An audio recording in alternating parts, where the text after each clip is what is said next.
Alrighty.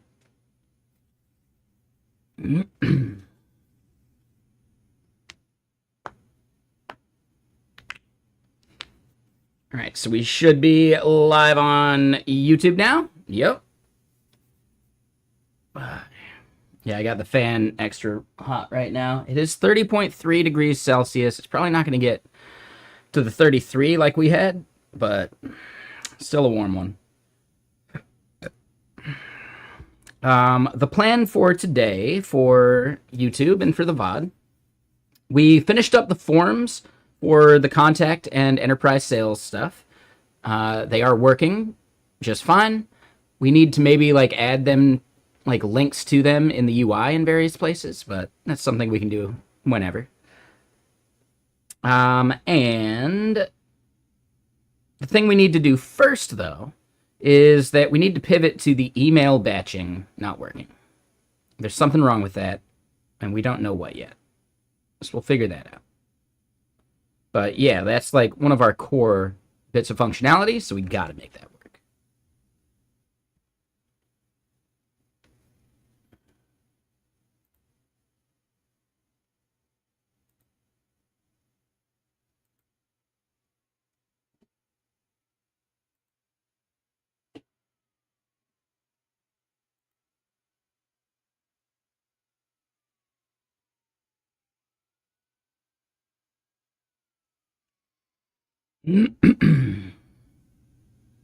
All right, so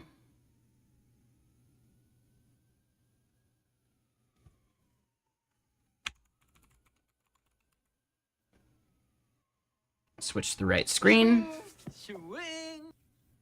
We've got Messijo.com up and running.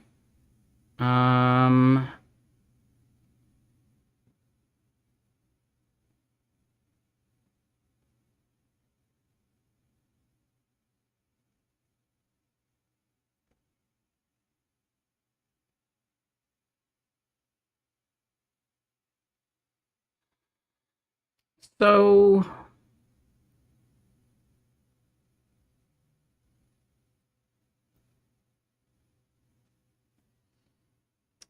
let me double check a work thing.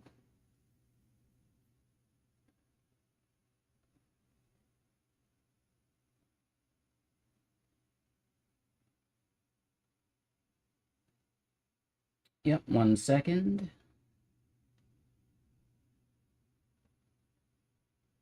Gotta do a quick work thing.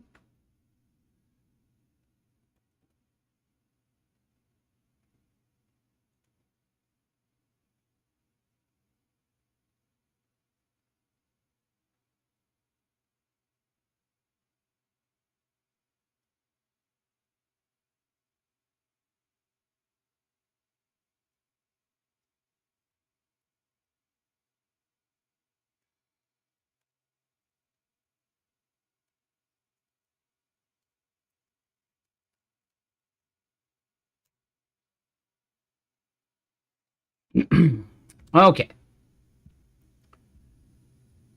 So, what we need to do is, yeah, we're going to bring the worker to the forefront. Bring this over here. Okay, yeah, we'll leave that way over there. So yes, worker.ex here.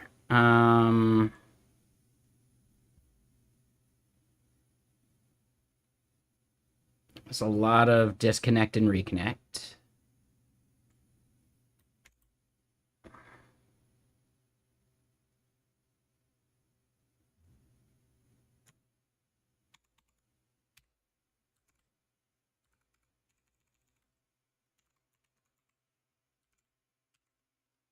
All right, I just wanted to restart the server. And what I'm hoping to see is a bunch of these, right? Like the starting worker, initializing worker stuff. So the issue is that, and yeah, let me do it locally.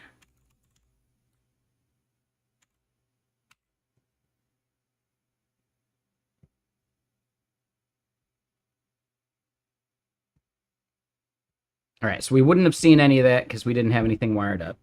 The keyword we want is the.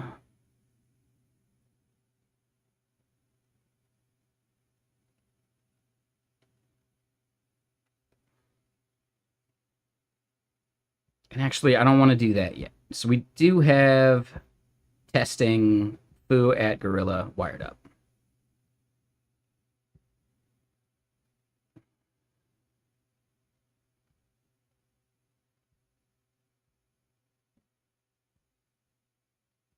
We've currently got it set to every 30 minutes.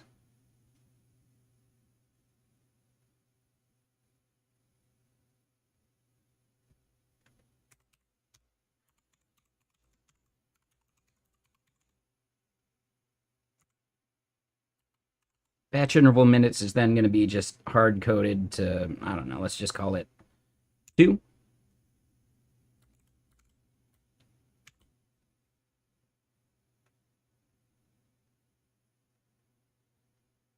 We're going to skip this song because it's just a bunch of noise.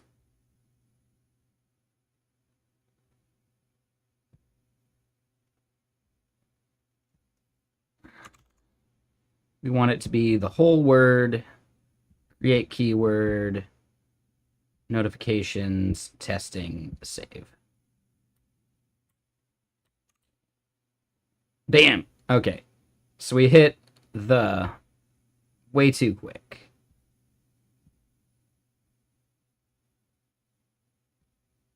What do we think is a keyword that would go a little slower?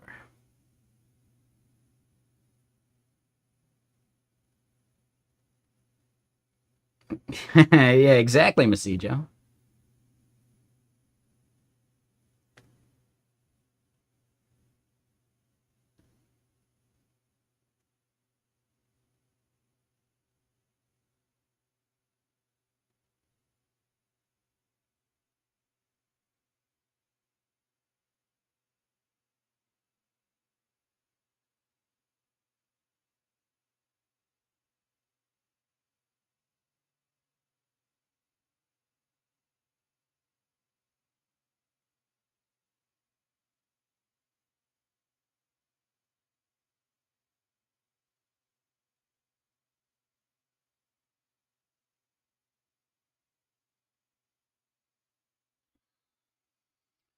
What's up, Castadev? How you doing? All right, so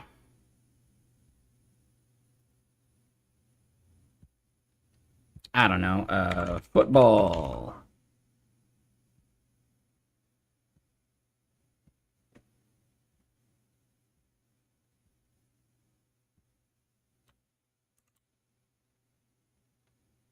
All right, so we get one pop in so far.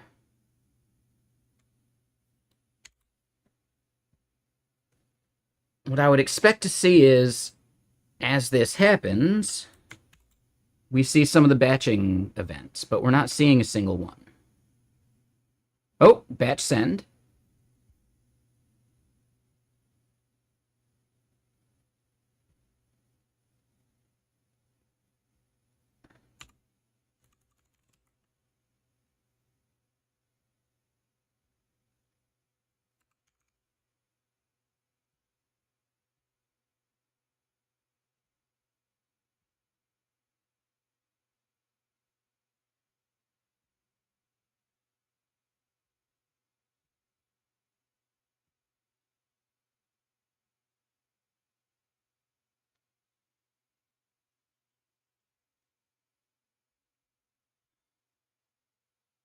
All right, so batching, event received, event received.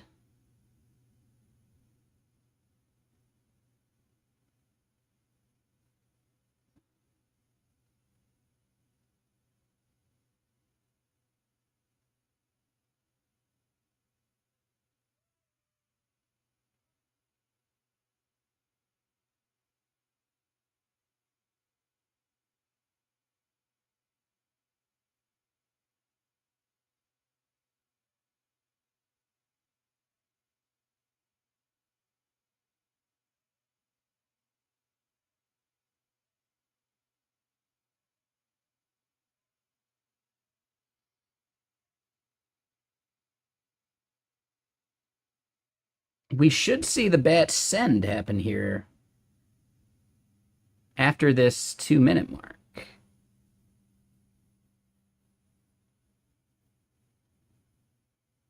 And yeah, I'm good. It's still a little warm, 30.5 C in this room. Email sent successfully.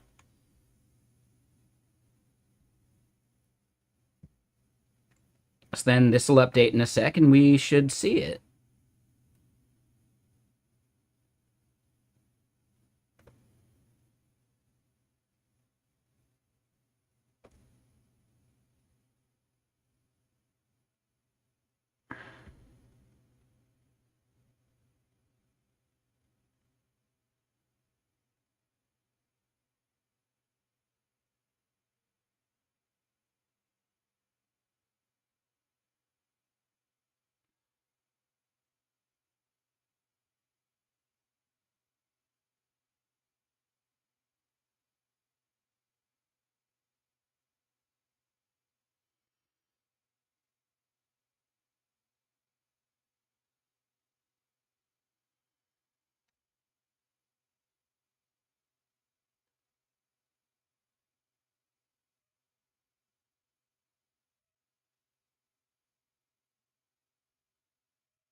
So, yeah, I don't know. Unplug.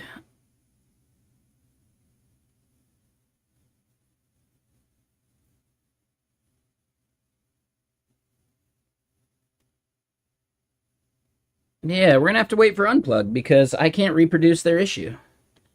Seems to work for me.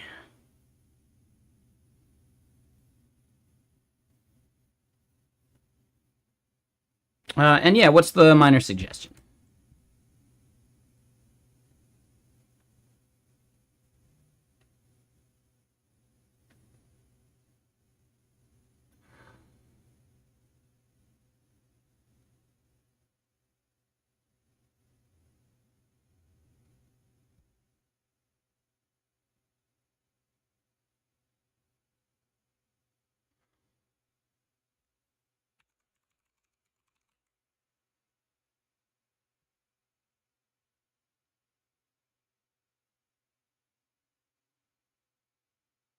What animation?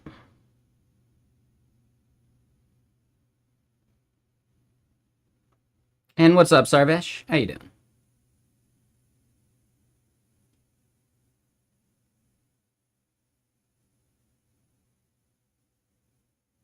Like when you hover it, it moves?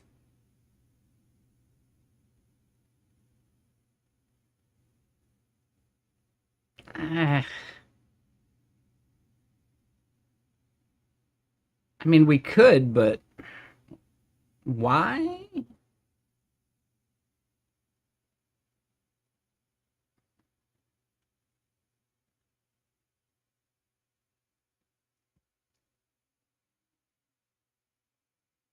Yeah, welcome.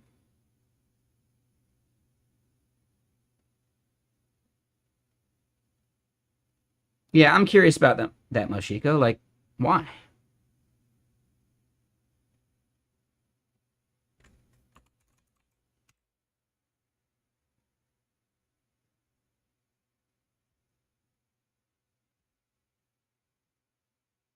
Like they don't need it here. They don't do any crazy weird animations or anything. It's just the data. Like, I like that. Yeah, no, I'm good. I'm not gonna work on adding a bunch of superfluous animations for no reason. Like, we got other problems to solve, I think, first. We need content more than we need, you know, that kind of stuff.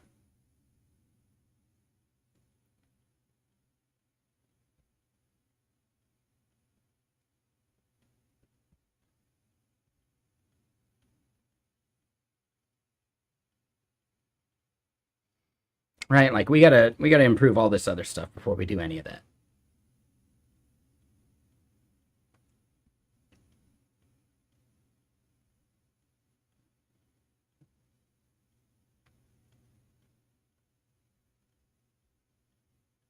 So yeah,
yeah, I'm a little curious about this.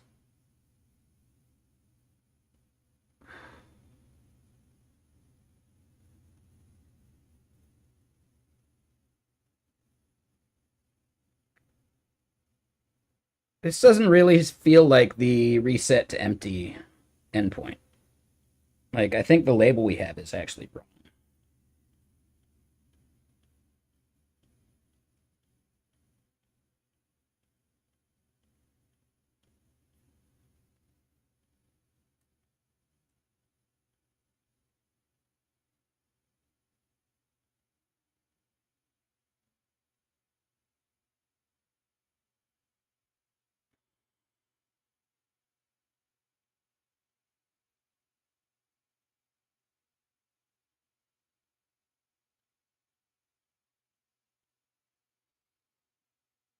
Yeah, so no, like, the flow is working as we expect it to.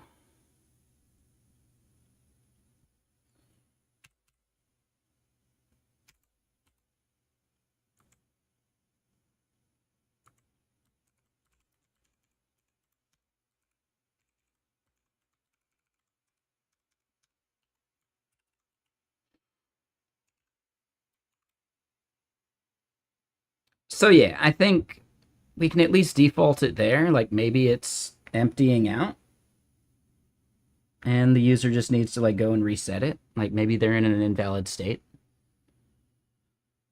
Like, after some fixes we pushed. That could be it.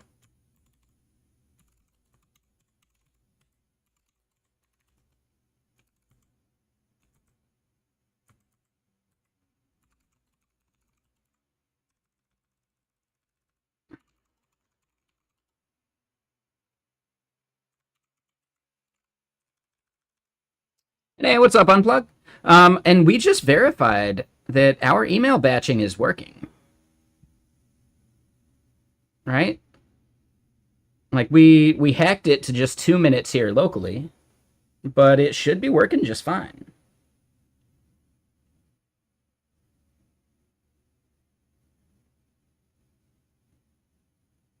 I did add one little hack that switches this over to defaulting to 60 just in case. Right? Just in case you have a nil value still.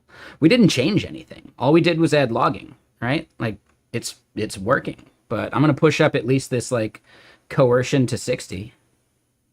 What I would say is try re-editing the notification and make sure that notification's attached to the new keyword, like when you delete and retry again.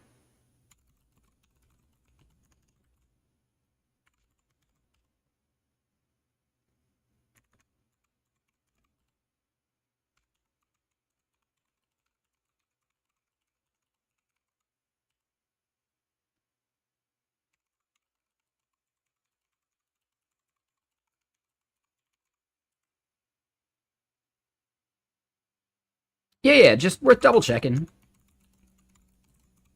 I'm going to push up this like coercion just in case. Yeah, I mean, we could dig in further, but as of the moment, I can't reproduce the issue. Like, I set it to a 2-minute interval just for like fiddling.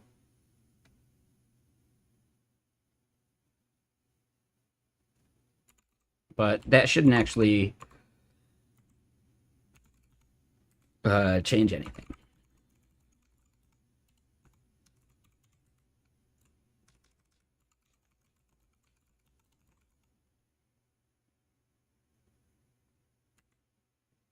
So yeah, that'll get deployed out.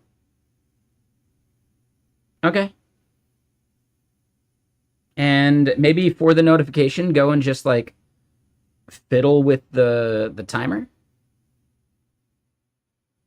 Just like set it to 60 and then maybe set it back to 30 again.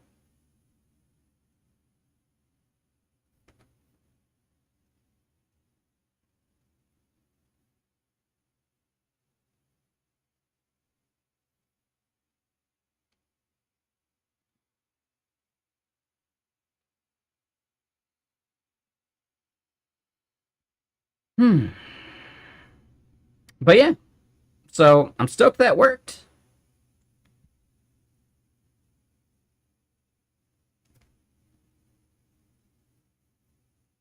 Let's look at our issues now.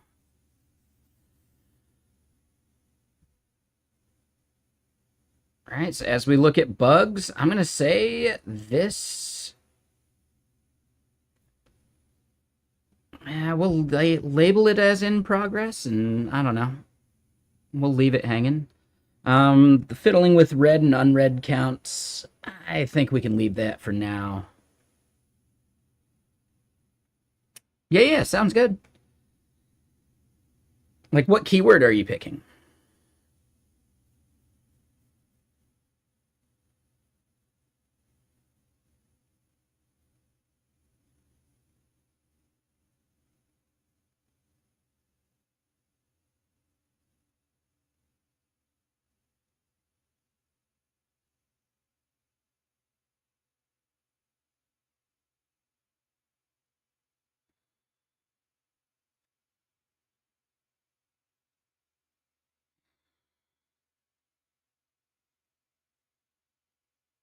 And yeah, so let's think about what we need to do. Let me get more music going.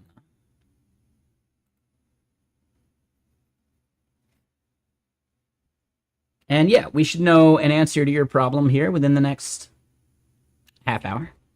But yeah, what keyword are you doing there, unplug? I did the word football. If you want one to test that doesn't move as fast as the word the. Because the filled up before I even had a chance to attach anything. You're using the keyword unplug. Well, that'll work. That should be fine.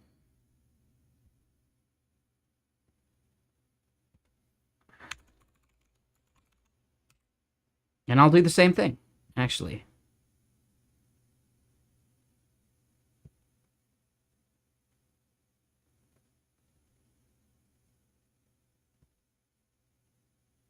Oh, yeah, I don't know. Maybe I want to leave Messijo.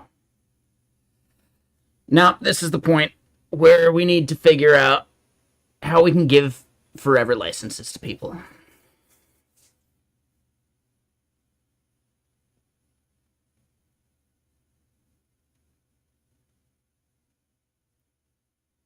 I think that's important because then I can get some people involved, right? I can get like work involved. I can give unplug. I can give you an enterprise tier license. You know, I can have one for myself for testing too.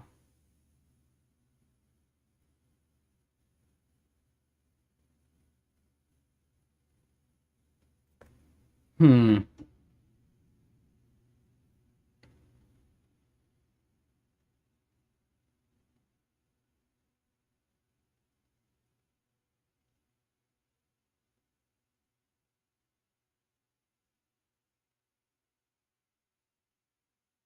Trying to think about like the right way to do this.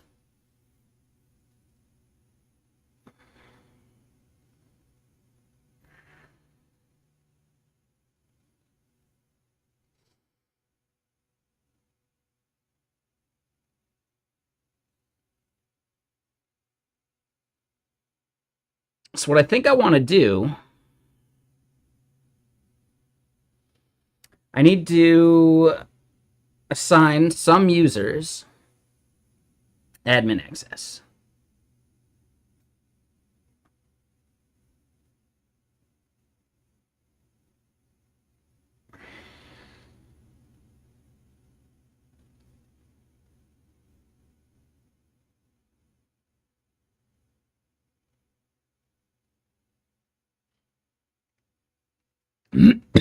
Okay, so once the user has admin access,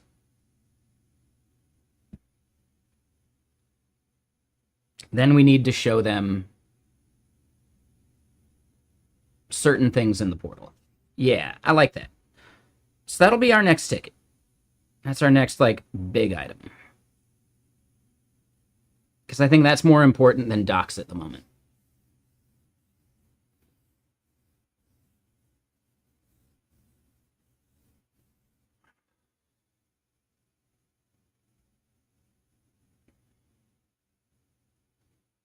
Here's another thing we should check real quick, though. Are the Cloudflare R2 backups working?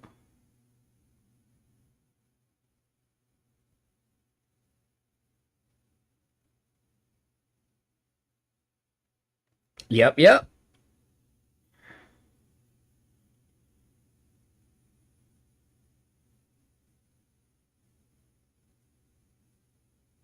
So it got up to 100K. Yeah, let's... How do we sort these better? Guess I just gotta go this way. Okay.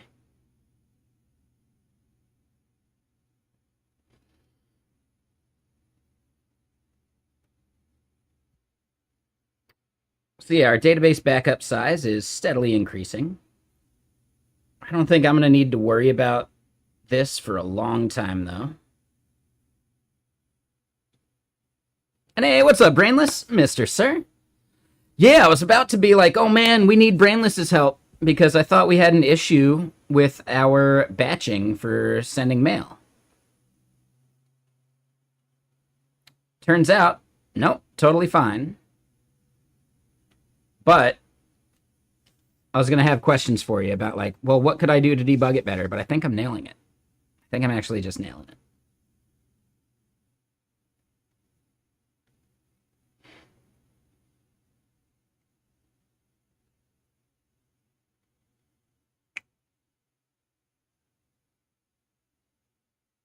Oh, gotcha. You have a rough day at work.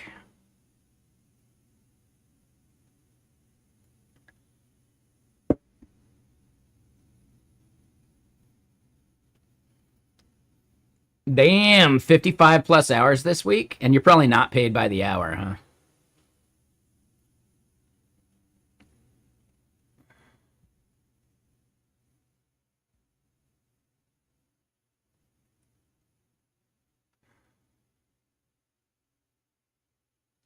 Oh, okay. Well, there you go. Nice.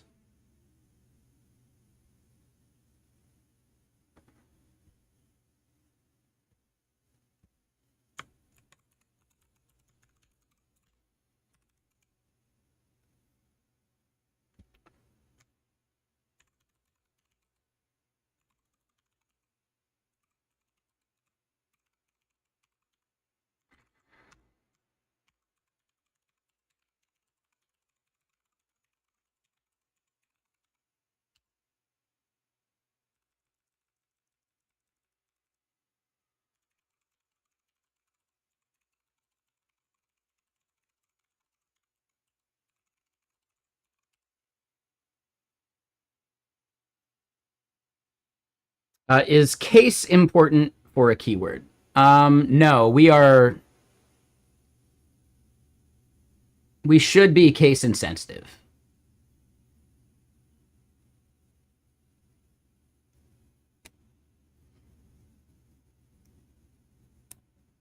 It's still warm. Yeah, this room is 30.9 degrees Celsius. It's a hot day.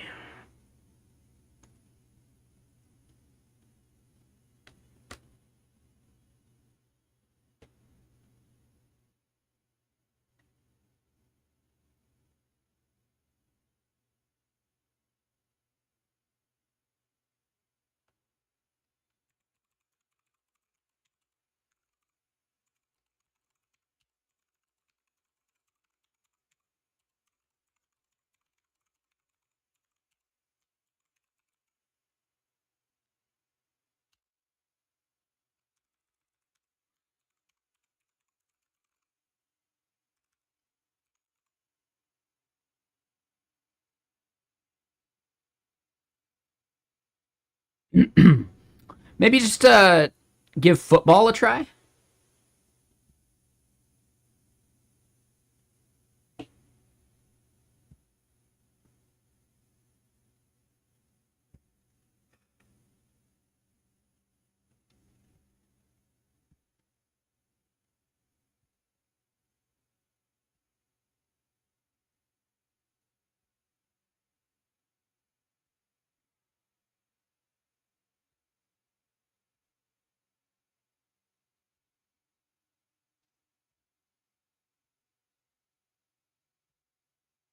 So yeah, I'll do this.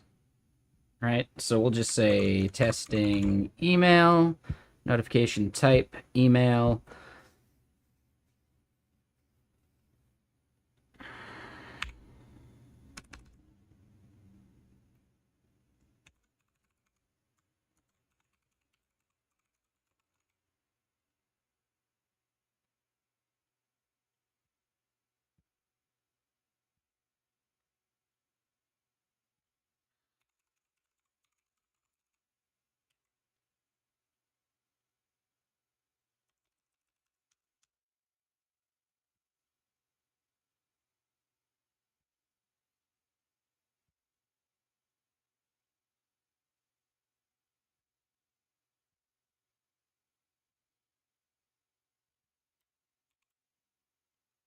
Yeah, football moves quick, especially because football season's just about to start, and the whole like Taylor Swift thing, and also football means like soccer in other places. Okay.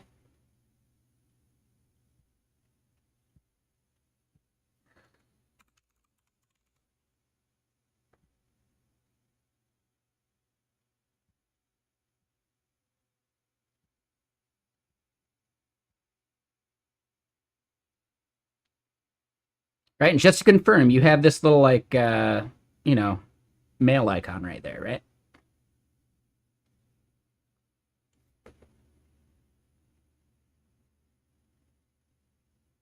Mm-hmm. Cool, cool. Just wanted to double check.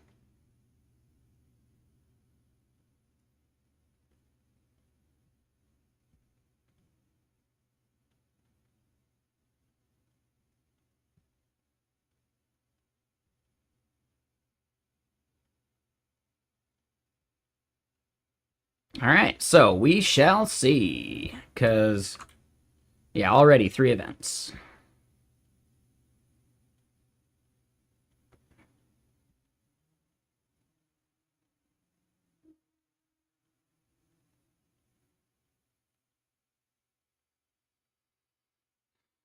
All right, so yeah, let's uh let's do this. This is our currently like main in progress thing.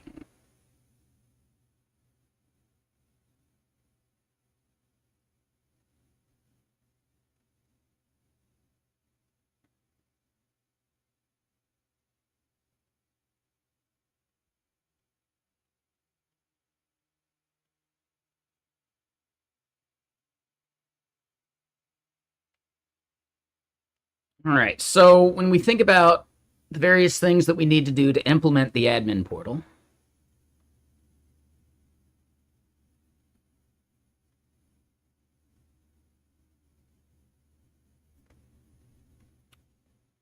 that's going to involve a new table.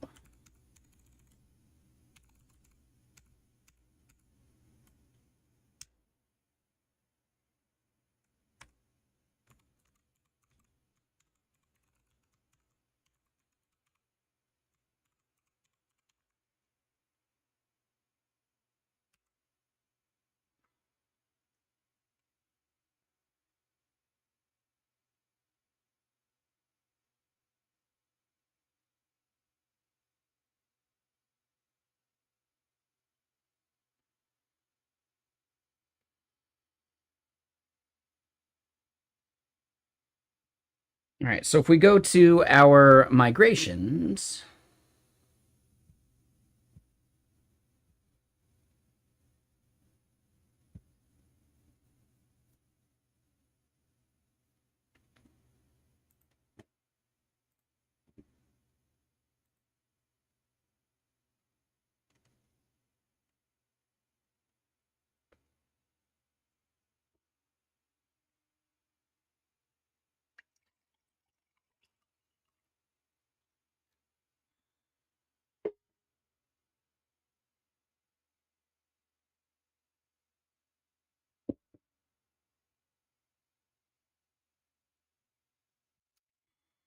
this migration is, hold on. I'm going to close almost everything. There we go. Then we can bring this back open. And then I want to look at this. Yeah, so it's not that, it's create table. That's it.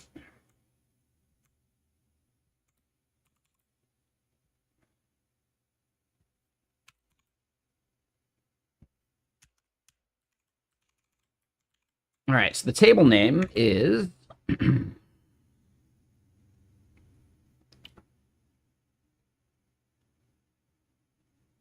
going to say user admins.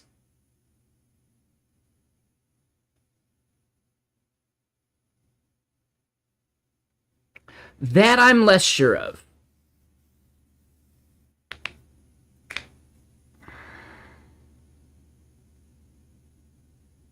And that might be part of the bug.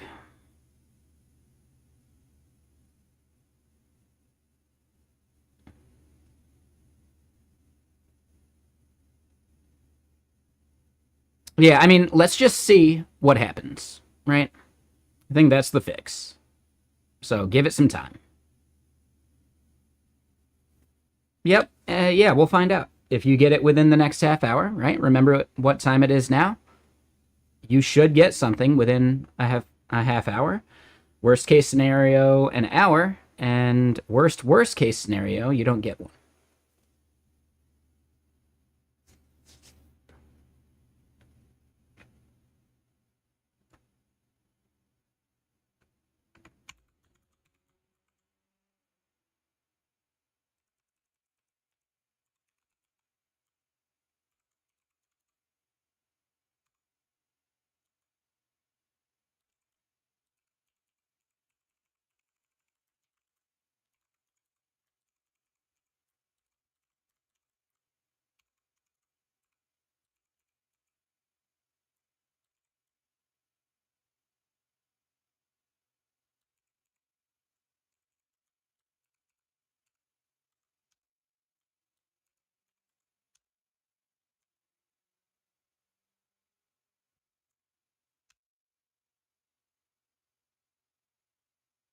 Eventually, we might have like an ACL for admins, right? Because then we could allow some people to be admins with like read permission, write permission, etc. I think right now we'll let it be simpler than that. It's just if you're in this table. I don't even know if we need timestamps, but let's do it anyway. I don't think we need it. Nah, never mind.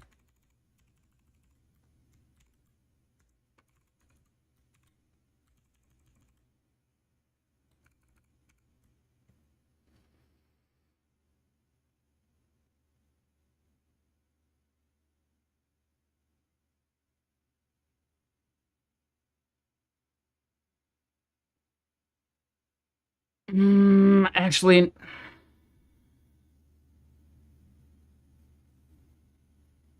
we will create a permission field.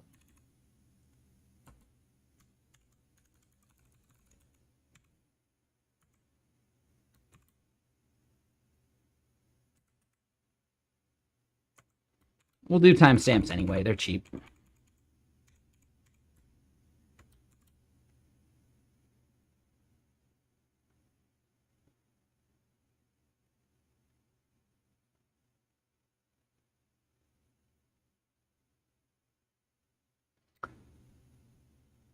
So at this point,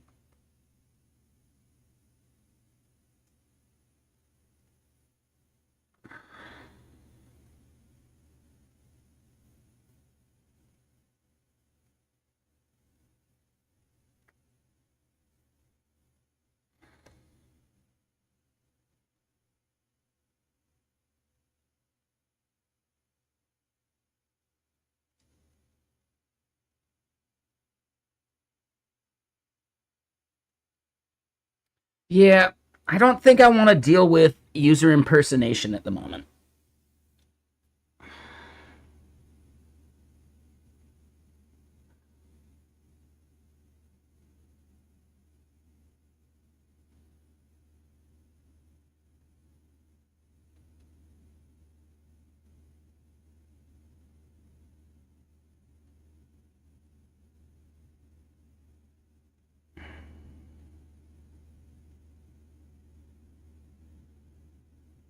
As an admin, I should be able to go in and just change stuff for people, though.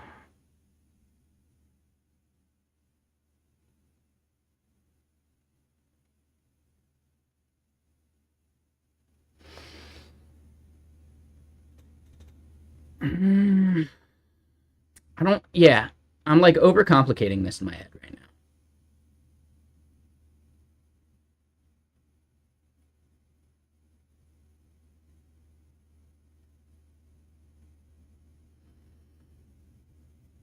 A unique index for the user?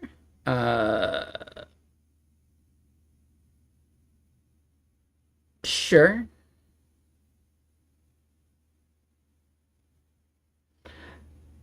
I'm not really... I mean, yes, it might be more performant that way. I feel like index should be fine.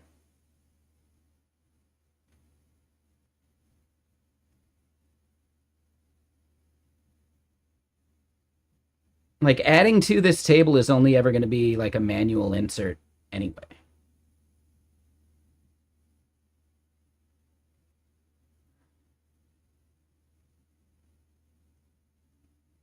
Like, I'm going to have to just go into the SQL database and assign someone.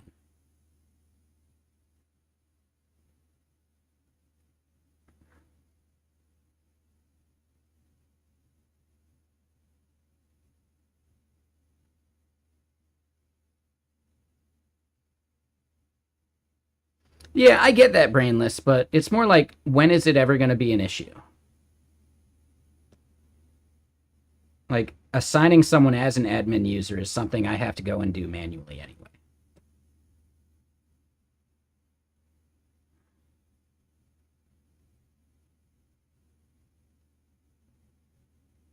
Right? Like, I have to go to the SQL console and do an insert.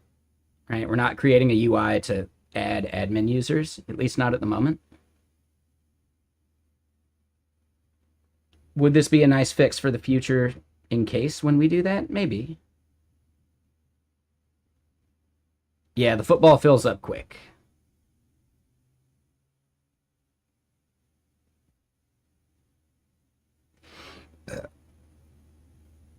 But yeah, it'll be a bit. So give it some time, Unplug.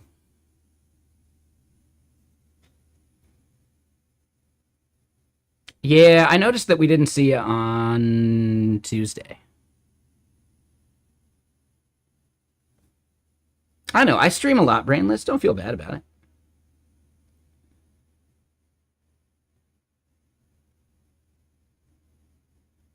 Exactly. Like, you had other stuff to do. It's totally fine.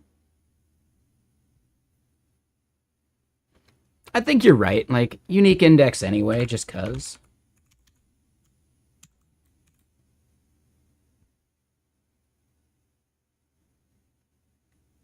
Yeah, that makes sense. Why not?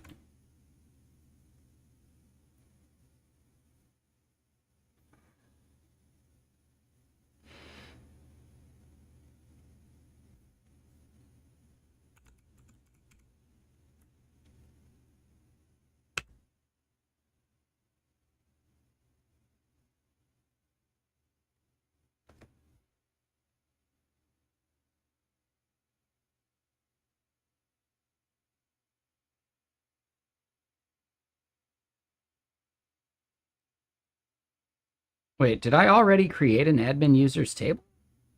Oh, when did I do that?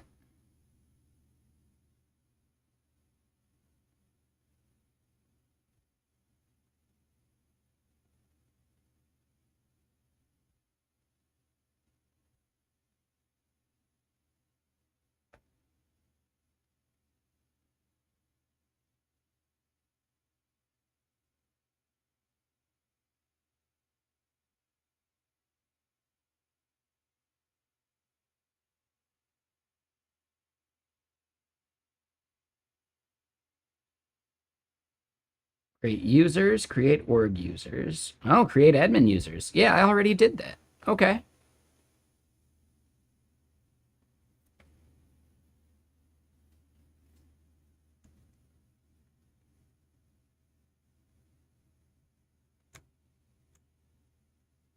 All right, so maybe instead of create admin users, this is update admin users.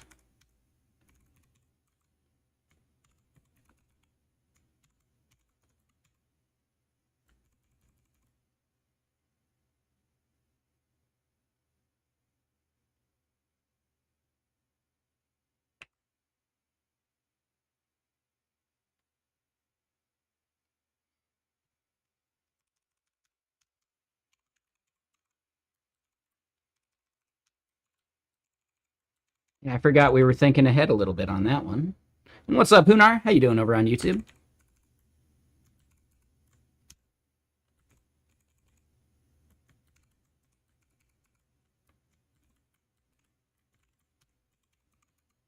All right, so altar table, and then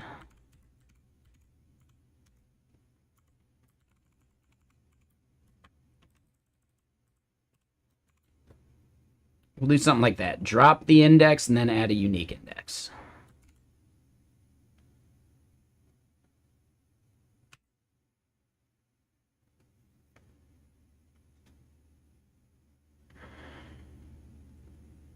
Sure. All right. So we got the permissions field on there too.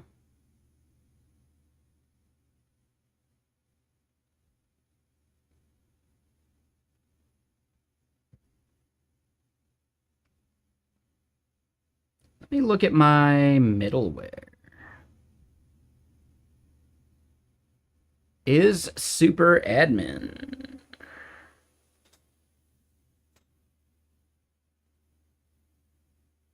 Yes, we already had this too.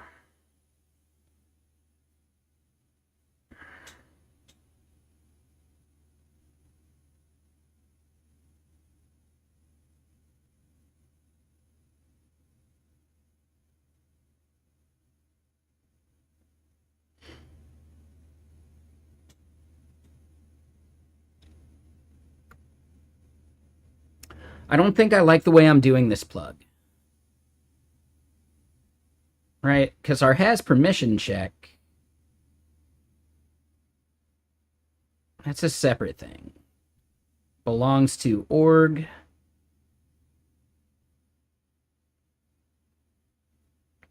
So yeah, this is a plug specifically. See, I was thinking that maybe there were going to be admin specific endpoints.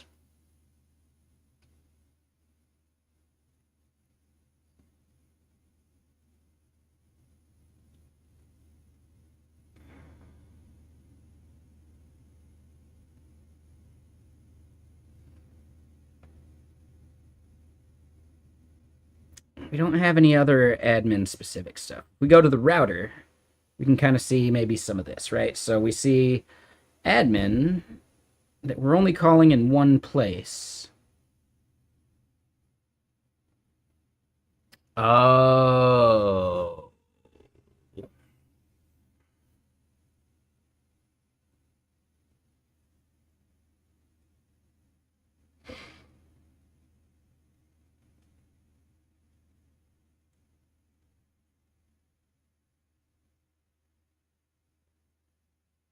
Yeah. So I think this ends up just being flawed.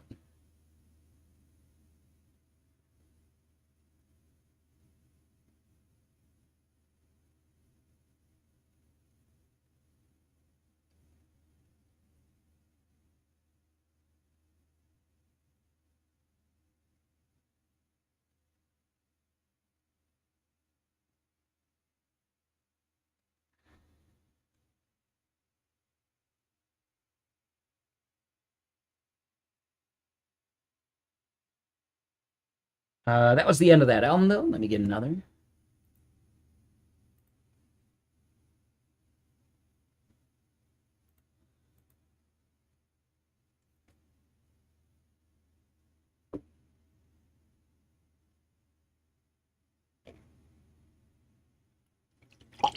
Brain part. I didn't want that. That is some super stale grossness from yesterday. 1 second. I'm going to dump this so I'm not tempted to sit from it again.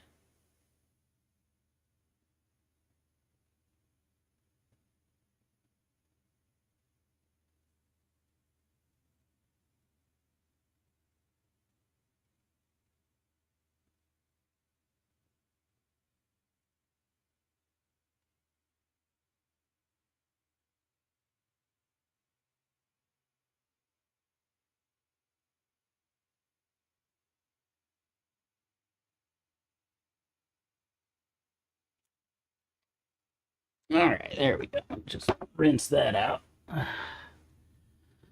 So, what I think. Oh, yeah, wet hands. And, like, wipe them down on the arms. It's like free sweat. But okay, yeah. Like, the place that we're assigning our role is actually here.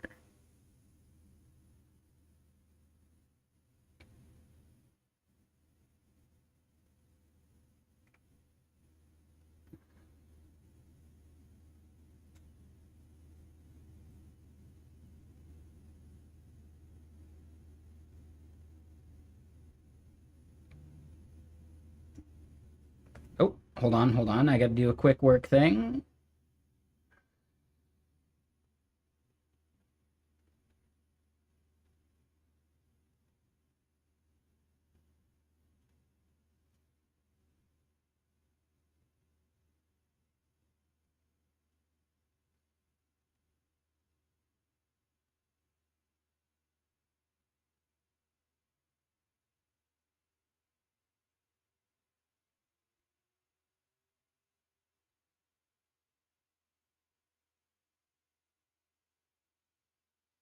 Okay, hold on.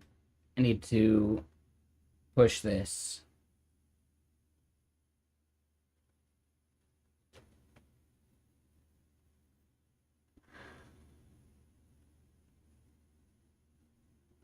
Sorry, 1 second. Work message.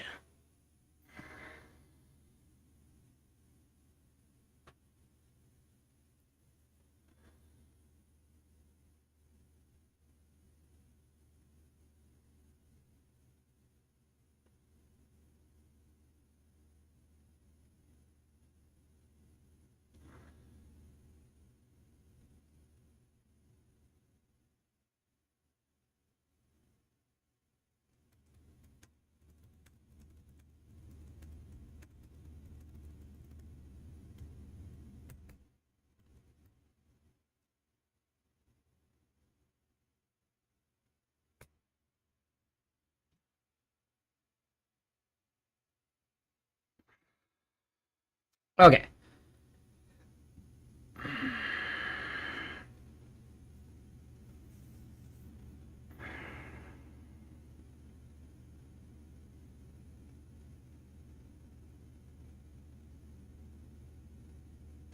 So is super admin is a separate thing.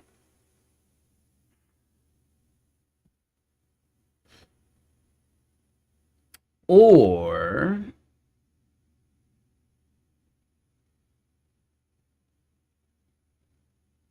we just do this.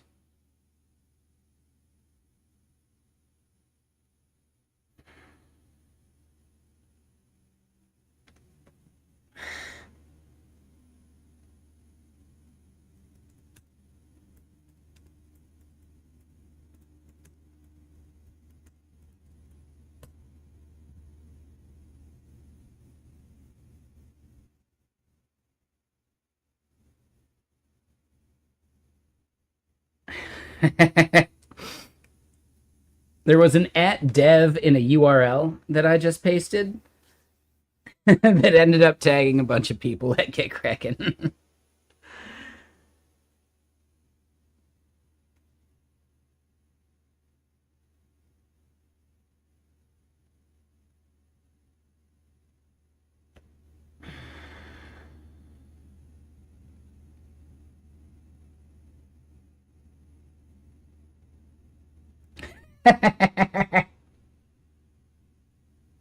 That's funny. Okay. But yeah, what's up, One Plane? How you doing? How's it going, Kobe and Mamit? I'm gonna guess it's Mamet, but maybe it's Mamit. Welcome. How y'all doing?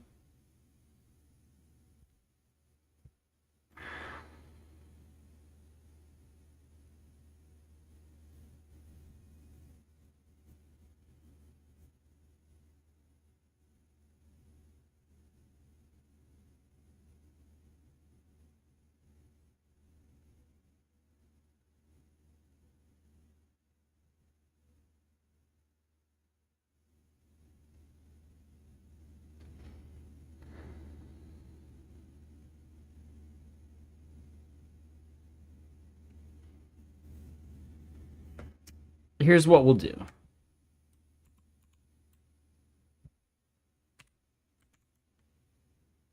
We'll call this is Super Madman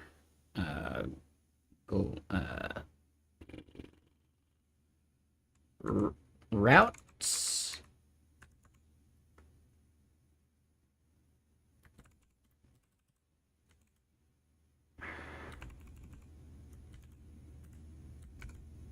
And then is super admin is a separate thing.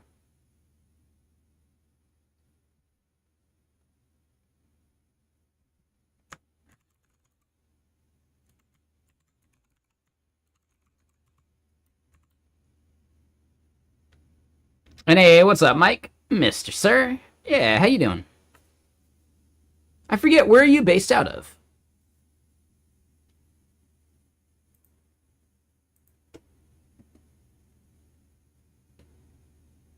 Sitting down to record a video? Nice. Okay, Charlotte, North Carolina. Got it, got it. Yep. Yeah, I didn't make it to Carolina Code Conference this year. Maybe next year. I was gonna wonder, like, if you were one of those, like, SF people, because I'm gonna be in SF at the end of September for Git Merge.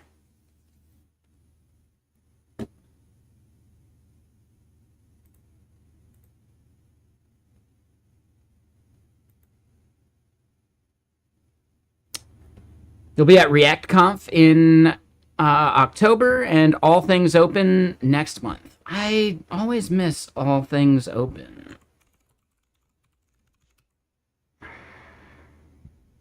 This is one that doesn't pop up where I do a lot of my like event listening stuff. So that's also North Carolina. Oh, cool.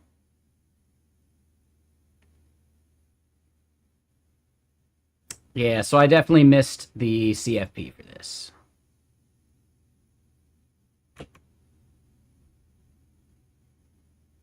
Yeah, I don't have anything in October either. Yep, always next year. I just gotta remember it. That's the tough part.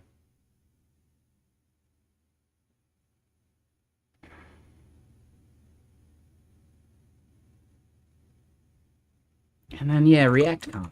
I always forget about ReactConf. Where's that one this year? Henderson, Nevada?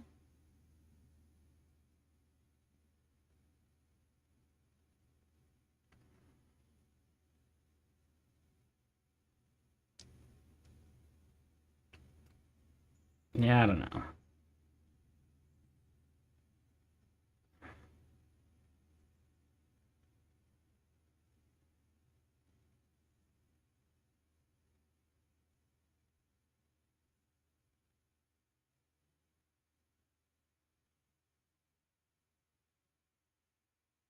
Wait, are they still accepting talks? That's weird.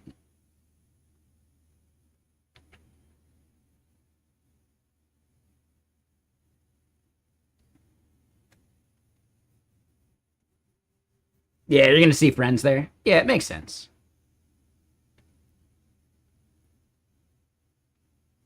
I stream so much, I'm basically an open source human. You're not wrong. It's actually like a pretty good point.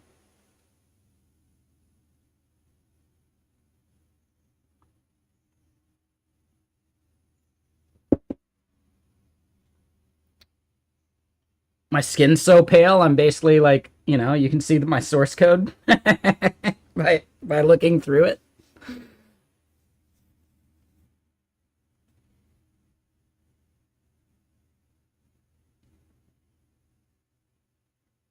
But yeah, I don't have any conferences during October besides TwitchCon, I think.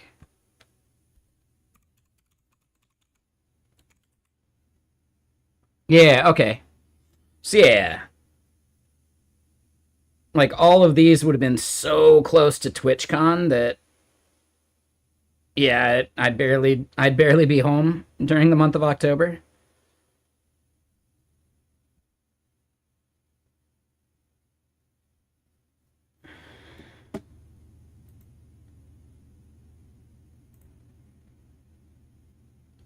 But yeah, I don't know. I was just curious. So yeah, we are implementing our admin stuff. Ooh, yes, they need the module doc tag.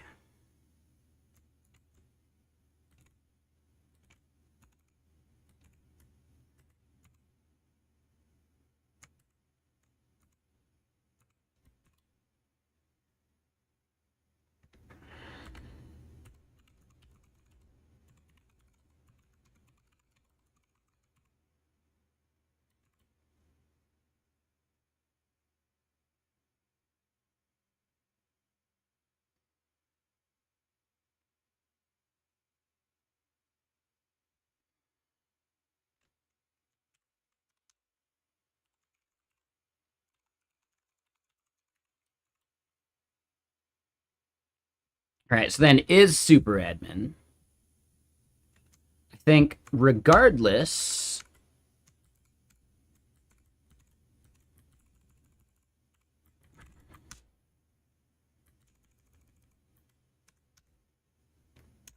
I can do this.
All right, so here's what I actually want to do. User ID is equal to, and it's what, like map dot get, no, access?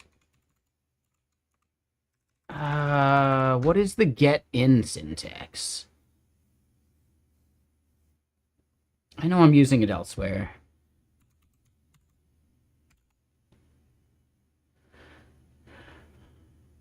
Oh, it's just straight up get in.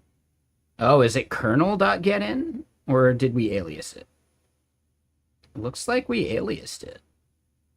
No, we didn't alias it. It's just, it's a global, okay?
So wait. Am I missing init? No.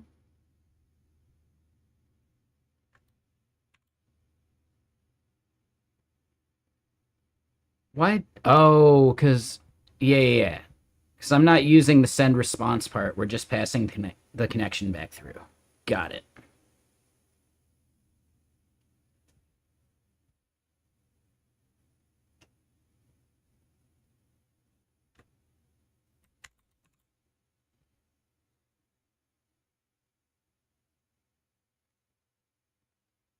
All right, so then we go back to router here.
So...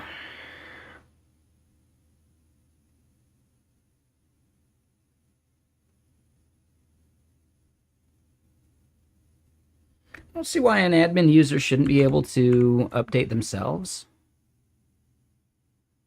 or create an org.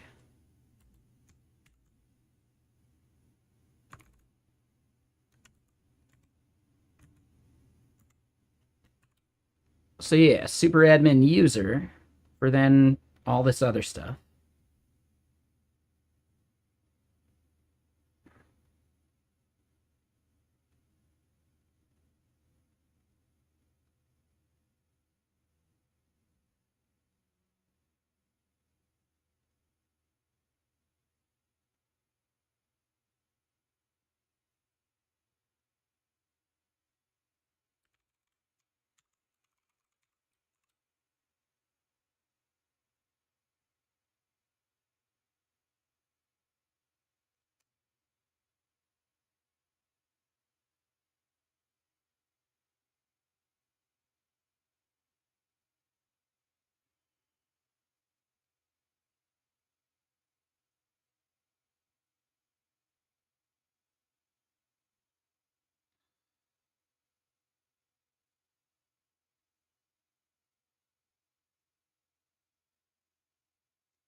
Yeah, so I think we are going to end up using the admin routes, but we're going to end up paring them all down, maybe?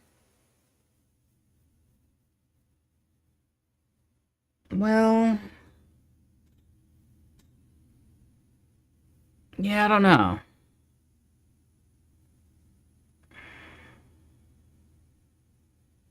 Let's at least go with what we got here.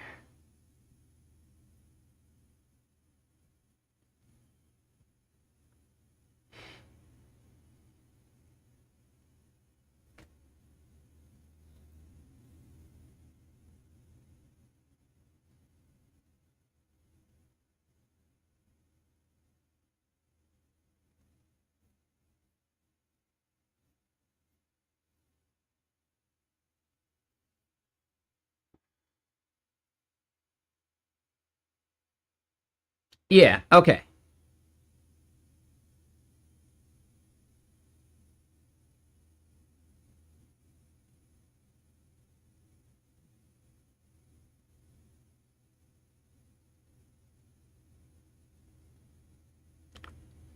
So we're going to create another folder of admin controllers.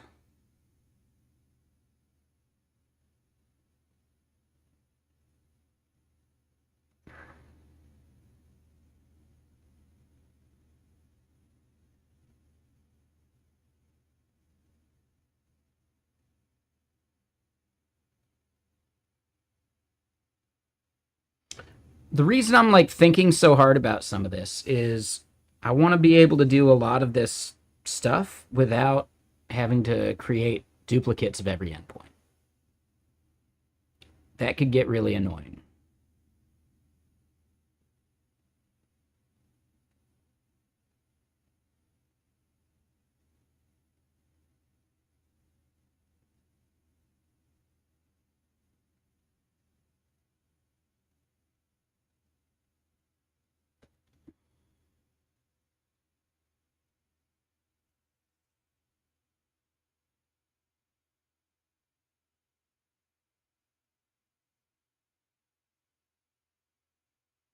So like just figuring out the right way that our super admin role supersedes any other role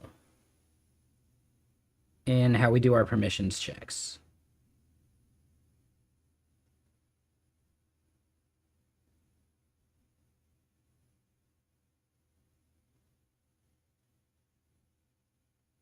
Yeah, all right. So inside of admin here, what I probably want to do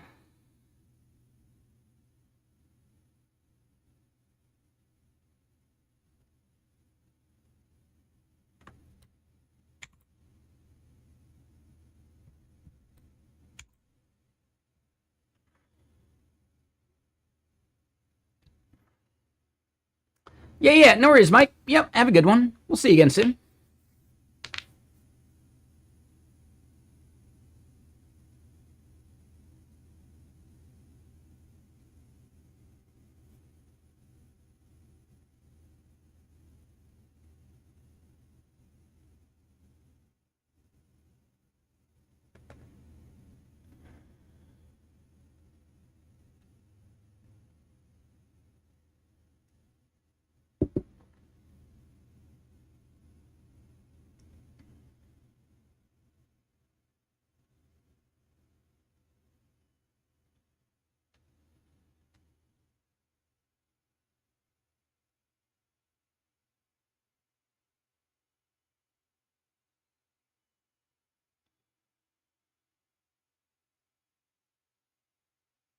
Oh, and you know what?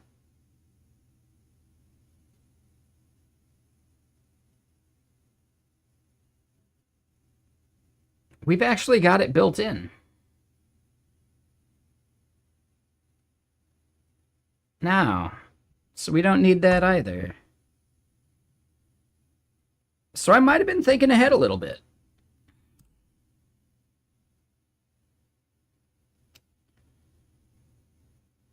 Let's just start building out the front end for it then.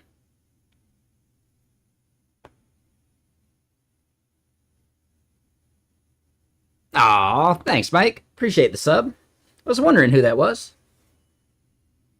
And yeah, so I'm going to guess you're not going to be at Commit Your Code conference. You're probably not going to be at Git Merge. You're probably not going to be at Cascadia JS, right? Oh, and yeah, if you got to get going, I get it. Because I'll be at those. You're not even a DevRel anymore. Yeah. Yep, totally makes sense. So you're probably not going to be at JS Nation or React Summit. Just double checking those. So just all things open in React Conf. Yeah, no, makes sense. I get it. I get it.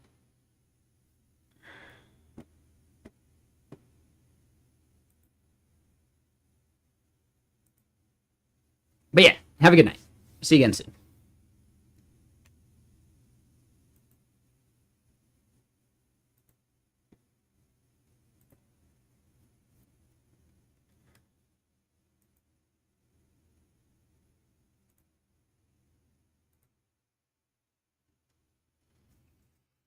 And yeah, what's everyone up to? God, it is just 31.3 Celsius.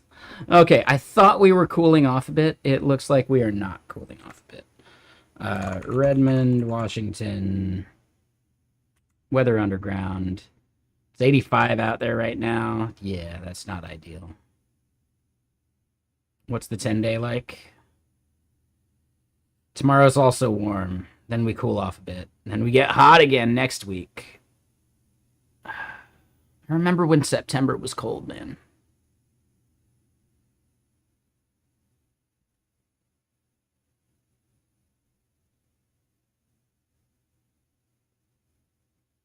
Our seasons are definitely shifting.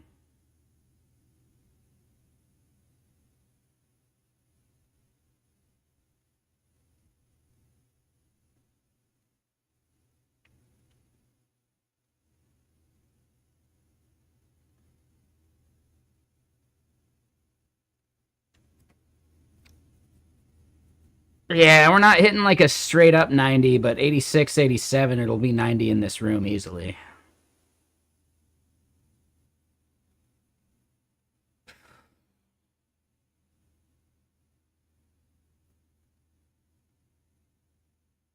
We should be good by end of next week.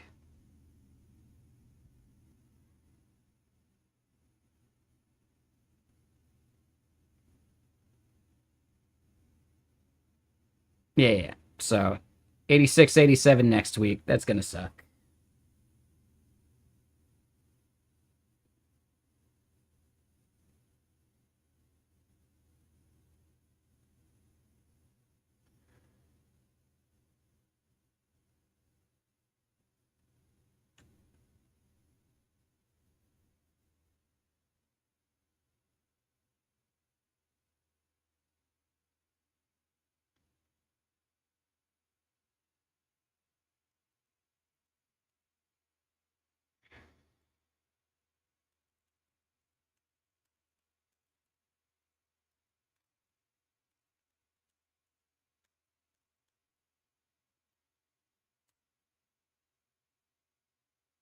One second. Sorry, work thing.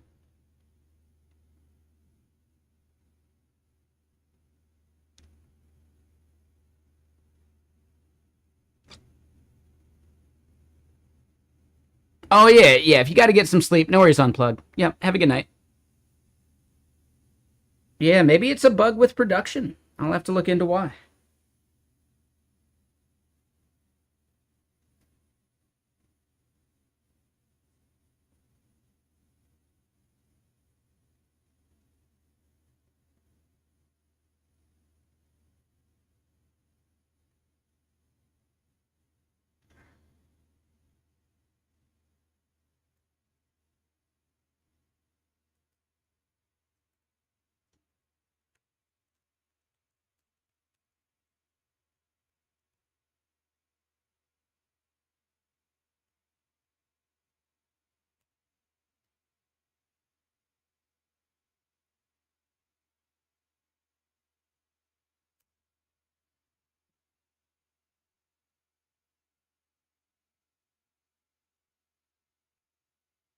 Okay.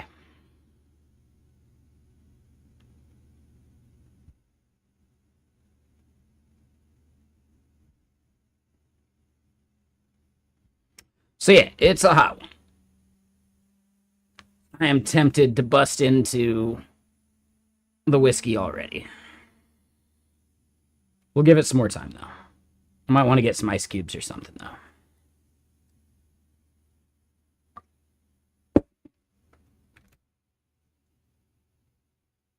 I guess here's the next thing. So hold on right here. I just got my email like 20 minutes ago. So unplug. I'm not sure what's up, man. Check your spam folder.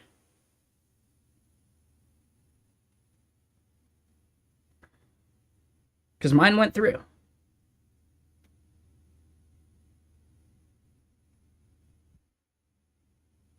And I received it 2 minutes ago, which I believe was like pretty much exactly a half hour after I created my event.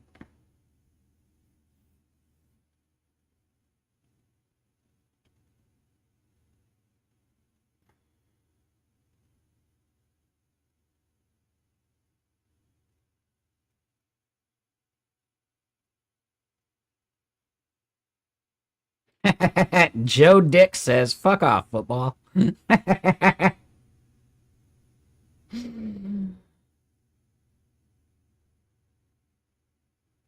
Yeah, no, this is working for me. So, I don't know, man.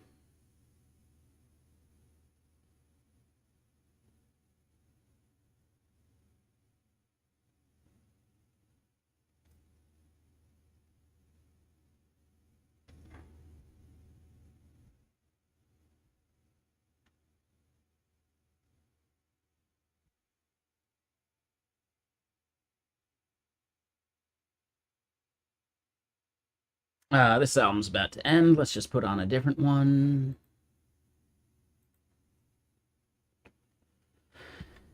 Okay, so we'll do .dev.sh.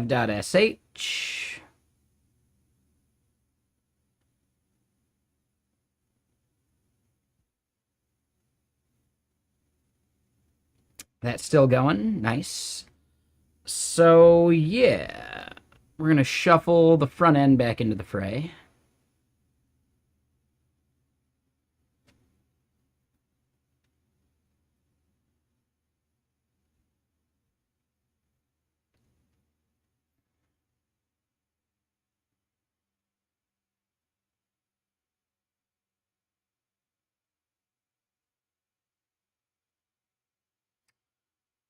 So, we're not quite done with the back end yet, though. When we do the auth part, right, we do login here. When we do the verify or the OAuth,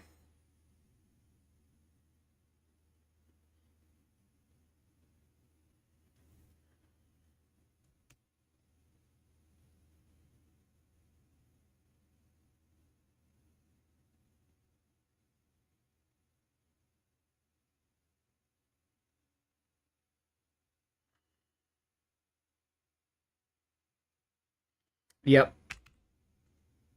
This is Elixir, yep.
All right, so we'll pass that through. And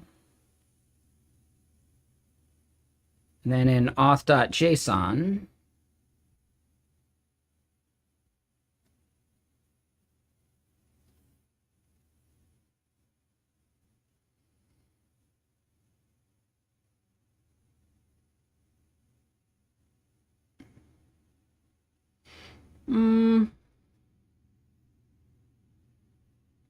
that's the wrong place, I think. We just want to encode it into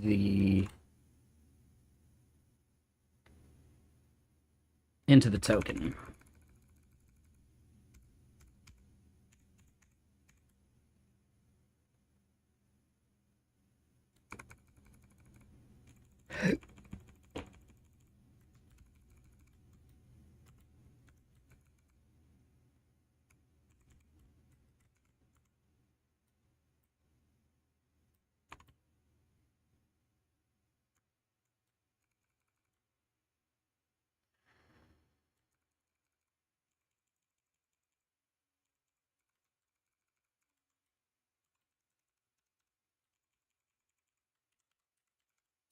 But yeah, how you doing, Code Girl?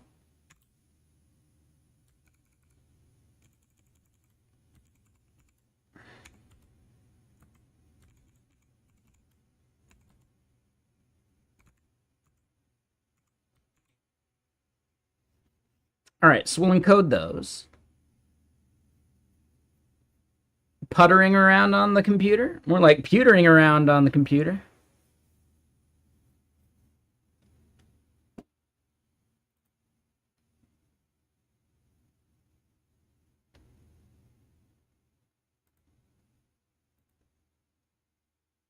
It got rescheduled. Ah. What kind of role is it for?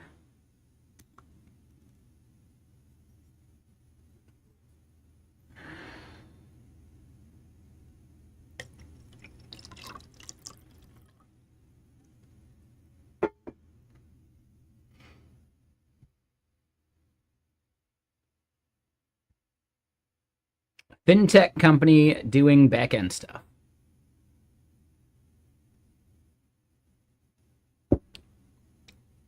Fintech. That's companies based in Finland, right?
And yeah, sorry.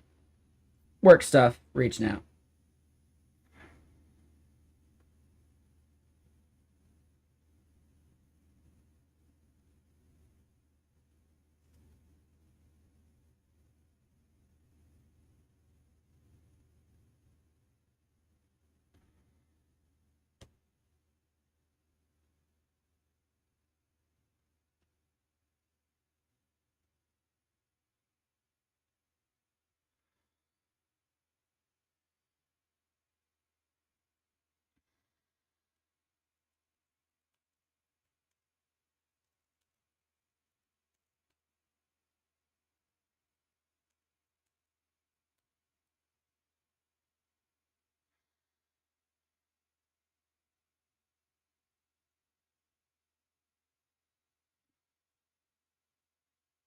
Hold on. I gotta look one thing up real quick.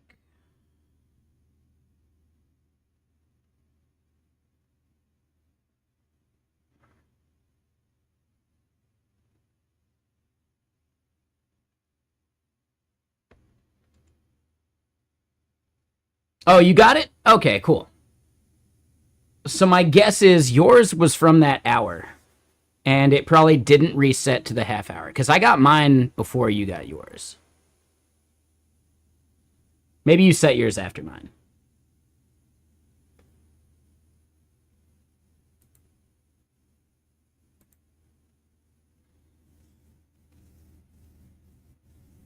So I guess the next thing is...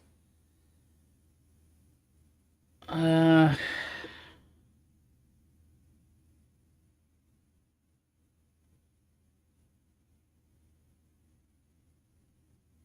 Yeah, what I really need to do is just send you, like, I need to give you admin, or not admin, but like enterprise access. That way you're not bound by like the 100. Okay. Yeah, sounds good. But at least it worked.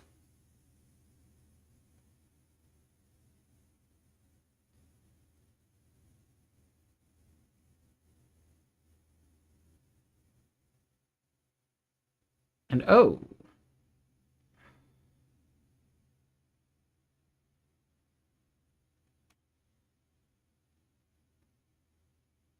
so hold on. Dashboard layout here. When do we even get to this? Like, this button just shouldn't even show.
Dude, my work machine runs so slow when it's this hot.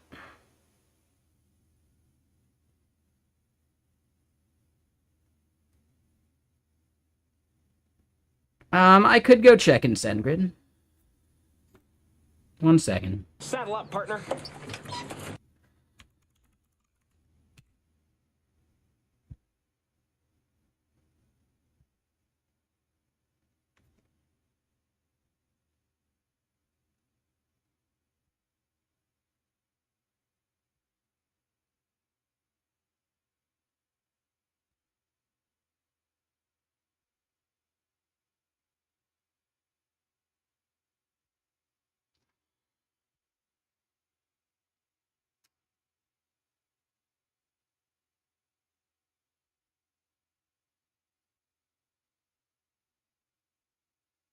Yeah, it's a solid shirt.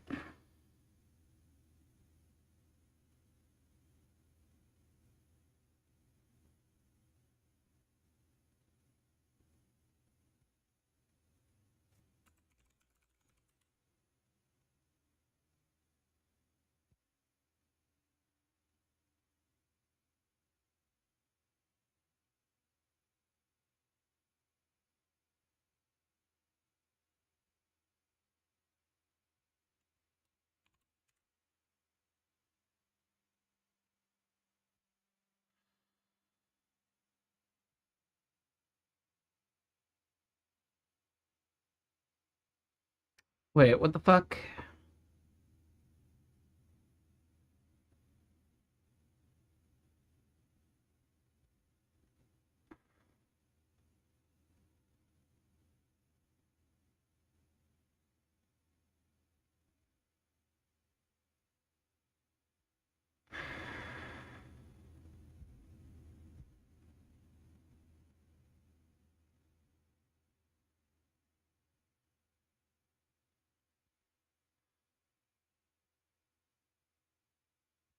Okay, hold on. Here we go.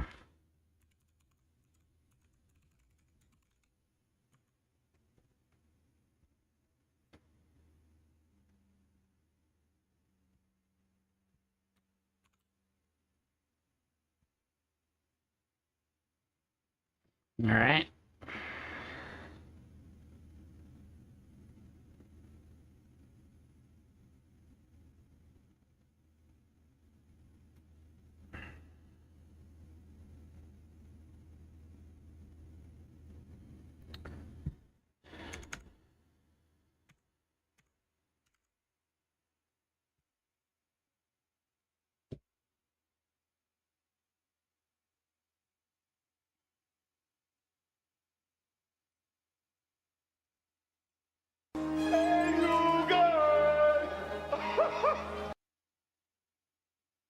All right, so it looks like no emails were sent on Sunday, Monday, Tuesday, or Wednesday, and then we've gone back up today.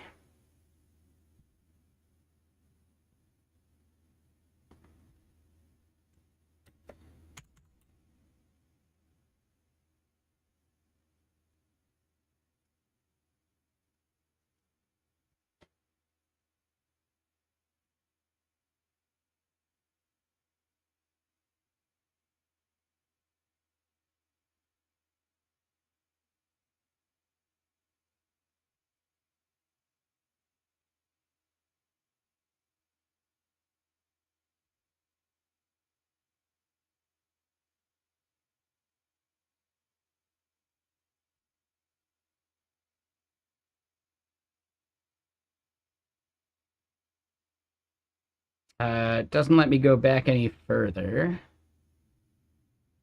Yeah, I don't have anything about that. Not sure.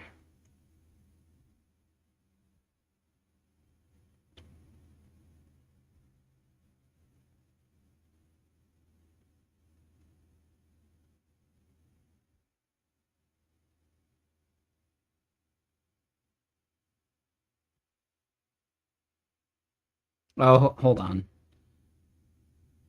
They don't let me go back any further. Yeah, only past 3 days. So, yep, too far back.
Sorry, I gotta read one more thing too.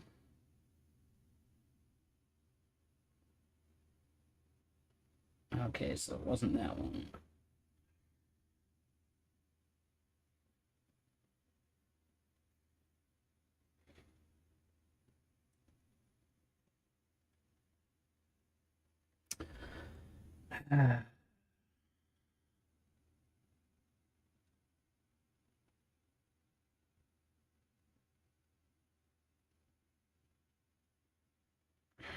Dude, HubSpot's so slow.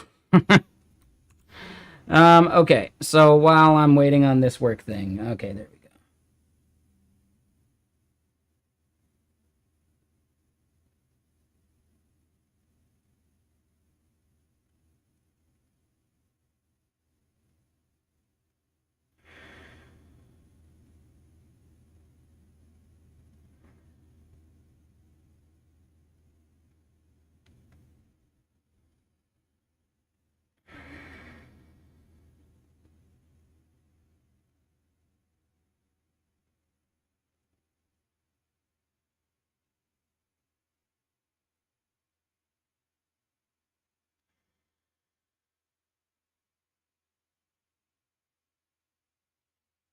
Yeah, sorry for the delay, everyone.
Okay.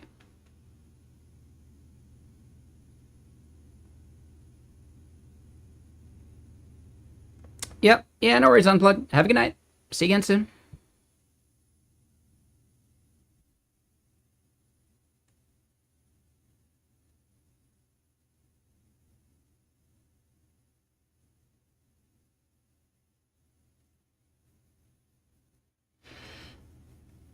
All right.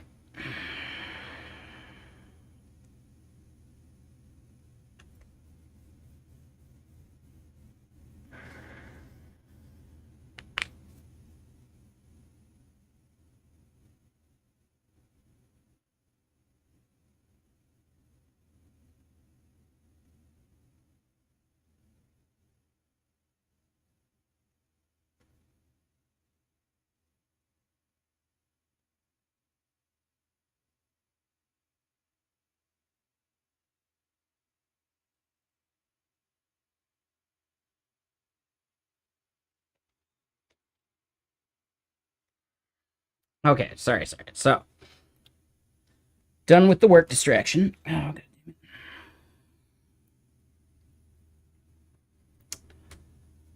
Um,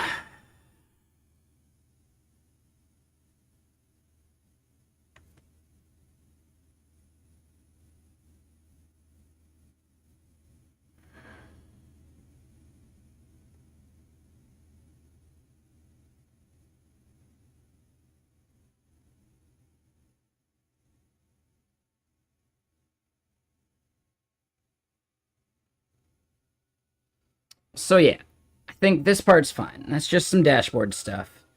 It's not in the layout where we care about that. It actually is in the layout. That's what we were doing. So we should end up getting a super admin value as part of our token payload. So we need to maybe on our front end.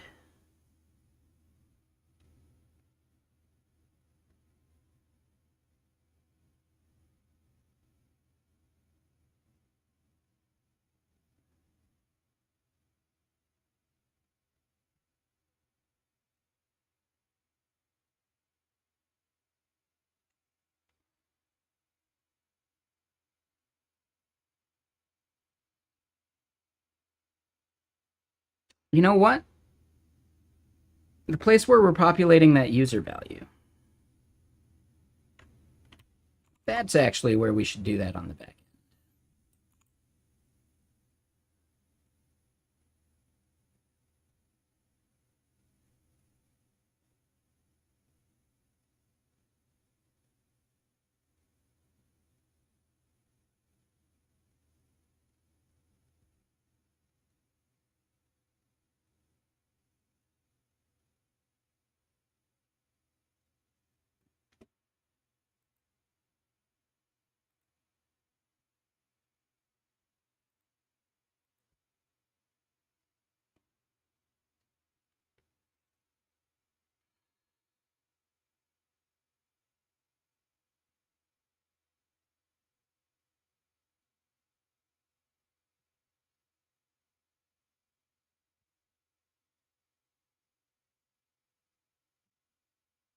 Yeah, so here we're just setting user to null.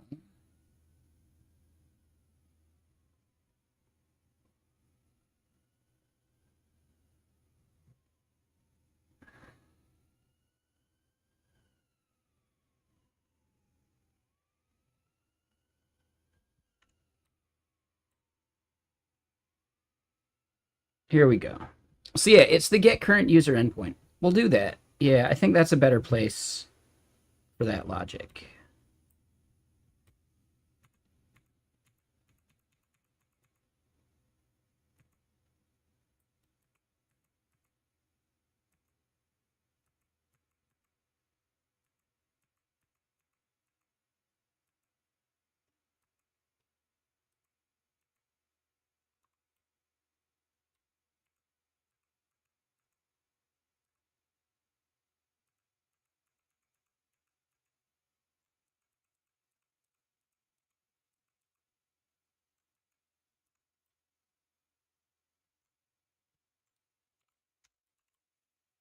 All right, so then it's User controller.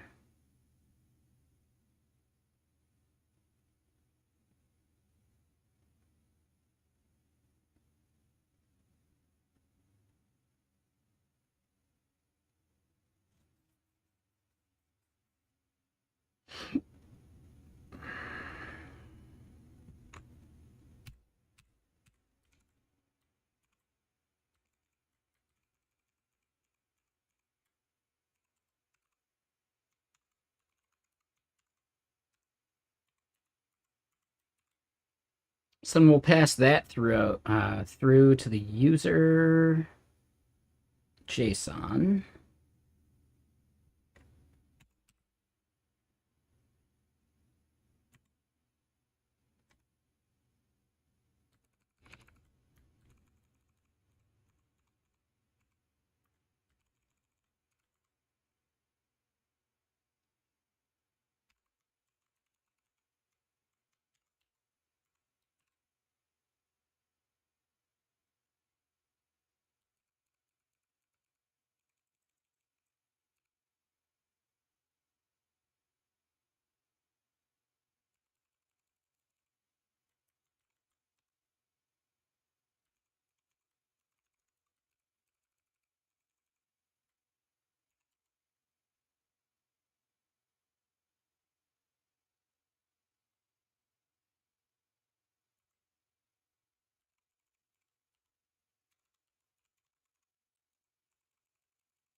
All right, so hold on. Can I not do that?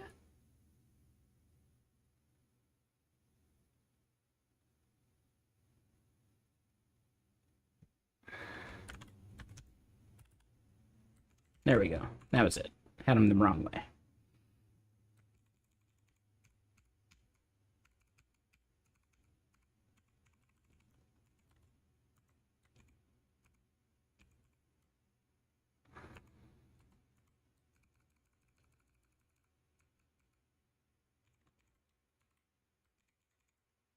Okay, so that should be okay.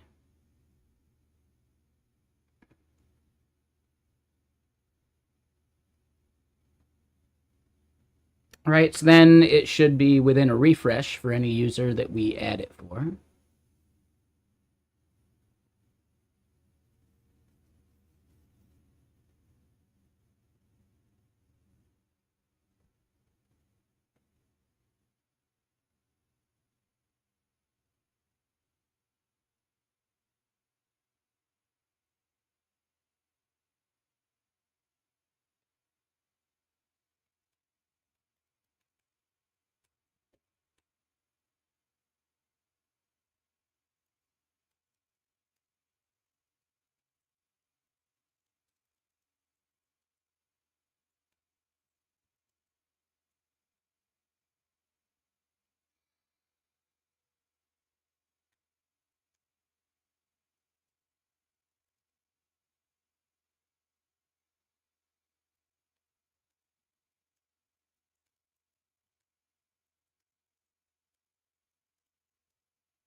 And yeah, what up, Ami? How you doing?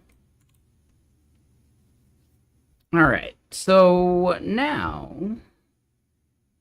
we inspect, we go network. Oh, this is not going to be where it is. It's going to be on dev.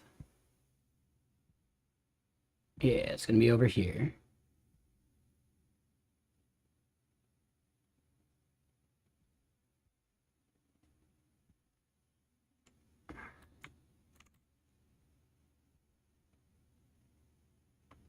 Oh, 5 hundo, sad panda, we killed everything.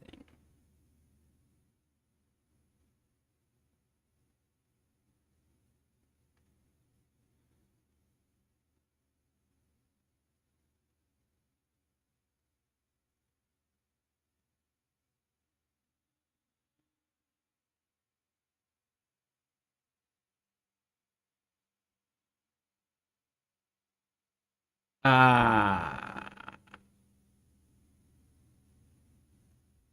so that's a back end issue.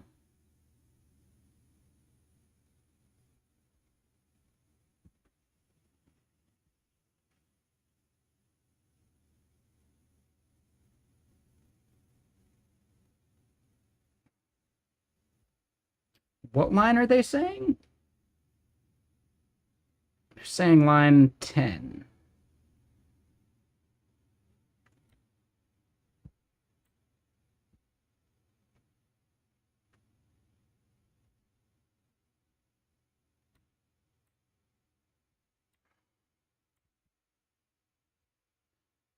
So they're saying that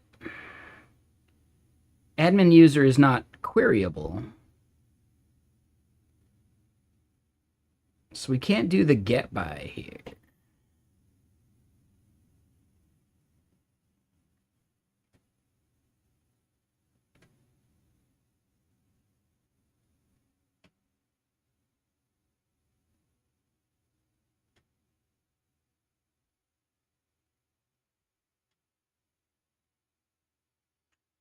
So why wouldn't this be queryable?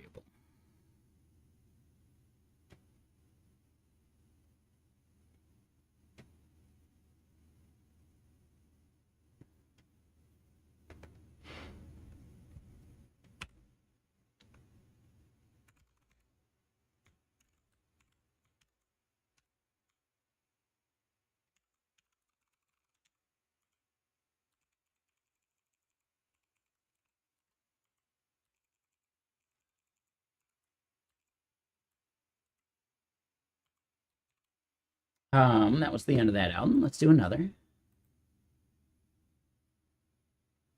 On your way to 10 in a row? Yeah, no worries. Yeah, our maximum capped out at around, what was it? 420? I think chaotic. You hit 420, right?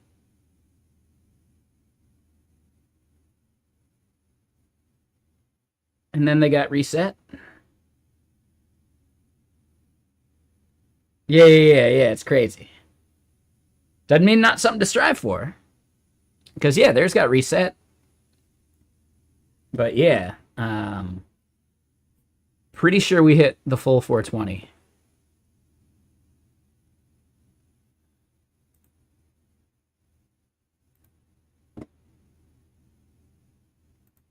Which is pretty cool. Yeah, it's a long time.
All right. So yeah, we wanted to do that, but yeah, something about accounts. All right, like something about this not being queryable is the weird part. It's not that big of a deal though.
Wait, no. So Messijo accounts admin user schema. Messijo accounts admin user schema.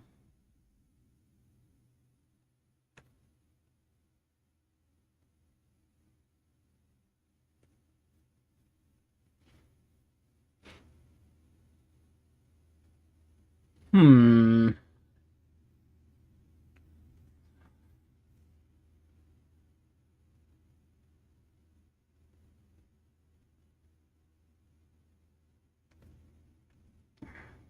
So we got blue here just because we're missing a module dot tag, but you know, fine. We'll add that.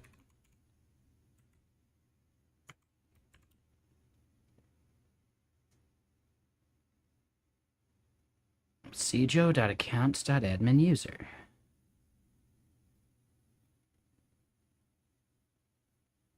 Oh, hold on. We're not bringing it in right here. That's it. That was it. Okay. And that's why it wasn't queryable. So I bet if we roll back.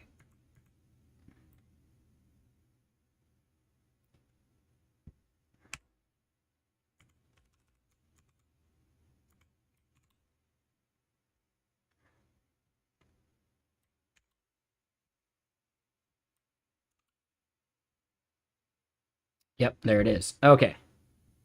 So yeah, I was missing an import. Or a use, or whatever you want to call it. The alias was aliased to nothing.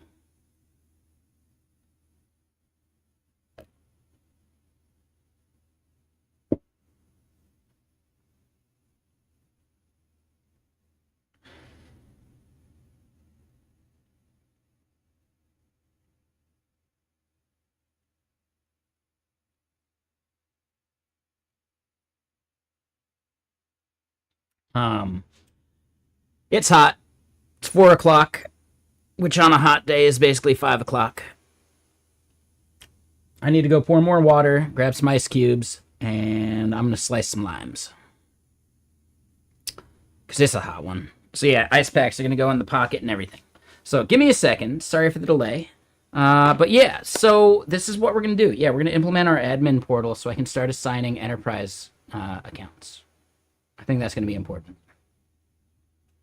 Because I need to set one, like I need to set myself as an admin so that I can then assign users enterprise accounts such as unplug, or at least like change his his account as we see fit.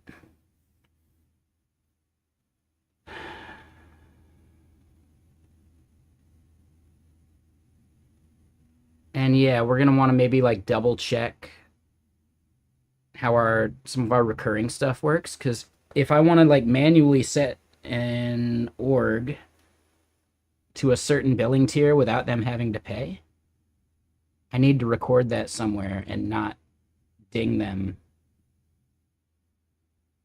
in the future. So yeah, there's a lot to this like admin portal thing, but I think it's pretty important. And I'm just glad that we didn't have to fix the batching bug. Like, as far as I know, it's not a bug. There is probably a bug where maybe the timer isn't getting set to what it should be. I think that should be fixed on like the next iteration. So then maybe the fix is just something on the front end saying it could take up to your previous batch interval to fix this or something. I don't know. We'll have to think about it. BRB. I need more water.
Okay, got some limes. Let's put the lime in the coconut and drink them both up. God,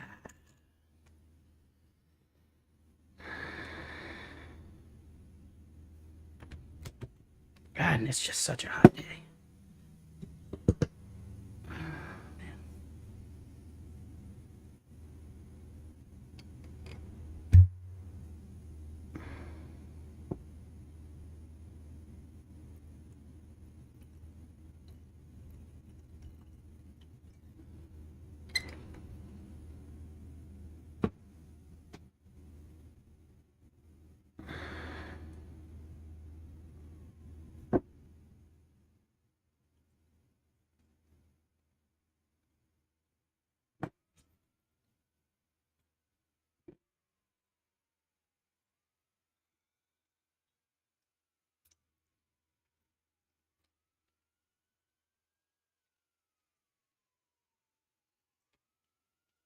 And wait, when is Labor Day?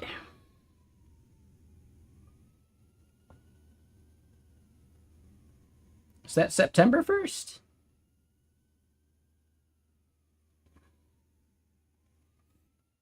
It is. Oh, so this Monday's a holiday? Oh, shit.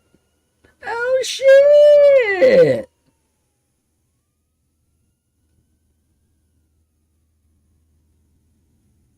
I don't think I knew that. Oh, shit.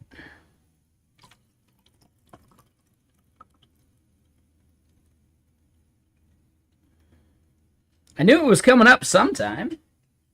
Oh, that's nice. Oh, that's real nice.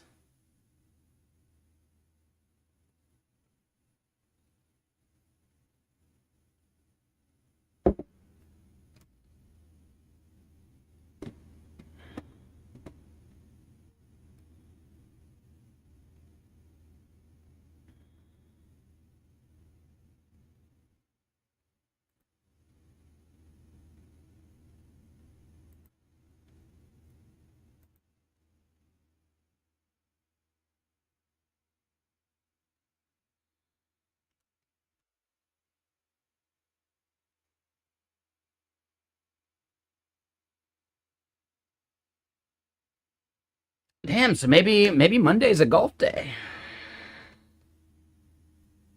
Maybe Sunday's a golf day. Yeah. Yeah, we could make Sunday a golf day. Well, it depends on if I'm going out on Sunday night. I don't think I've heard anything back on the Discord yet.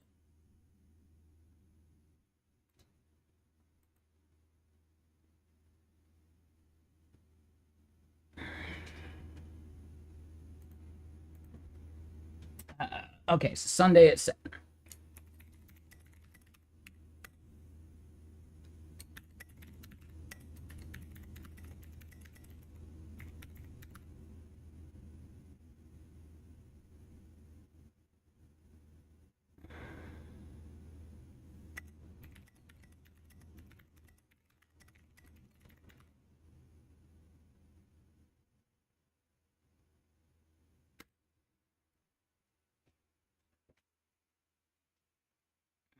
Alrighty.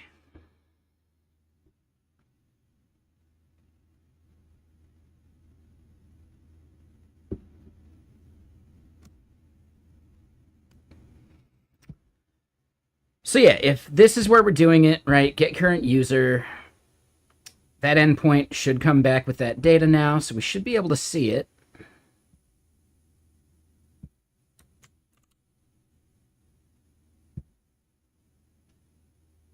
All right, we see current here, response is admin is false because we haven't added that user. So now let's go here. First, we need to go find our user's ID.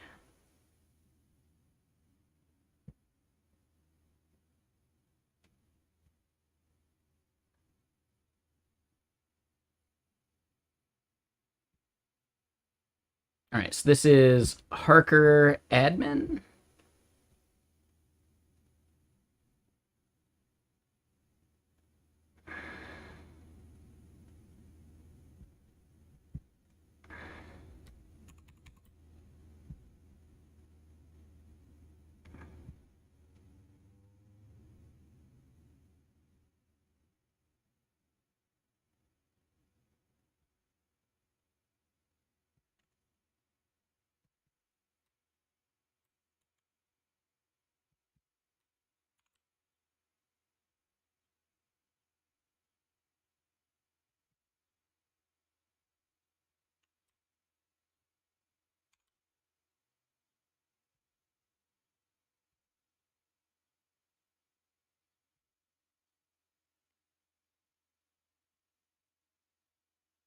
Uh,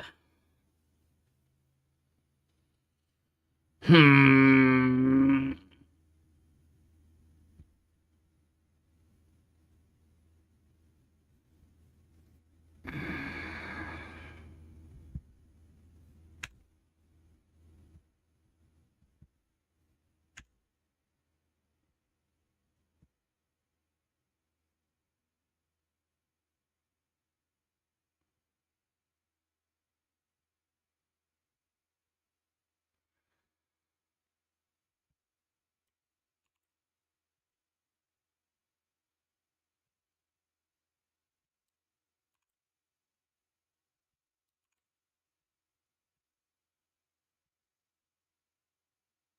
Okay, so now if I refresh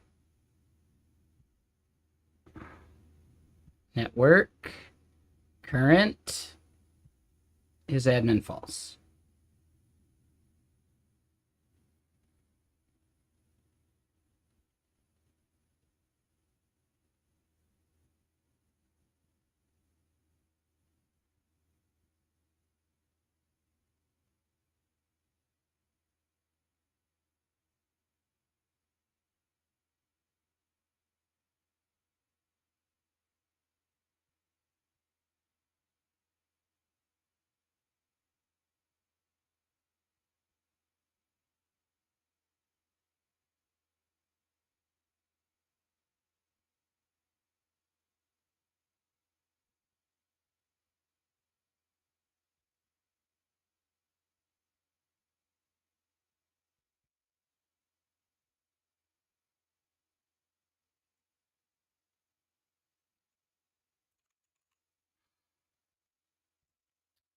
So we inserted the value.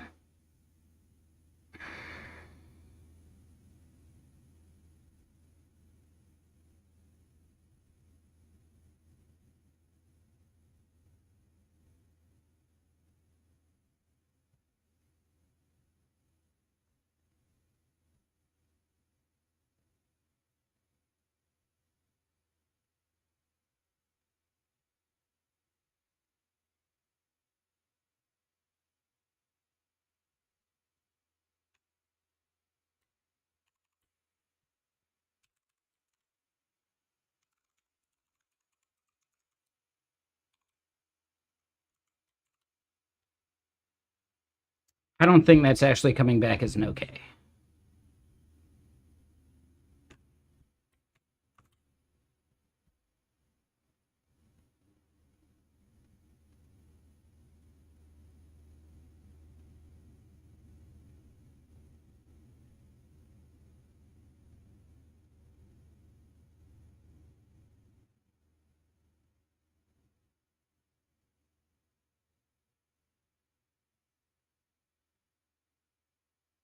Yep, it just comes back as the value.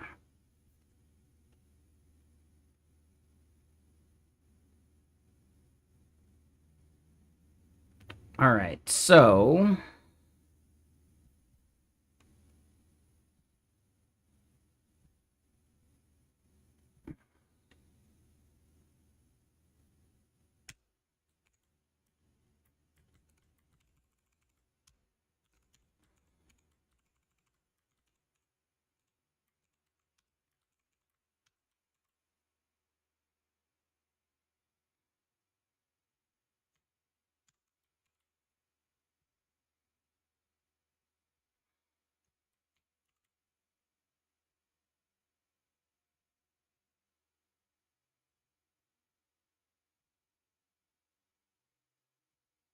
all right, so now we see that yes, is admin user is true.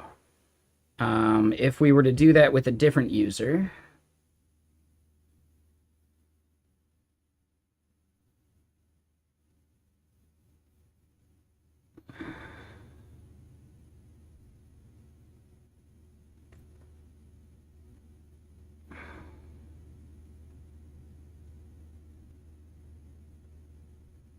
I think we're good there.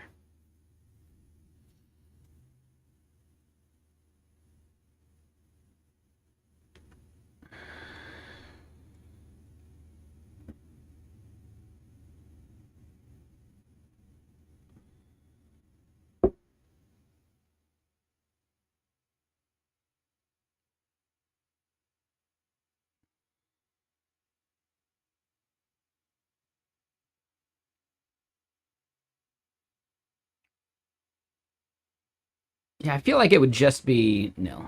How's the heat now? It's a little cooler. It's still 31.6 in this room. I just want cloudy weather. I don't want all this, like, nonstop sun. But, yeah. Yeah, I probably need a haircut. Badly. Yeah, exactly. I live in Redmond, Washington.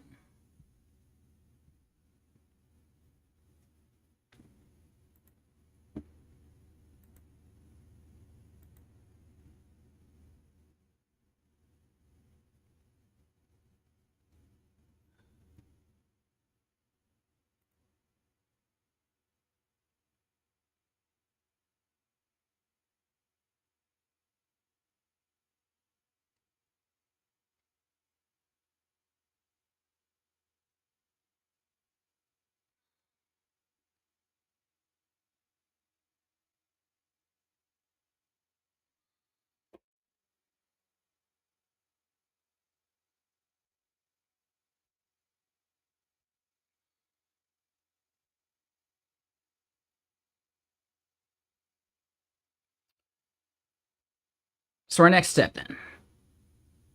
We're able to detect that we are an admin user. Here's my next thought, though. All right, so our team selection is accurate, so that didn't break. Let me double check and make sure we're not getting some error that I might have missed. No? Yeah, it looks good to me.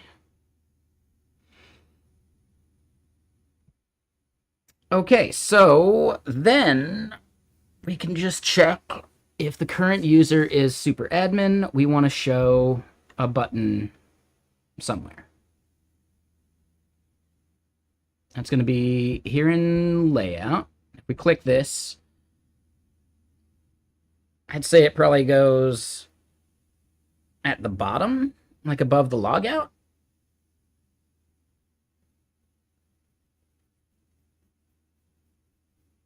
It's just admin portal.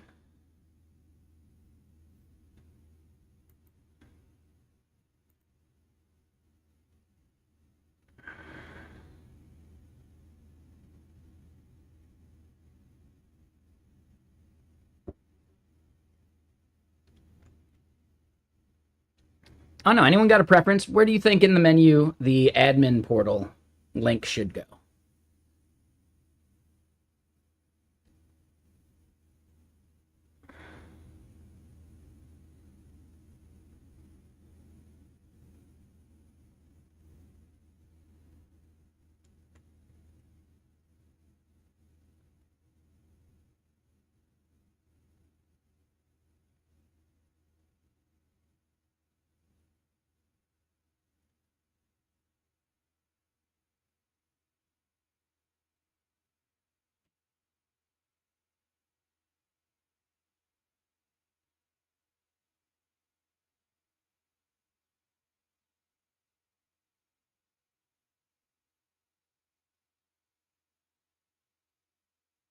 I'm going to say at the bottom. Why not?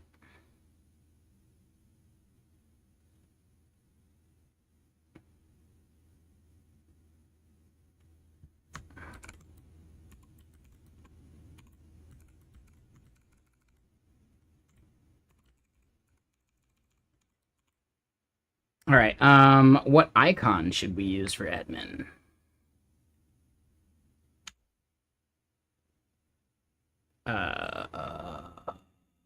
What's the name of the icon library we're using? Starts with an L, right? Lucide. That's it. I don't know. What is a good icon for admin?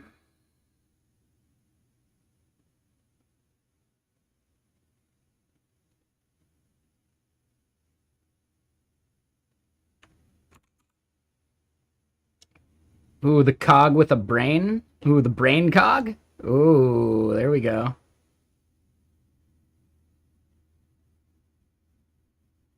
I could do just plain old cog. thought we were using Lucide. Where does that cog come from? Oh, there it is. Yeah, I see it. Yeah, the brain cog's not a bad one. Maybe a key?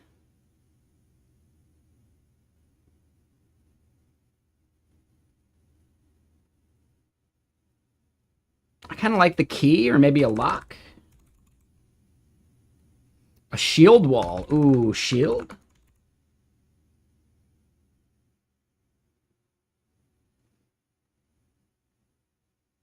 Okay, so maybe this one, like shield user? Oh, you think this one? Brick wall shield?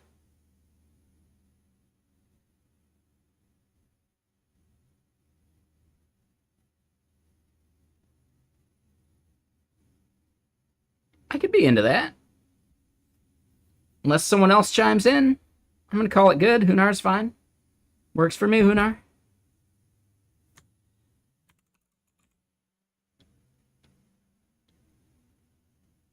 We just see brick wall. I don't see brick wall shield. Wondering if that one's new?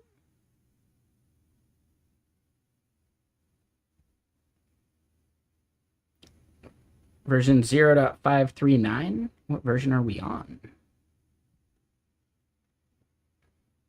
Ooh, we are out of date.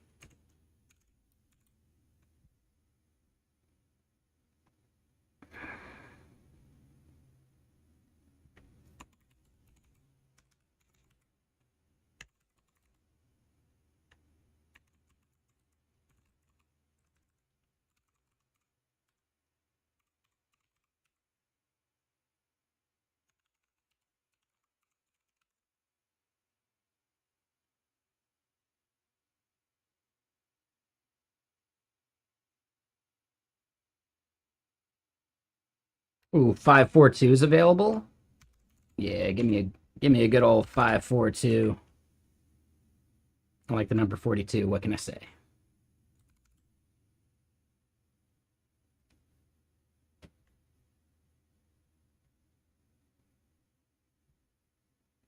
Burke. Brick wall shield. There we go.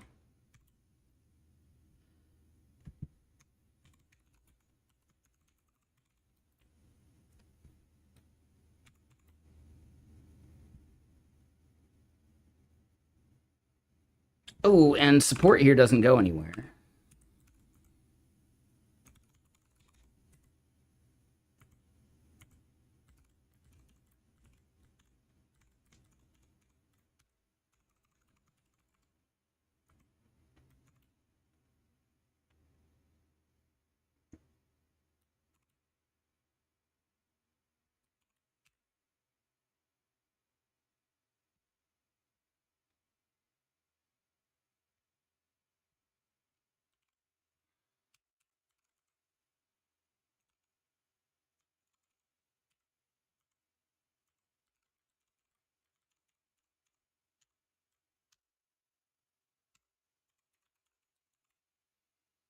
All right, so now we need to create a route, and we're going to call it admin.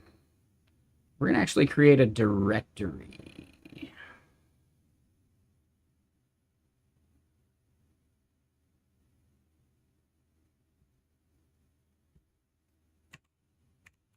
What's up, Sophie? How you doing?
Okay.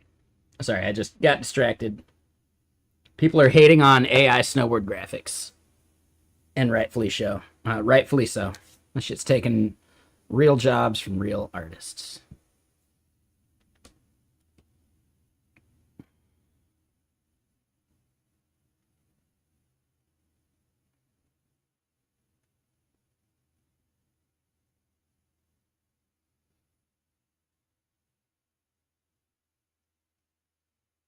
All right, so yeah, export function portal. We'll say admin portal.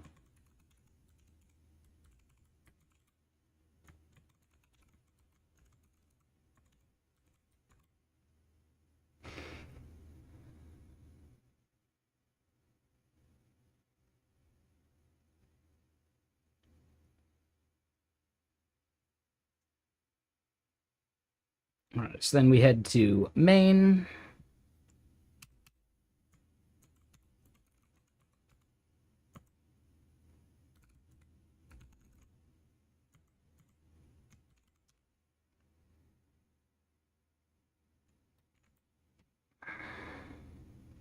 Yeah, it's going to end up getting shuffled up. I think it's fine, whatever.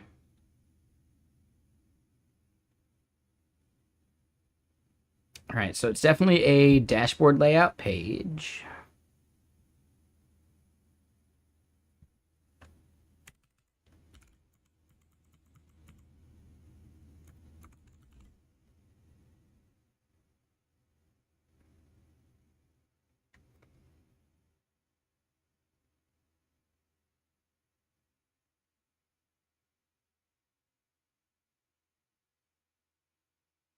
We're going to want to create an admin layout.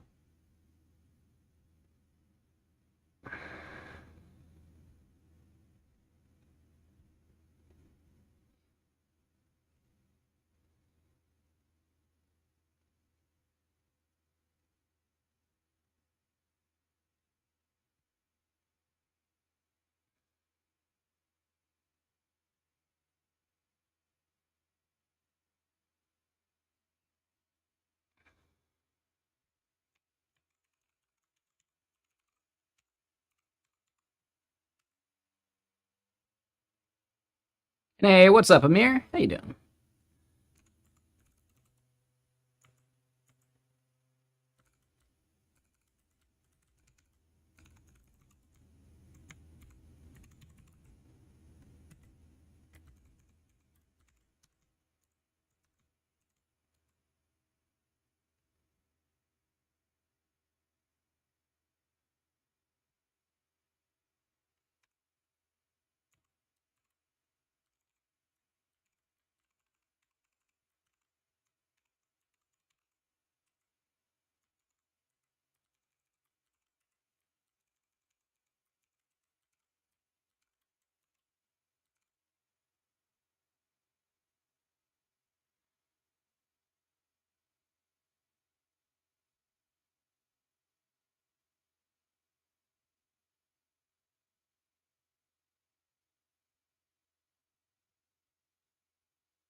Wait, what?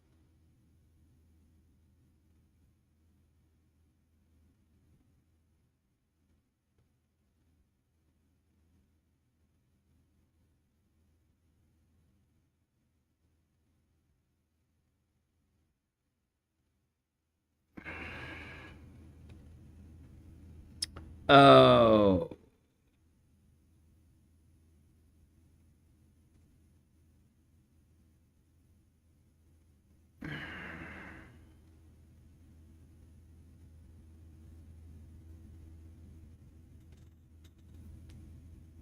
Hmm.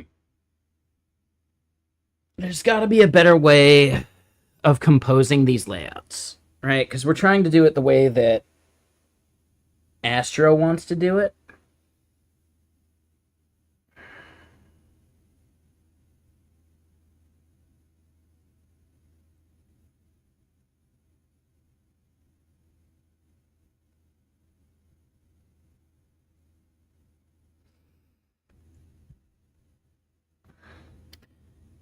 And actually, No, you know what? We might be fine.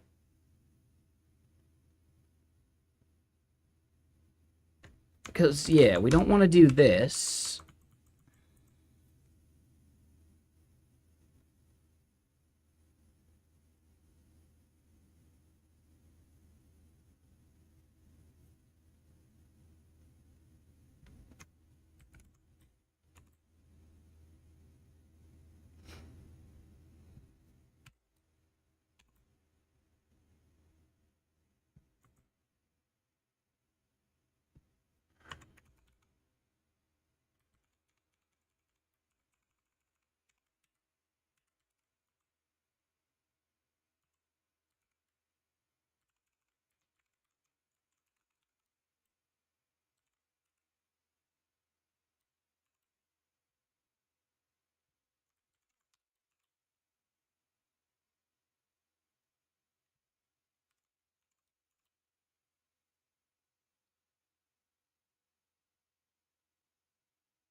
All right, needed to reboot our dev server. Now we see admin portal, and we click it, and we see admin layout. Okay. And then, yeah, switch team.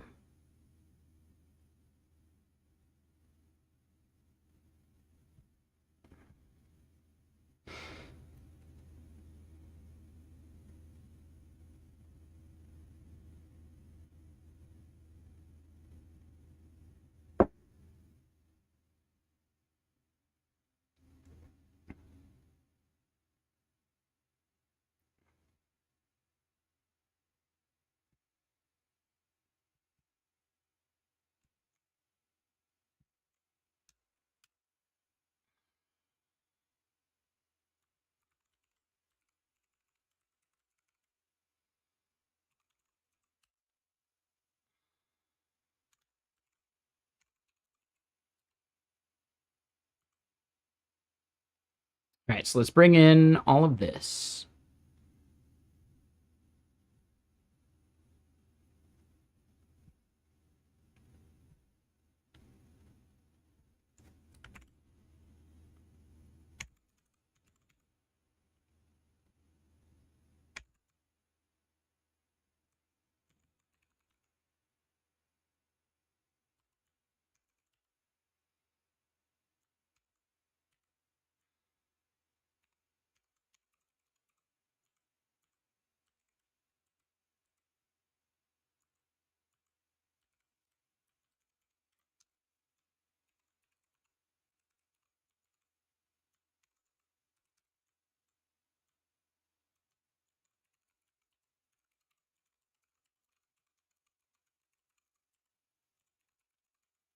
Something like that.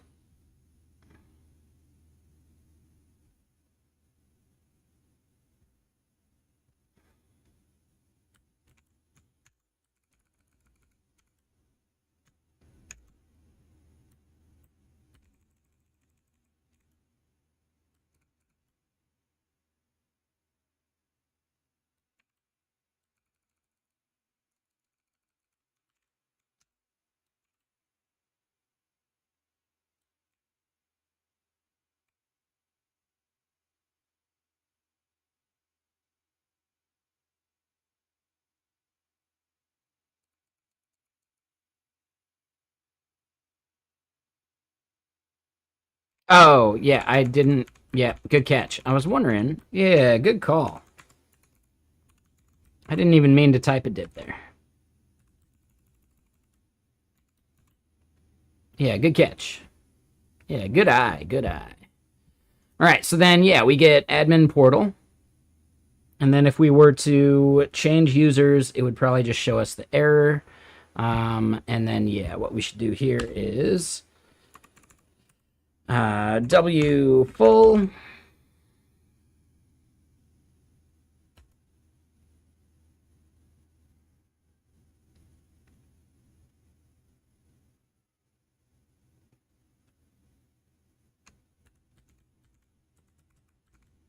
Yeah, good eye. Thanks, Amir.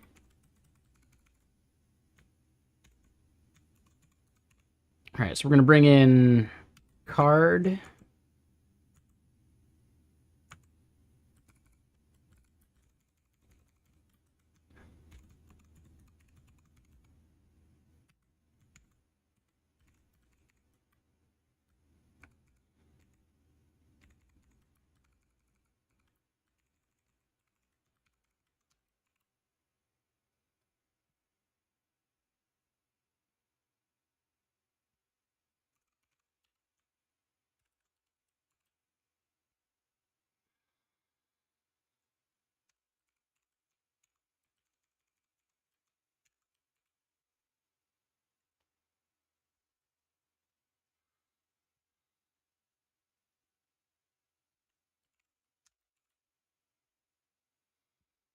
All right, and then, yeah, the card is not W full.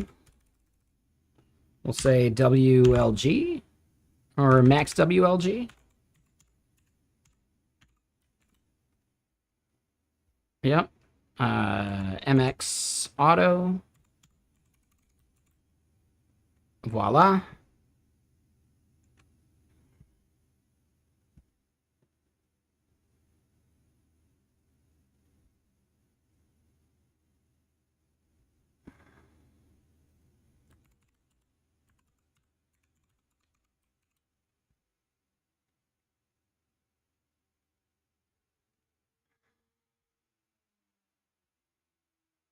Sure, something as basic as that is good enough for now.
So I just moved that out so it's a little easier. Next thing we should do, though, we need to update the user JSON here. No, not user JSON. We need to update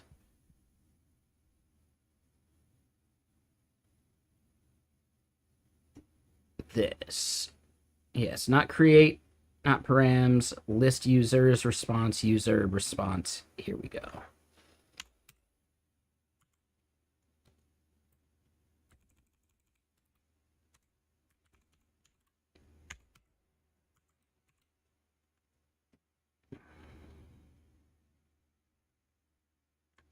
So then real quick, let me just /build SDK.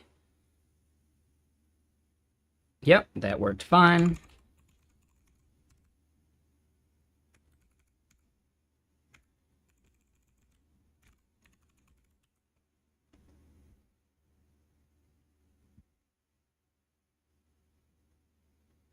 Roseleron. So that is that's built into Mac OS. I think it's built into Windows too. But yeah, basically, you know, with certain gestures from the trackpad, you can like show all of your different like workspaces, I think is what they call them. So then yeah, like that's how I end up like shifting between them. So I'll have one for my terminal, I'll have one on the left for the thing I'm currently working on, and then something else on the right. But yeah, that's what I'm talking about. So yeah, Mac OS has that built in.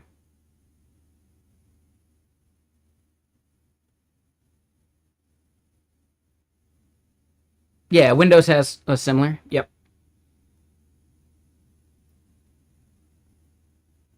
Yeah, no worries. Are you on Mac or Windows? Because on Mac they call it workspaces. Just in case you want to like Google around for it. If you're on a trackpad, right, like one of these guys, it's just a simple like up swipe to do that with all four fingers. I think maybe you have to configure it, right? Like you can show your desktop by doing the spread or whatever. You can even like partially do it, which is kind of fun. And then yeah, just like swiping between them, it's just four fingers. But I think that's something I've configured manually. You're on Windows? Yeah. Anyone know what they call it on Windows? I doubt they use the same exact term.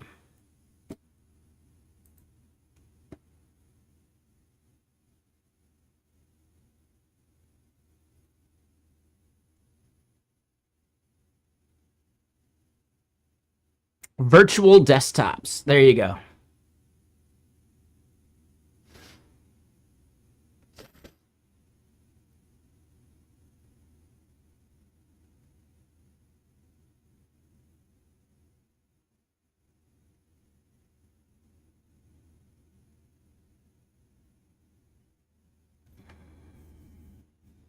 Why use OpenAPI when creating schemas? So I can share them with the front end.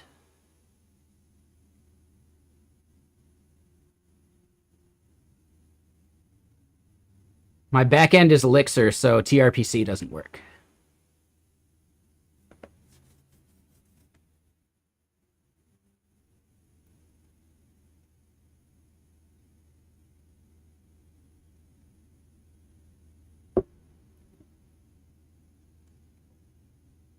Got it. Yeah, the Apple one's a little more fun.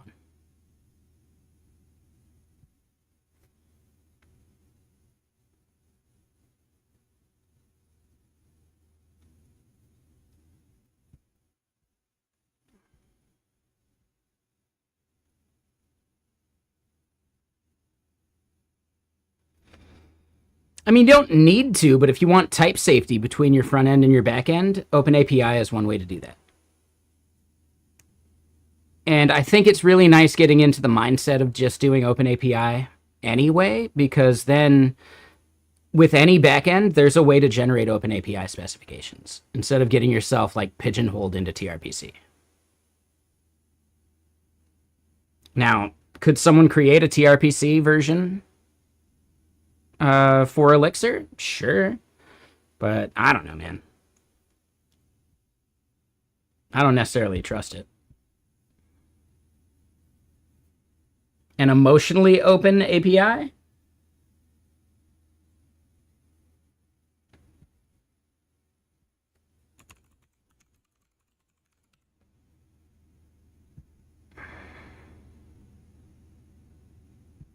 Yep. Once a grizzly bear threatened to eat Chuck Norris, Chuck showed the bear his fist, and the bear proceeded to eat himself because it would be a less painful way to die. I think that's emotionally open, right?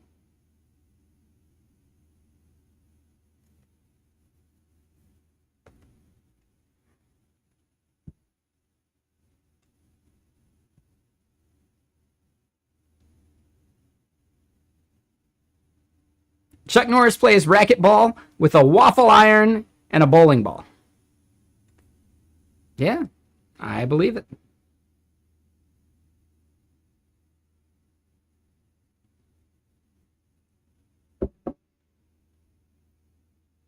No. No, MCP is a very specific thing. MCP is about exposing your back end, or possibly even front end or other things, to an LLM. That's a totally separate thing. Now, what you could eventually end up doing, MCP is Model Context Protocol. What you could eventually end up doing is taking your OpenAPI specification and exposing every endpoint as a tool for some LLM to call. That can get a bit heavy, but yeah, that's one approach to building an MCP so that, Cursor or something can use your API. But I would point out that something like an OpenAPI specification makes that much easier to do. So, in my opinion, I think OpenAPI is very powerful for just being like this centralized thing, that can then be reused in a whole bunch of different ways. Hey-o, there you go. Steel Toad. So I says to him, get your own monkey.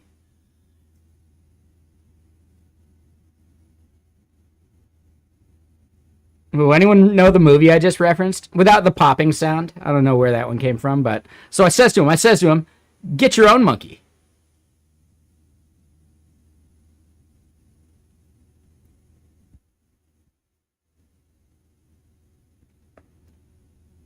Without Googling it, come on.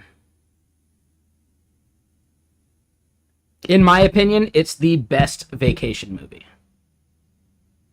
There's a little hint for you. Nick Papagiorgio from Yuma.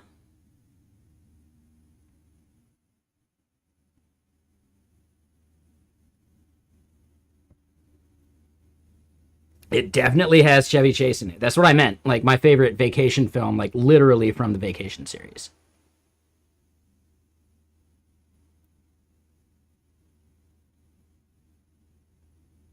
I think it's technically the last one in the series. So I've given you all the hints. It's from Vegas Vacation. Rusty ends up getting a fake ID, and he gets thrown out. And he yells at the guy who sold it to him, who's one of my favorite character actors of all time. He's like, hey, buddy, I want my money back for that lame ID you gave me. What? No money back. Dude, it didn't work. Oh, yeah, I can see. All right. Boom, he takes off the thing that's his sign, and he takes a picture of him, like, you're Nick Papagiorgio from Yuma. You're in software. Like, I don't know. It's, like, really good. So then the entire film... Rusty is playing this, like, software developer from Yuma. And he ends up, like, getting in big with, like, the high rollers. In, like, a fun way. And it's really, really good. There's a part where he's sitting there in a hot tub with gorgeous women in some penthouse. And, he's just telling a joke, and it just cuts to him saying the punchline. So I says to him, get your own monkey. Yeah, exactly. He just keeps putting in, like, a coin and winning. I don't know what happened. It's really good. It's definitely my favorite vacation movie, for sure. It's better than Christmas. It's better than European. It's better than the original Vacation. Like National Lampoon's Vacation movie. It is, yeah. I think it's my favorite one.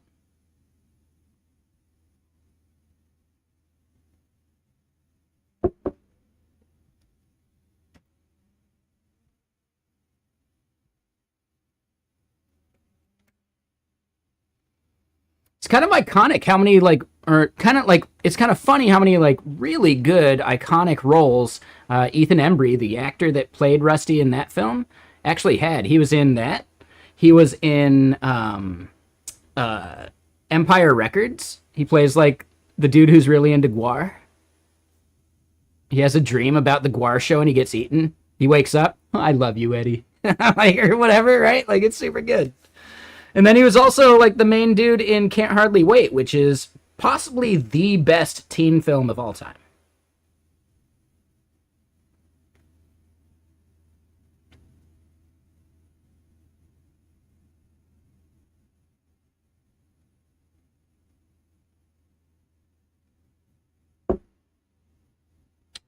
So wait, hold on. Where's that RPC comment coming from?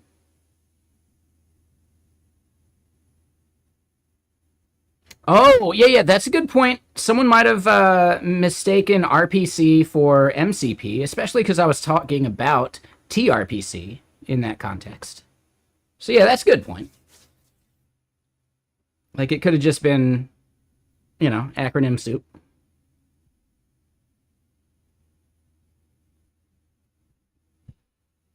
In general, RPC is I make a request and any random thing happens.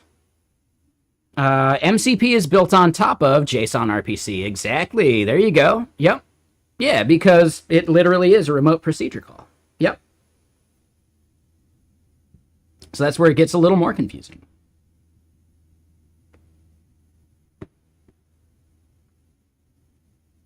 How it's different from a regular API. Well, I mean, MCP is an RPC protocol, right? It is literally sending JSON RPC messages across the wire. So that just won't work if you have a canonical REST API because it doesn't understand that message format. So MCP servers that just wrap some open API specification are really just translating the RPC calls to and from their open API specification and back, right? So at that point, the MCP server is just a translation layer.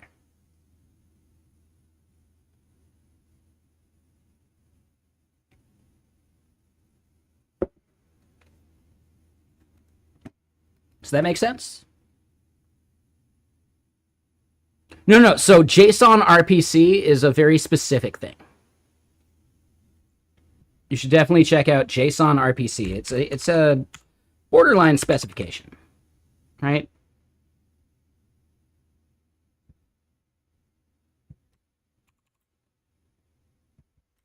RPC can be much more broad. JSON RPC is a very specific message format.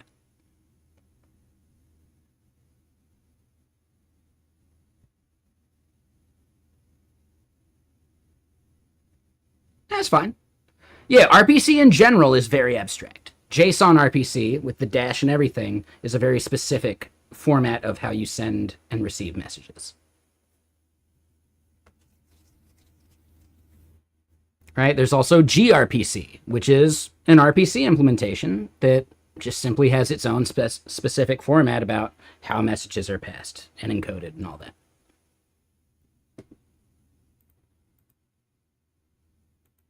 In general, what you'll have is people implementing REST-like APIs, maybe not RESTful, but REST-like APIs, with maybe a few sprinkled in RPC endpoints.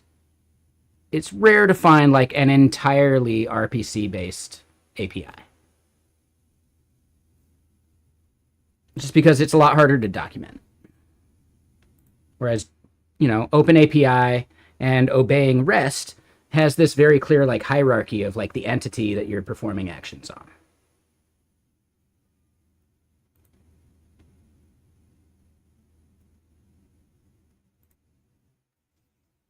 And I'm starting to realize like this could be a decent, lightning talk.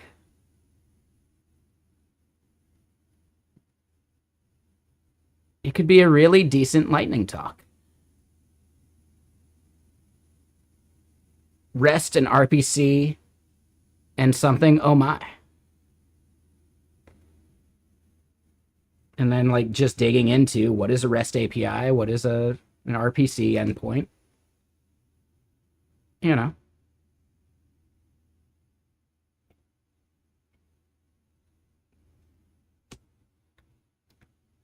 Yeah, I mean, so Raimu, like, you're correct, but it misses some nuance, right? It's all built on HTTP, right? Remote procedure calls are still built on HTTP as well. But the difference is REST is using the verbs of HTTP, right? Like get, post, put, delete, etc., right? That is where it's like more on top of HTTP than just regular RPC. You can still have get and post with RPC, so it's trickier. But in general, with a REST API, those keywords, those actions, those methods have a very specific, like, how they work, right? There's a bunch of semantics around that. And hey, what's up, Tim? Mr. Sir, how you doing? Last time you raided, you were building out your framework for racing games, I think? Or maybe like prototyping a new one with that framework? How's that process going, right? So new game starting October 1st. Okay. And that 2459, is that how many like days you've streamed? You actually keep a counter? Ooh, that's cool. Yeah, thank you. Yeah, I mean, I pride myself a little bit on that. Even with all the whiskey and weed. Pretty proud of that. That is the number of streams. That is super cool, man. Yeah, I lost track ages ago. I mean, based on those numbers, you've definitely been streaming longer than I have. No, I'm pretty sure Raimu, like, just think about it. 7 years times, I want to say like 200 per day? Maybe 250? Nah, he's got me beat. He's got me beat by a year or two.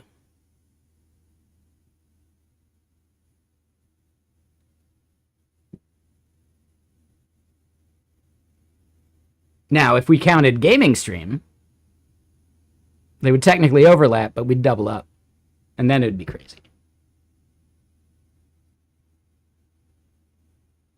Regular streams for you started mid-summer 2017. And then were you doing streams before that? Like, still keeping the counter?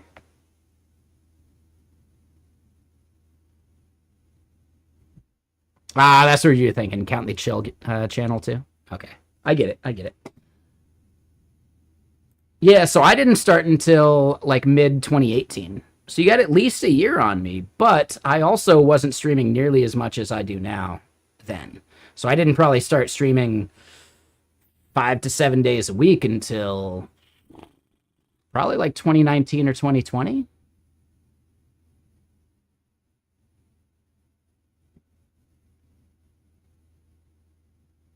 Okay. Yeah, I'd say you got like a good 2 years on me. Maybe a year and a half, but that's a lot. And I think technically you were doing it like every day, right? Whereas I've been doing like 5 days a week for the past couple years, and I think even back then, maybe pretty similar. Tried your first stream back in Justin TV days. Whoa, dude. That's crazy. That is super cool. That is really cool.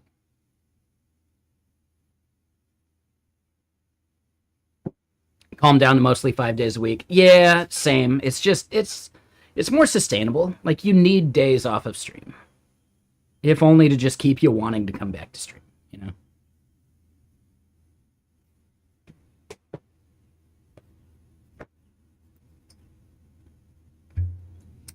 So yeah, what were you up to today? Was it like a planning session kind of day? And I'll at least, get started with what we're working on. We are building an admin portal for my app called Messijo. And hey, what's up, Standard Pointer? Mr. Sir.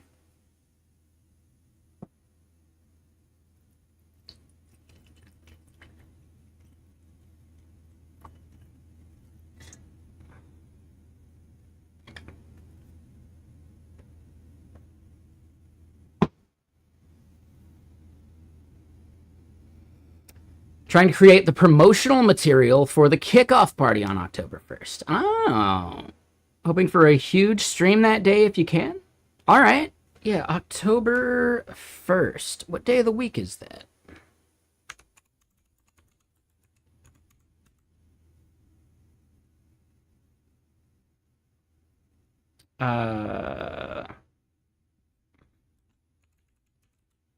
It's a Wednesday? Ooh, those are typically my day off.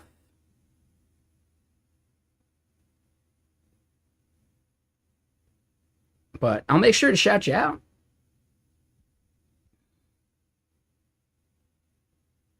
What's up, 3PO?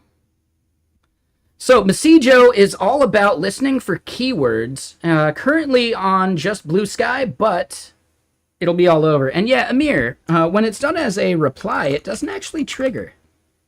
I think that's a bug with Nightbot. So, yeah, I just did it for you. But yeah, it's a way of listening for keywords on Blue Sky, and eventually we want to open it up to Reddit, Hacker News, and Lobsters. Yeah, no worries, Amir. Yeah, I only know because we saw that same thing happen the other day. But yeah, just imagine you're a brand.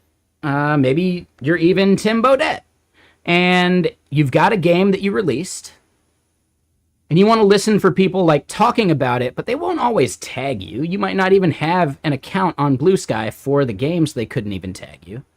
So could you get notified when people are talking about your game to either, one, just do sentiment analysis and see what people are saying, or number two, engage them in some way too, right? So it's basically about leveraging social media for business reasons and not having to like sit on social media all day searching for it, just listening to the Firehose. Yeah, exactly. So that's what I'm building. I'm building it for myself. I'm doing it for work. I'm like technically not for work specifically, but we could use it at work. I work at Get Kraken, for people who are not aware.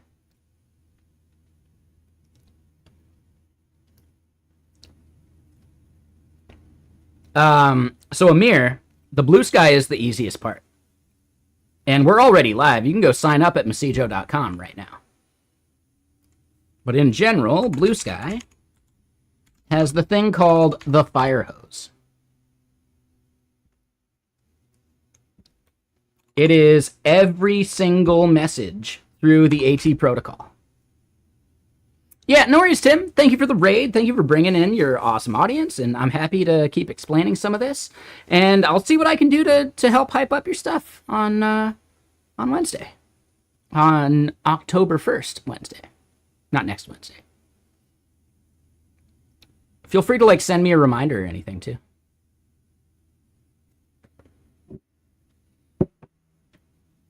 So yeah, basically this is just a WebSocket connection you would run to listen to every single event on Blue Sky. That's likes, that's replies, that's original posts, that's all that stuff. Every single thing is categorized and pushed up to this public AT protocol cloud kind of stuff. And that's the magic of Blue Sky. Like that's the magic of the AT protocol. That's the thing that separates it from Twitter, from every other platform, right? And yeah, I may have applied for the DevRel position they have. I may have not heard anything back, but I also took like a week or so to reply or to actually send it. So, you know, maybe they filled the role in the meantime. Not a big deal.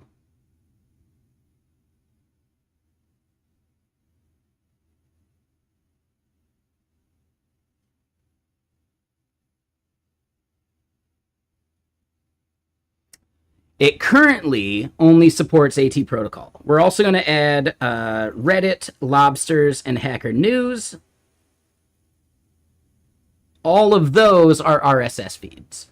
So I'm going to have to wire up a separate like listening mechanism to get access to that. But I could convince Lobsters to publish to the AT protocol. And I bet I could maybe eventually convince Hacker News.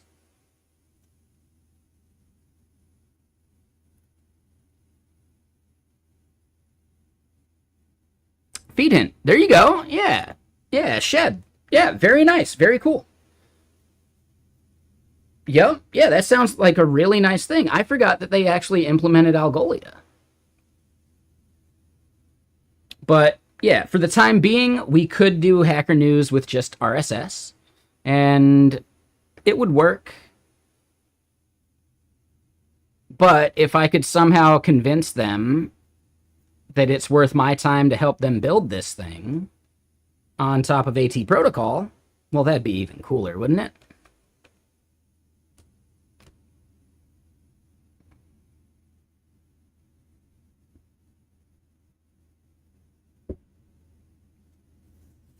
I basically want to establish Messijo. And yeah, maybe apply to Y Combinator with it. You like the style? I am not a designer. I did do all of the design for Messijo, but I'm cheating by using a library called Neo-Brutalism. If I could spell.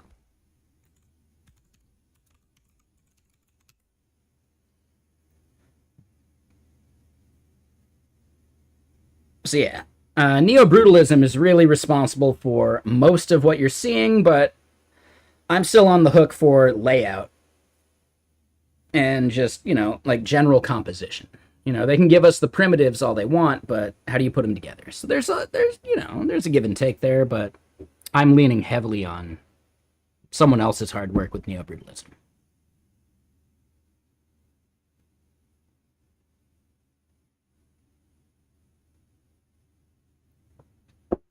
Yeah, thank you. I appreciate that.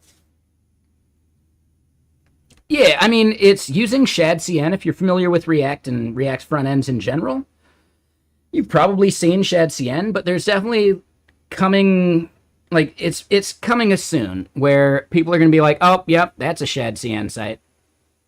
Because a lot of people don't customize ShadCN. They just take it verbatim from the library and don't change much. So when they do that, it gets the bootstrap effect, right? I don't know if you remember 10 years ago, you could totally tell when a site was made with bootstrap, at least the ones that didn't change much. I still think it's not quite the same because you can do stuff like bootstrap, and then let's see it. Yeah, you can do something like this, which is a bootstrap website, but it doesn't look like bootstrap, right? If you really squint your eyes and start if you recognize the bootstrap docs, then you can recognize that, yes, they just reskinned the bootstrap docs. But it's still so different from the standard bootstrap site that the average person using a website made with this wouldn't be able to identify it as bootstrap. And that's the magic, right? Use a good baseline and then customize it as you see fit. And ShadCN actually allows you to do a lot of that. You can create your own ShadCN wrapper or implementation like Neo-Brutalism with just a little bit of effort.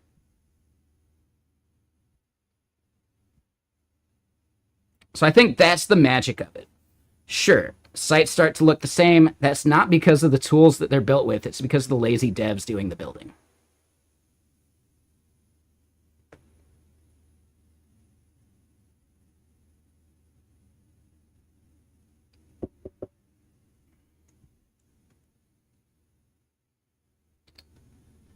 So yeah, for everyone joining from the raid, the thing that we're working on right now is an admin portal, and we basically just begun, right?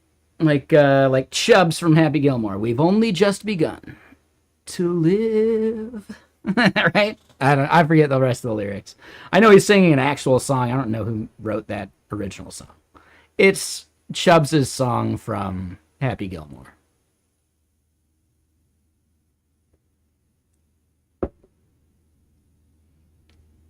So yeah, we created this layout.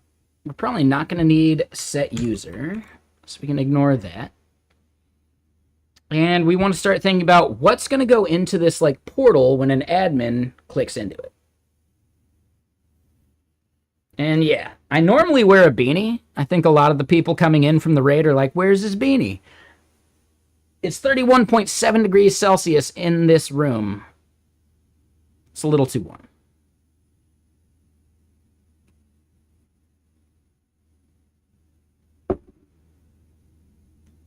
It's just a little too warm.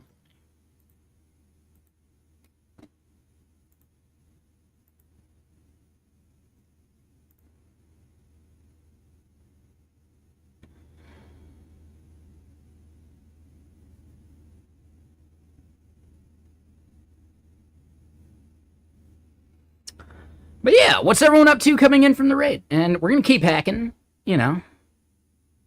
I don't mind questions like some of the ones we had.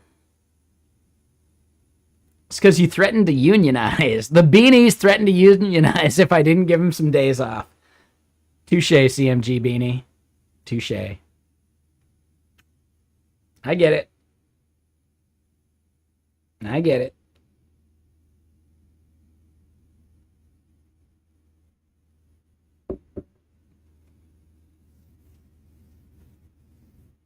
Right? I mean, if they unionized, I'd have to give them all like equal usage. Some of those beanies don't fit right.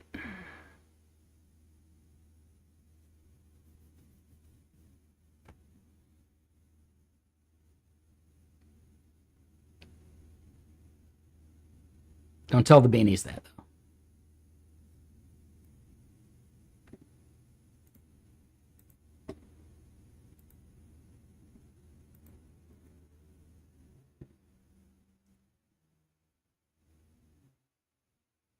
No, I'm actually. Well, maybe I am thin shaming? Yeah, some of them are like, not puffy enough. I like a thick beanie. I like a little slouch. I'm no slouch, but I like my beanie to be one.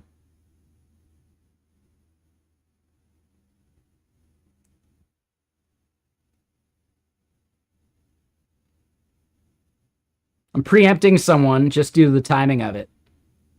I'm waiting for someone to say the Caddyshack quote. Oh, don't sell yourself short, Chris. You're a tremendous slouch.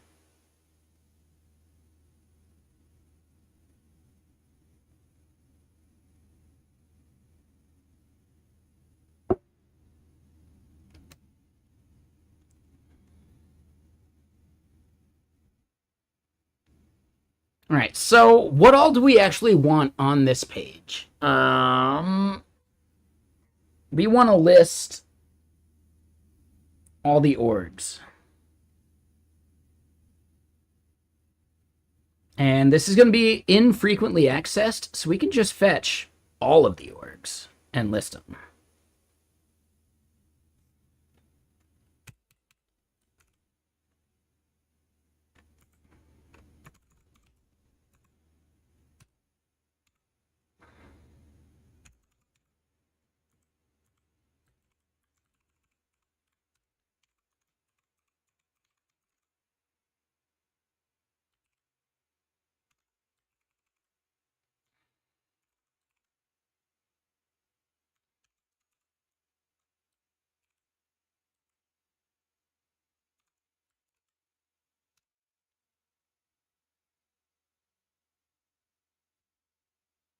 All right, so all of the orgs, we're going to have a use effect.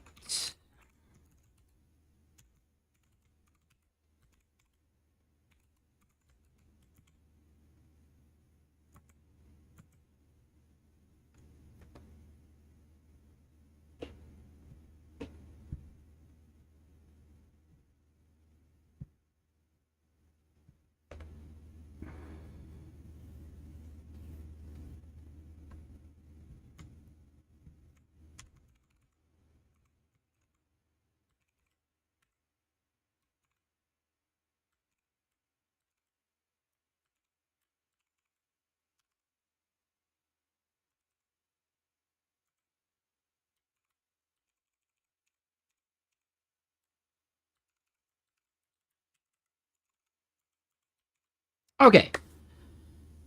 So we'll do that. I do have to use the restroom. Give me a second. And these ice packs in my pocket are basically room temperature. So I'm going to swap them out real quick. BRB. Give me a second.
Okay. So yeah, welcome everybody. How's the day going?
Your day is almost done. Just writing some code before sleep. Nice.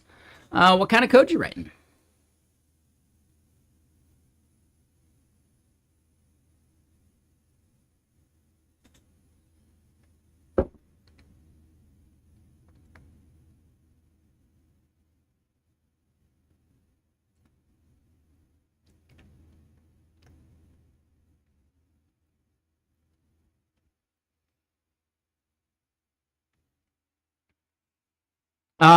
So I'm not going to be consuming the Reddit API per se. I'm going to be consuming RSS.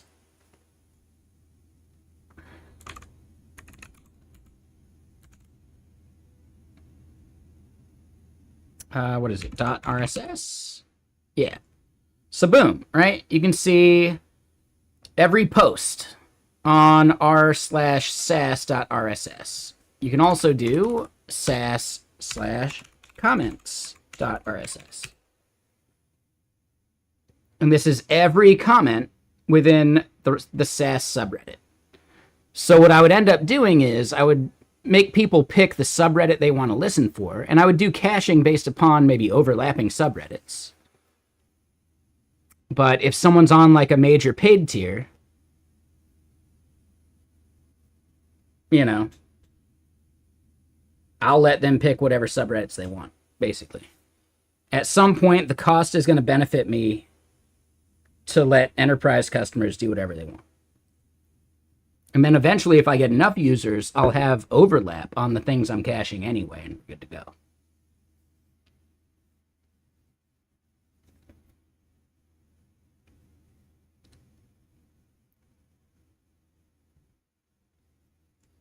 Until they lock down the RSS feed, we're good to go. And they would probably break a bunch of shit if they locked down the RSS feeds.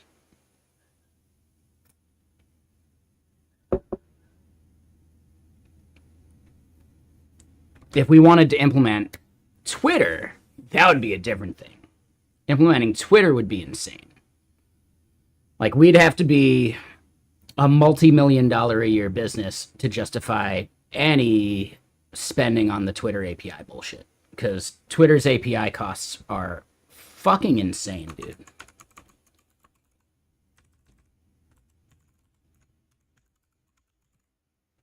Like, have you seen this shit?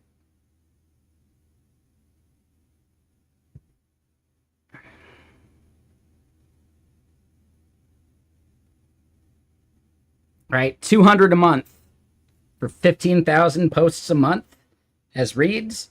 Dude. You'll fill that up in like 10 seconds. Less than that. Like way less than 10 seconds. Like immediately. Nah, I'm not trying to do that, Blossoming. I want to do it like truly ethically. And I don't think that's truly ethical. But I get you. I understand. Other people could do it. And my need to be ethical is going to be a bottleneck for this business, maybe. I can get that. But I also think we don't need Twitter. Not yet. Yeah, like $5,000 a month for just 1 million posts a month? Dude, we're going to have to pay them way more for that. Right? We're going to have to, like, end up talking, like, enterprise level access.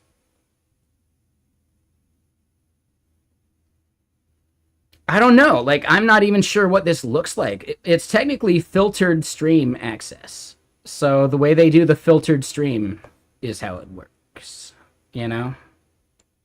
So then how does that filtering work? And blah, blah, blah. 1,000 rules per project. You know? At the pro level, with the right filtering, maybe we're fine. But, yeah, I think...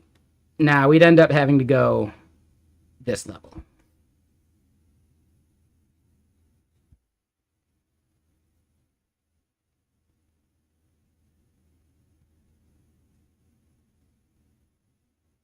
No, the filter would be looking for those posts exactly. Yeah, $5,000 a month for a non-enterprise tier is insane, dude. Like, damn. Dude smokes way better weed than I got, and Washington has better weed than California. Fight me over it. You know? But yeah, like, Twitter's just not in my crosshairs right now. I'd have to get VC funding for Twitter to be a concern. And maybe that's an option. But I would need VC funding, for sure.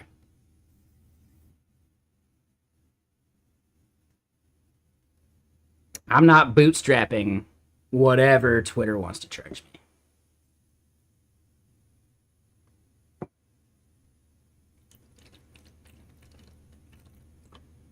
These other platforms, though? Hell yeah.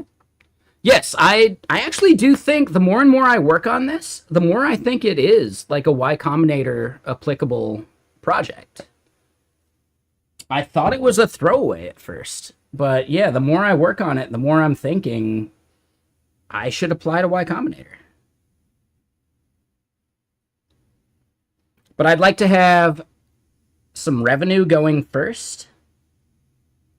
I'd like to have product market fit in some way first. And then it's about, yeah, no, I need VC funding to scale. And at that point, I don't even necessarily need to do Y Combinator. I could do any VC funding. But I think Y Combinator would be ideal simply to be able to get, like, first-party access to the people that work on Hacker News. To convince them that it's worth them publishing to the AT protocol.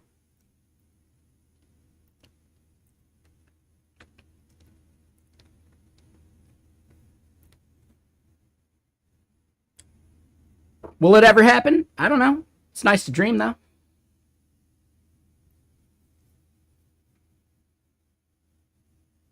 Add Twitter and bill $10K a month for a Twitter listener. Sure. I mean, that's an option. We can do it. We can figure it out.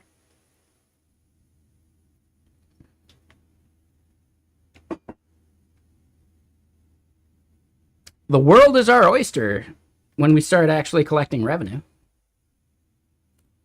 Until then, it's all speculation.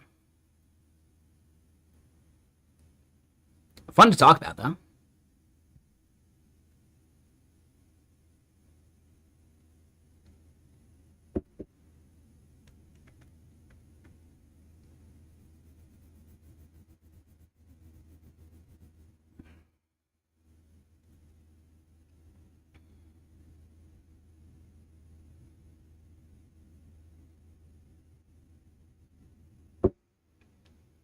So Zero, there are services that do that, and they're great. I'm not trying to do that myself. I think I'm doing like the opposite side of things. So Buffer is one of the original companies for that, but there's people building their own, and I know Kevin Naughton's working on one.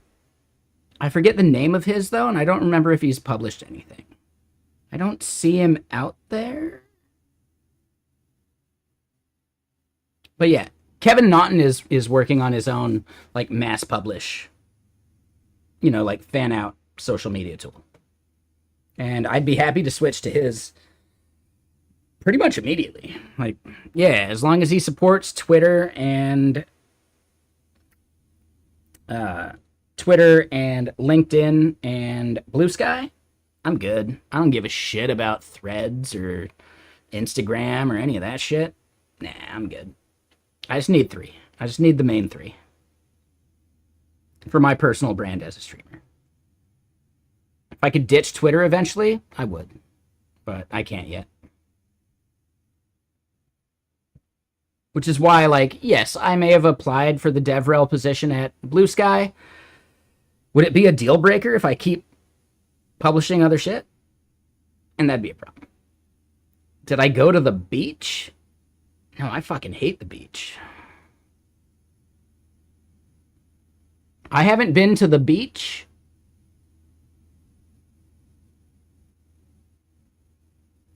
Hold on, let me do some math here. I haven't been to any beach at all whatsoever for 16 years.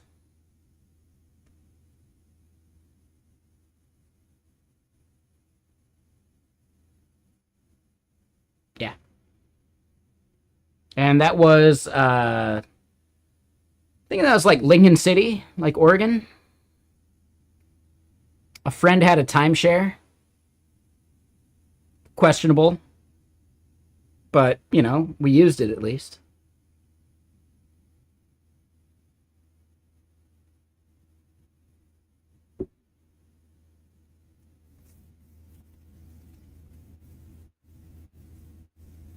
Yeah, man. Damn, that's 16 years ago. That's a long fucking time. I think it was Lincoln City. It could have been Sandy. Or not Sandy. Shit. What's the other town that's like right there on the Oregon coast?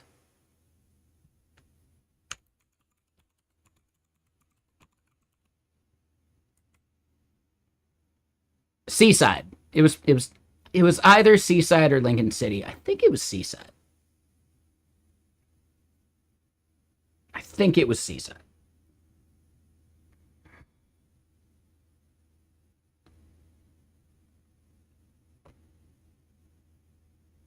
It could have been Newport. I don't know. It wasn't Cannon Beach specifically. It wasn't Manzanita or Rockaway. It wasn't like Astoria proper. It was one of those.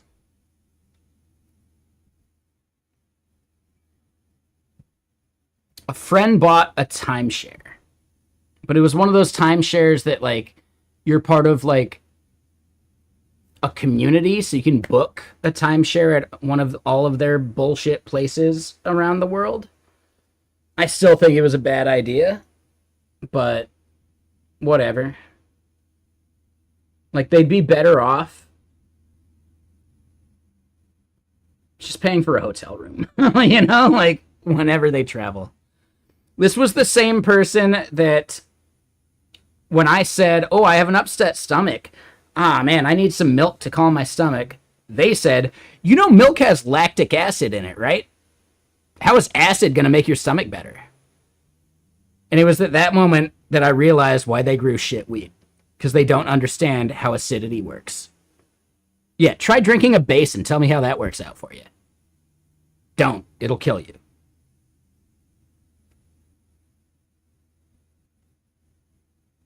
Right? As long as the lactic acid is less acidic than my stomach, it's lowering the pH. But yes, this was a person who was very good at math that thought that applied to other aspects of life too.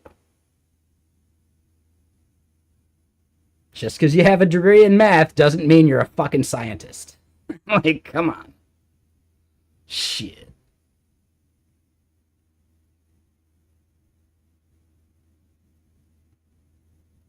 And they grew terrible weed. It was bad. It was really not good weed.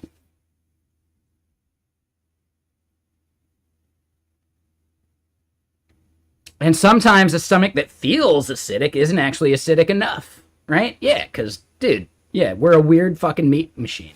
Yeah, I'll even point that out. But here's the biggest part. If you think milk is going to help, then you're good to go, right? Because thinking it matters a lot.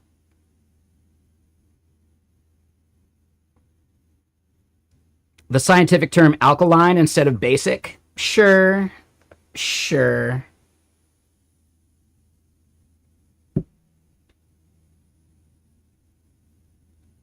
Yeah. Exactly. I get that.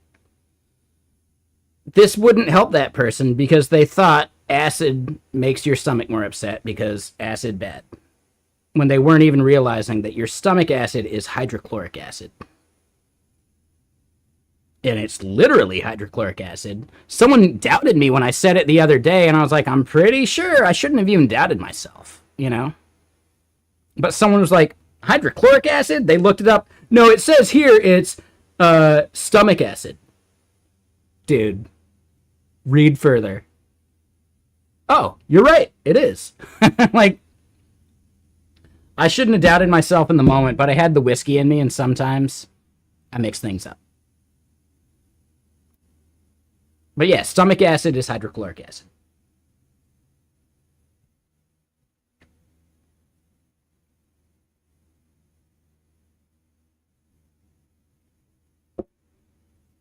I just love it when I like say something with confidence, then someone doubts me, and I'm like, well, shit, should I have been that confident in saying it? And then I start like dwelling, like, God, I should be better. And then they look it up and verify, nope, you were totally right. God, good job, brain. God, good job, stoner brain, remembering shit that I don't have to remember perfectly because my brain will just do it anyway. Good job, meat machine.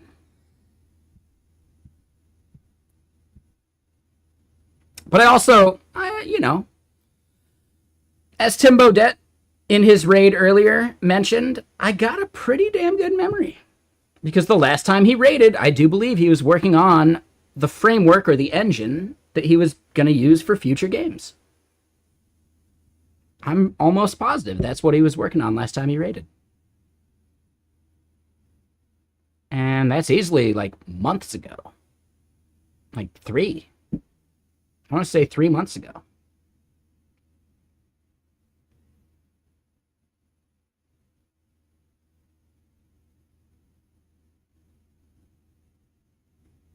With the amount of whiskey and weed I consume, it's almost like I'm actively trying to kill my memory and I just can't. It's weird.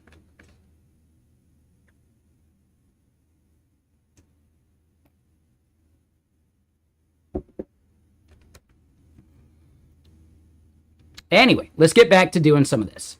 What I want to do is we should be getting a full list of all orgs on the server.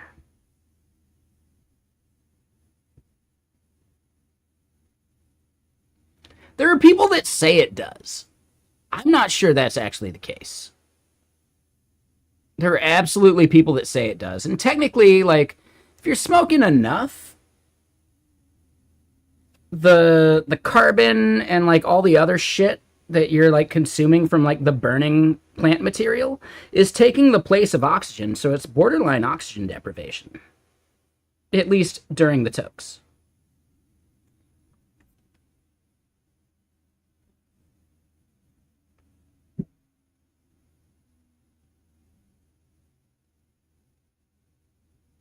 Right? Like, not nearly as bad as huffing gas or something, right?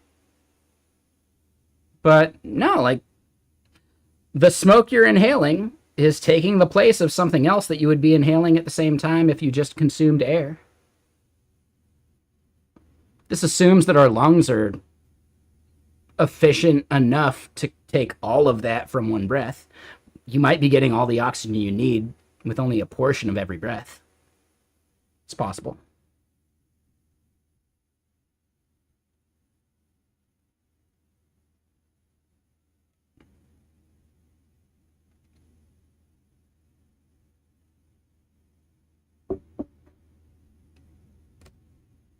I just wonder, like, if that were the case, you'd just breathe less, you know?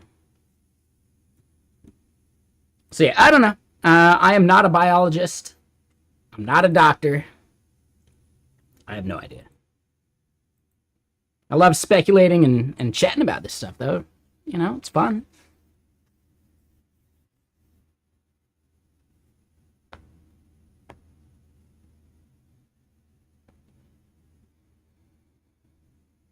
Not a doctor.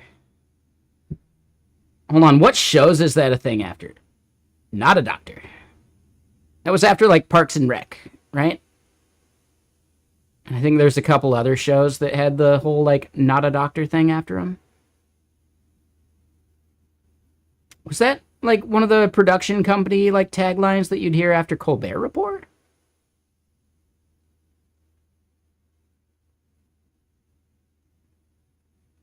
No, and I get that. Yeah, Fremulon. You're right. Fremulon was the Parks and Rec. What was the not a doctor reference?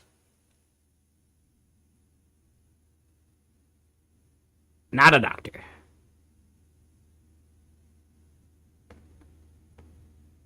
It's definitely some show.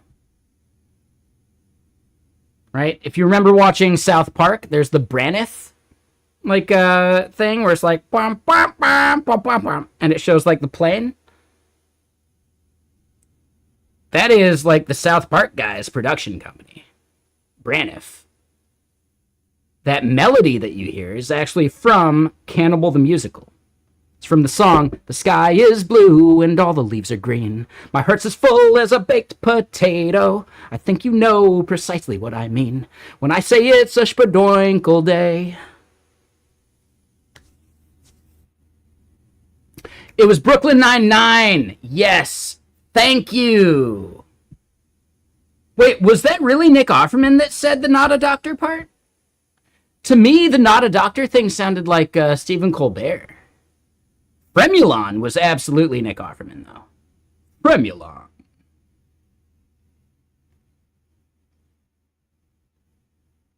Yeah, I turned autofocus on.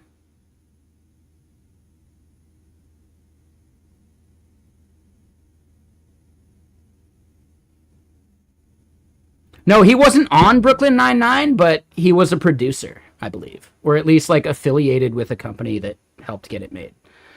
That dude makes most of his money as a producer these days. I'm almost positive. If you're smart, that's how you make your money in Hollywood.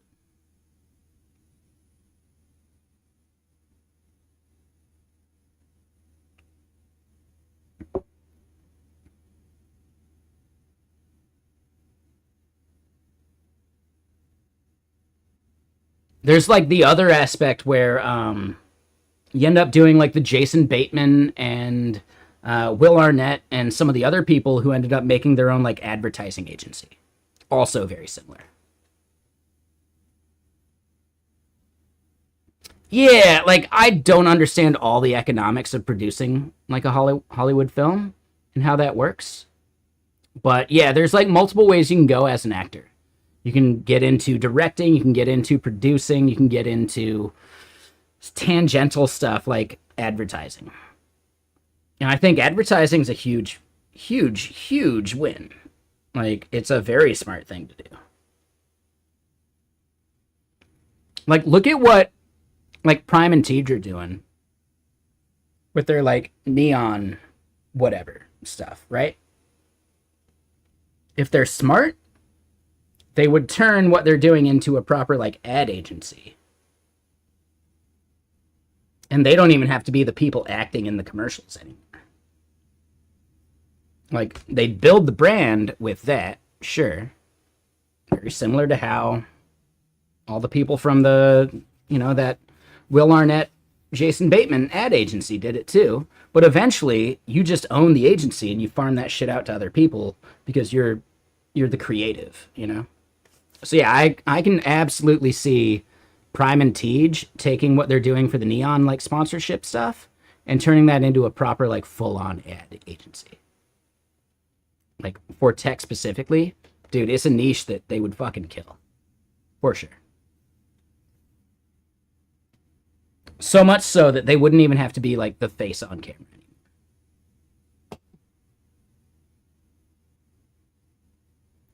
Right? You want to pay the big bucks? Well, yeah, you can get Prime's face.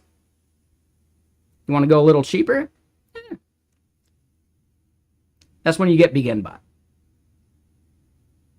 I'm kidding, by the way. I'm a big fan of Begin. He's a really good dude. I think I might actually more personally align with hanging out and chatting with BeginBot than I actually do with the other guys. But I'm, friends with the other two as well. But real quick, let me go slice another lime. And we're going to pour another whiskey. It's too hot to not have another whiskey. This heat streak needs to end because I need to not drink this much whiskey. But not today. So, BRB, give me a second. I'm going to go slice another lime, and I'll be right back. It'll be just a couple minutes. I got enough water, so we're good there.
Now, I was thinking about it, right? Like, why am I more of a fan, or not fan? Fan's the wrong word. Why do I think I could be closer friends with BeginBot? Because we both have our own very specific, like, niche of weird, right? We're both really weird dudes. And I think those types of weird mesh better than other types of weird. Everybody has their own flavor, Some flavors just don't mix as well as others. Like lime and whiskey, solid flavor mix.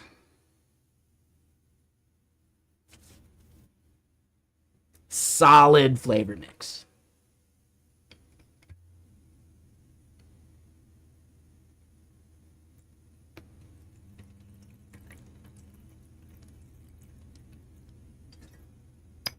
Yeah, I can't wait for fall winter. The humidity is too much. It's really not that humid here. Humidity in this room's at 40%, so it's not good, but yeah, Kinslayer, I think where you're at, it's probably much worse than that. Here in Washington, we basically never get above 40. Like, even when it's raining. And I don't know about that. I'd have to look at the numbers.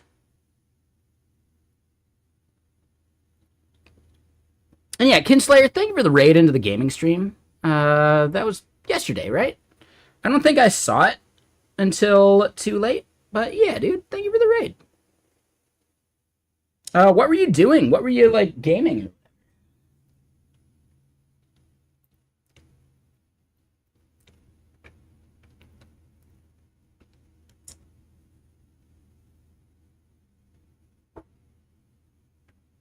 You're playing Fallout 4. Oh, nice. With any mods or just raw dogging it? That's a game I've actually been meaning to revisit with a bunch of mods.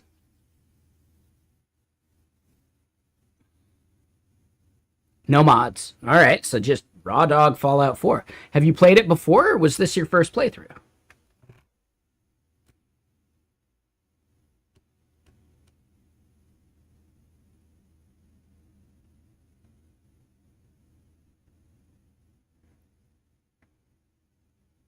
Oh, so Surly, I'm talking like when I'm doing these whiskeys, I do, like a standard pour of maybe like an ounce, ounce and a half. And then I do like a whole quarter of a lime, right? Right? Like a whole quarter of a lime wedge. And then water to the rest. So I'm heavily mixing down my whiskey to pace myself. If I just drank straight whiskey, I'd be on the floor in like 10 minutes. 1 drink, Crevassier. 2 drink, vodka straight. 3 drink, I'm in the sink, throwing up on my brand new mink coat. Sorry, anyone know that? That is an obscure reference. That is Dirt Nasty from the Mickey Avalon crew. This is like easily like a 15-year-old reference at this point.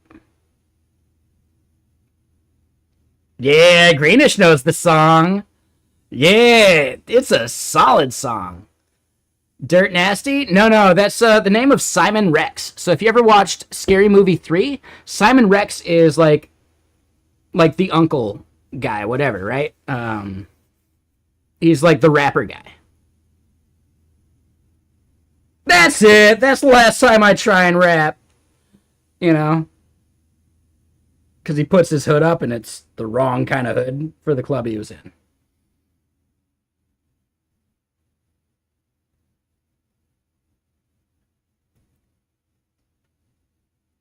But yeah, Dirt Nasty. Yeah, he can actually rap. He's good. I think that's probably part of why he got the role. George. His name was George in the film.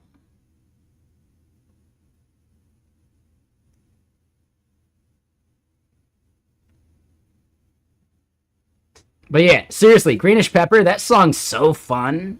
Hold on. We're going to play it for stream. I think we got to do it. We just got to do it. I'm sorry. Nah. Sorry, YouTube. I'll paste the link for you. But this song is 1980 by Dirt Nasty. It's not everyone's cup of tea, so I get it. It's fine. But it's a fun song.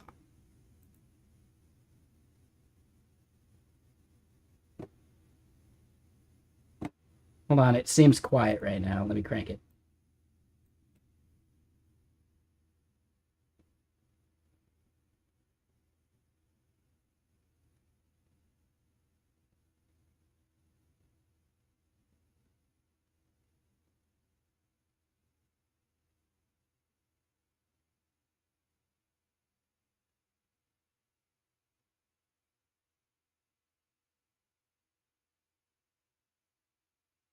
Oh, he's not there yet. This is the joke. I stopped smoking weed, you know?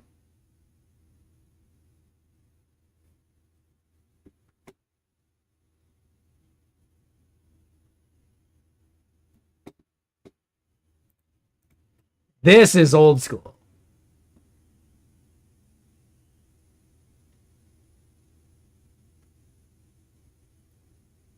like the U.S. Open trophy. The fact that I remember these lyrics still is crazy. Crevassier, 2 drink, vodka straight, 3 drink, I'm in the sink, throwing up on my brand new mink coat. It's so funny. Like, I don't know.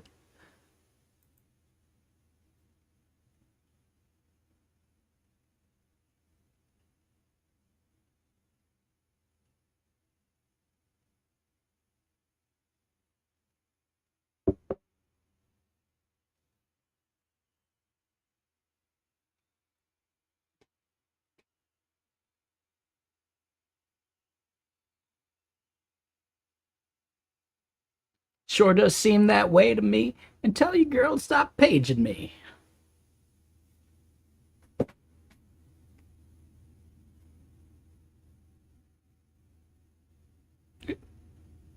Right? This is pretty old school, right? Like, this song reminds me of 80s rap.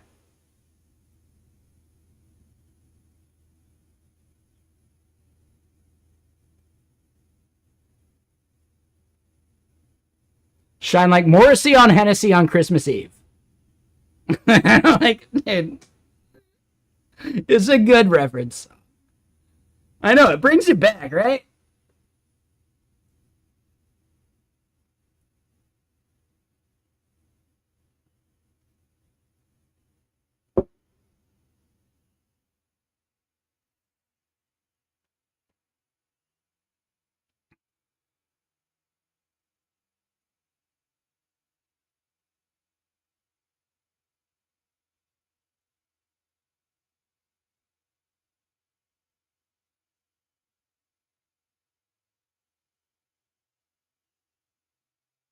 Yeah, the video has Mickey Avalon and, like, the DJ they all share. Yeah.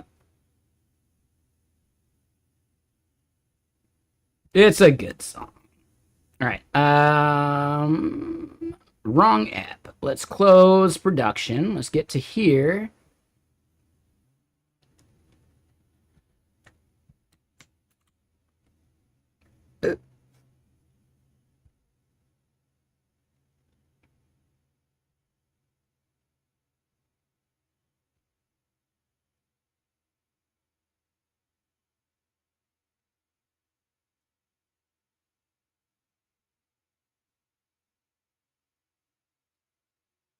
All right. Anyway, yes, good song ish. It's fine. Could be worse. All right, let me get the volume back to where the synthwave should be.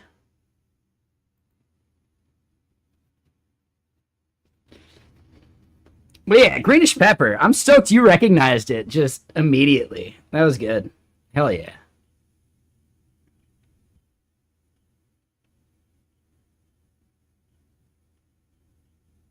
And then, yeah, real quick, Blossoming Petals. Are you still out there?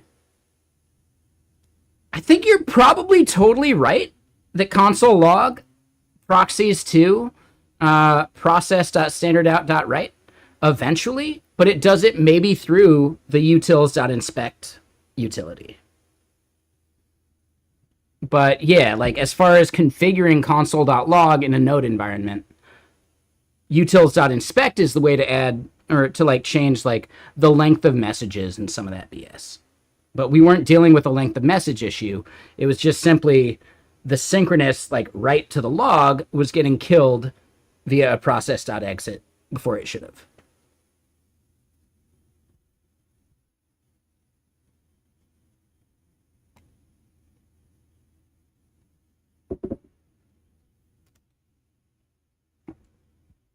See, I'm pretty sure that PR is still hanging. Let me double check that.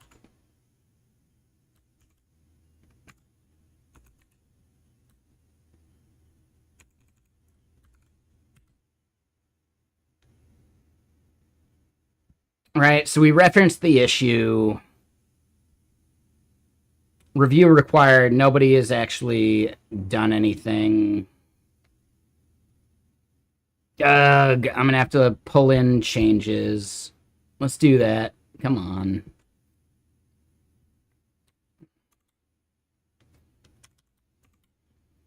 Because I really want this merged so I don't have to do some, like, NPM patch bullshit.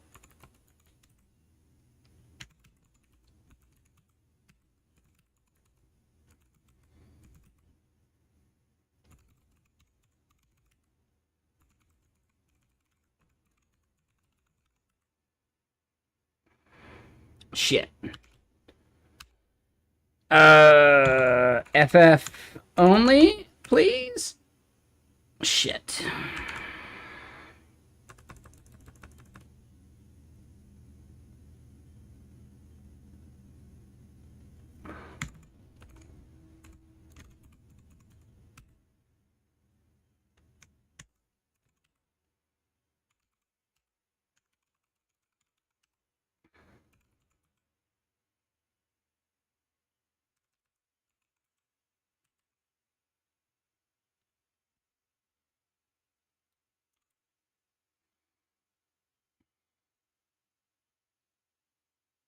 All right, so we're no longer out of date.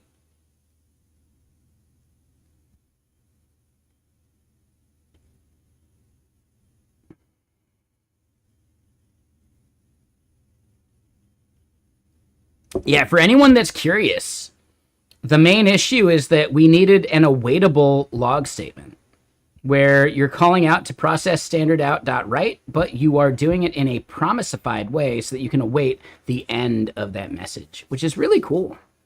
Yeah, the way we did it, I'd be happy to change this if they have any pushback. You know, like, is creating a whole separate utils file worth it, or should I have inlined the new promise thing? You know, we could have done that. I just wonder if they want to use it anywhere else. Like, might as well, like, make it a thing, but it seems like this is the only place it matters, so I could have just inlined it. But I'll wait for some feedback first. Is the background animation a shader? Yes, it is a shader by the guy that created, and I didn't know this at first, the dude that created Shader Toy, right? IQ or whatever his name is.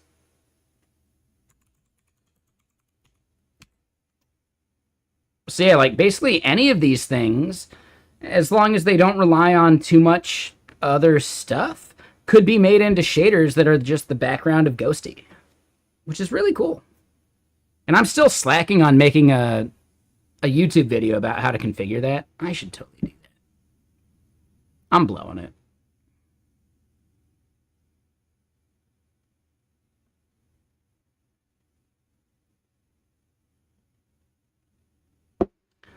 I just got other shit I want to do most of the time.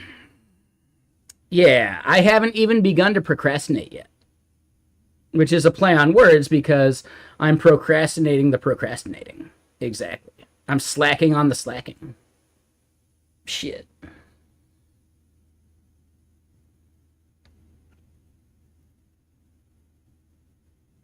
But yeah, 3D Factor, if you're looking for shaders, the one that I did, I cannot actually publish. It's actually questionable that I'm even using it on stream. I should probably reach out to the author, IQ, you know, to ask for permission. I should double check that.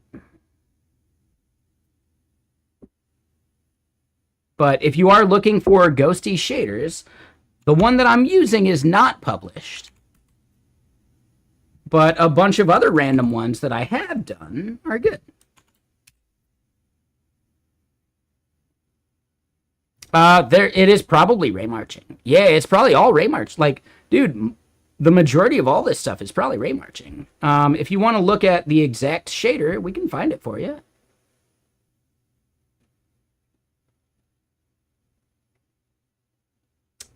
Let's just find one by IQ. Browse, popular.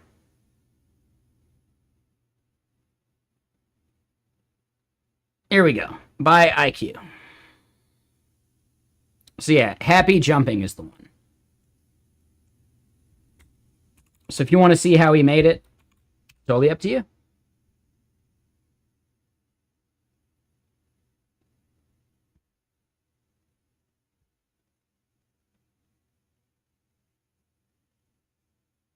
Yeah, his making of and like related math shader art explanations. Like, I bet that YouTube video is really good.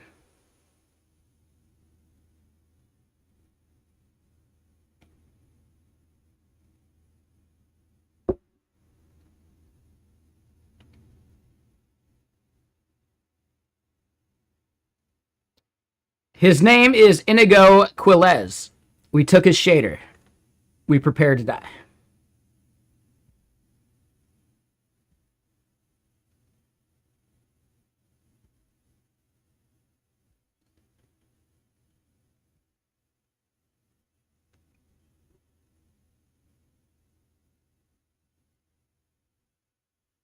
No, like literally, Inigo, it's spelled the exact same way, right? This first name here, Inigo, that's the same one as Inigo Montoya in Princess Bride. So it's not Indigo, it's Inigo. Yeah, exactly.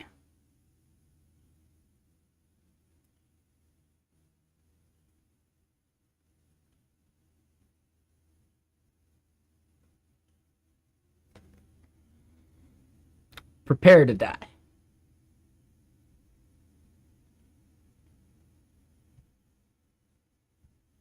I have a confession. I'm not right-handed. I actually am. I'm totally right-handed. Dude, I don't trust my left hand to do anything. I wouldn't even blow my nose or wipe my butt with my left hand. Nope. Nope.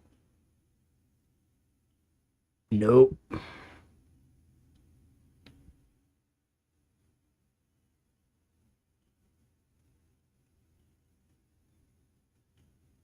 And damn, Badman, sorry, I missed that. What was the I highly doubt that, sir comment related to? I don't have the timestamp for it. It was at 5:46. So it was related to like just right before we showed off the Dirt Nasty thing. All right, I get it.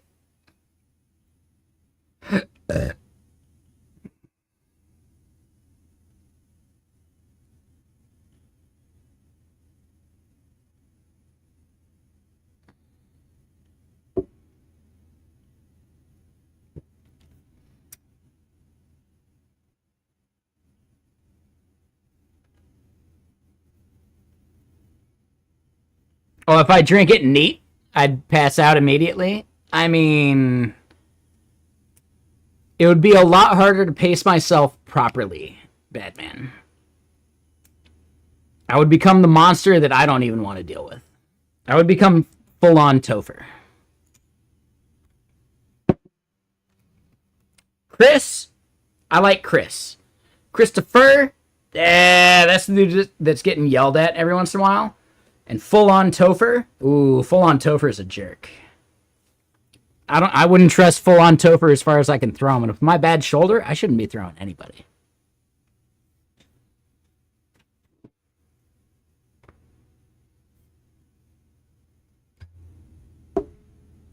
Never trust full-on Topher.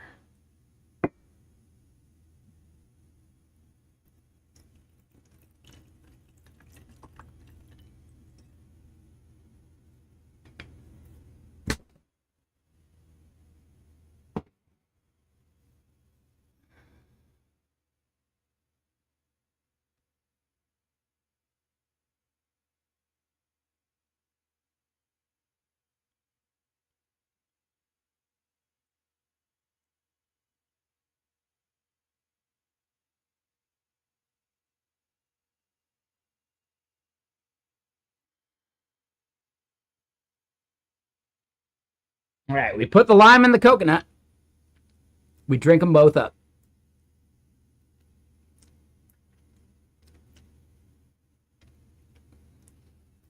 I probably will not remember to call you in the morning.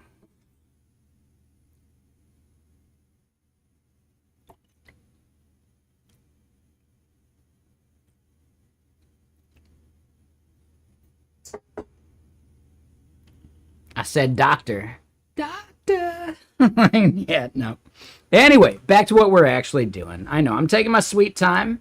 We've gotten some good stuff done today, just like brainstorming what we want to do. And in a lot of cases, I require at least like two streams for bigger features.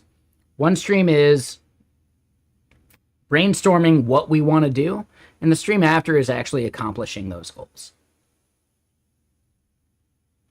But, you know what? We're not done. We still got time. What else would I do? Nah, we're good. So let's figure out what's going on. I said doctor. Doctor. All right, so hold on. Let me go look at...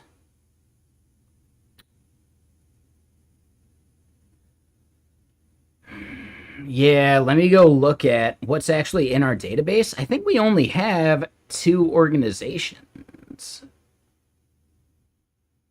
So it's really hard to tell if we're getting all orgs. Oh, no, we got a shitload of orgs, actually. So we should be getting that full list.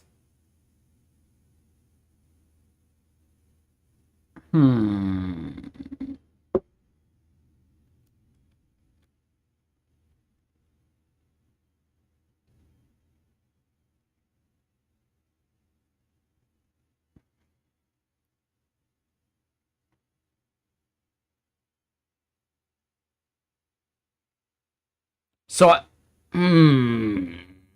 okay, so here's something I want to do, right? We look at the back end here, and we've got org controller, and we've got this method for fetching orgs, and it's the index list, but we're looking at current role. Con assigns permission, current role. And we're not getting this yet.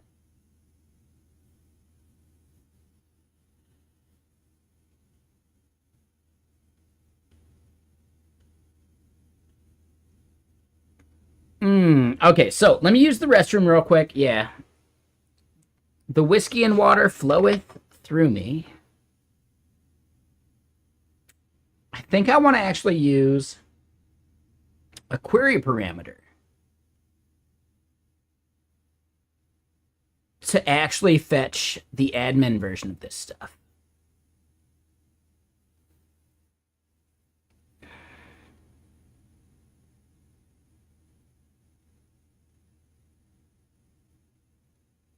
I should also log what we're getting for current role there, because it should be super admin. So yeah, let me go pee. I'll be right back. It'll be just...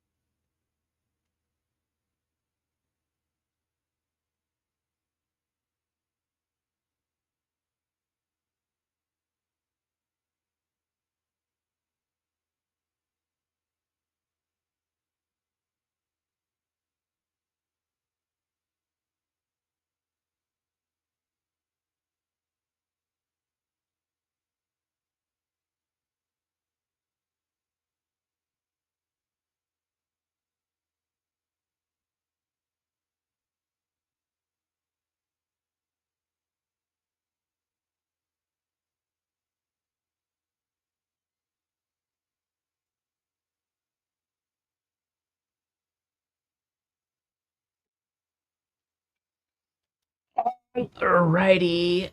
Here we go. You gotta head out? Yeah, no worries, Greenish Pepper. Thank you for chilling, and I still really appreciate you for catching the Dirt Nasty reference. That's solid, man.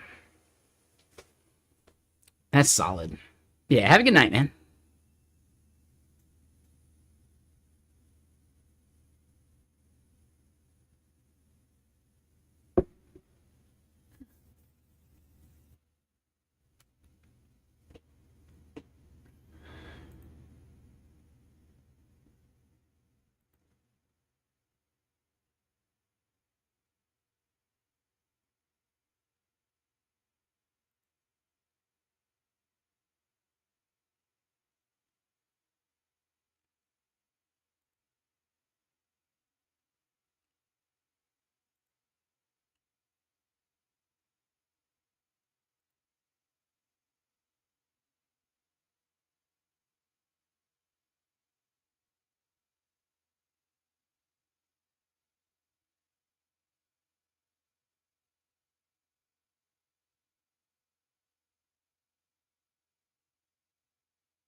Ooh, and here's something fun and interesting. Sevabar, someone that I consider a major OG of the channel. We haven't seen him for a while, and that's fine. But I do want to post this thing they posted because I'm pretty sure this is a response to what Theo was talking about with his like founder equity like talk thing on stream yesterday that will eventually be a video, right? And I'll paste it for YouTube as well.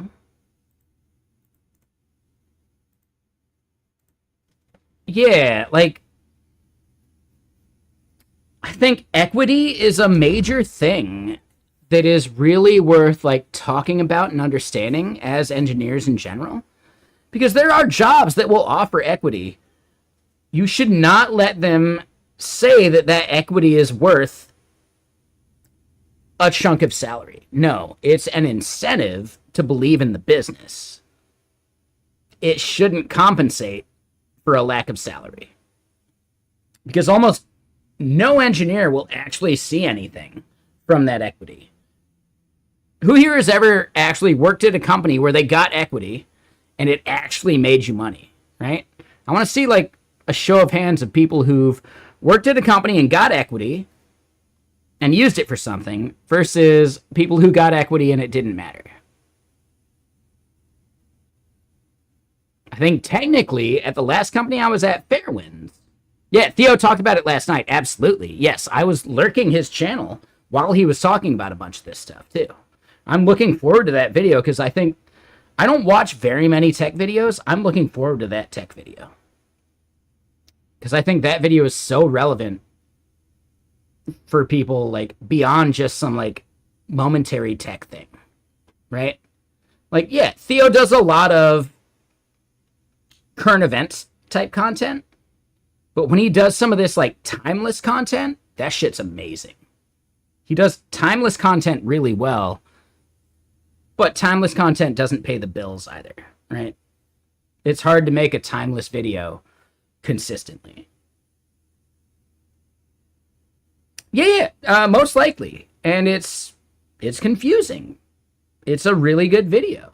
Like, I don't know if it's a good video yet. I'm betting it's a good video. But it's not released yet, and I was only lurking. I couldn't hear what he was saying. I just saw the shit he was doing while I was, co-working last night. But in general, from what I've heard and read everywhere, treat any equity you get as worthless. Like, totally fucking worthless. If your salary doesn't make up for what you need to survive, you shouldn't be taking equity. It's just not, it's not a sound fucking equation. Because in general, your equity as a software developer, not a founder, dude, it's going to get diluted so fucking hard that you should just not care about that. It's a nice bonus if it works, but it's not something you can bank on. Exactly. Yeah. I think that's going to be a really valuable video. And I would consider that one of his more timeless videos. That video will be useful for years. Whereas, like, some of the shit he's talking about like convex or neon or any of that shit, like, dude, who cares? That shit is dated and irrelevant within a month or two. A lot of his current events content is dated and irrelevant within a month or two. Doesn't mean it's not worth making for him, but for me, it's not worth watching. I don't care about content that's not going to be true in a month. I don't give a shit. And this isn't a slight to him. I don't watch content like that. I don't watch any of Prime's reaction content. Because most of it's going to be irrelevant in a month.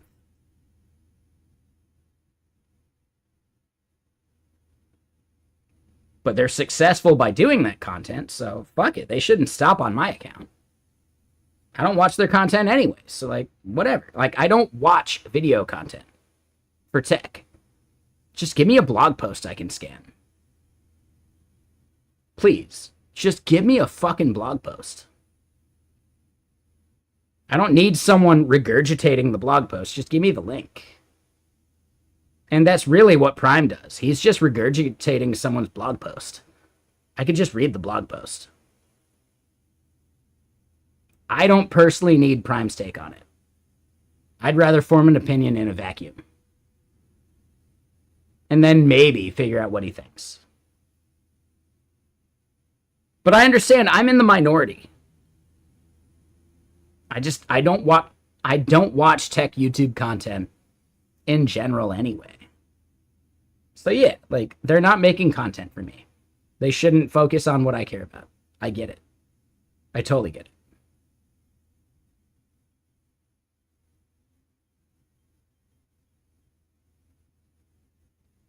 If you look at any of the YouTube videos I've made,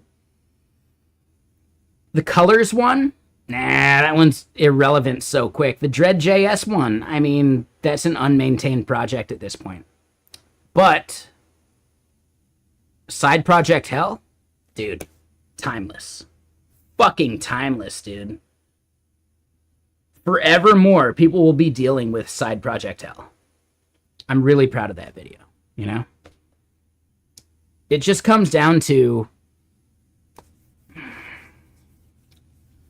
I really want to focus on making content I like,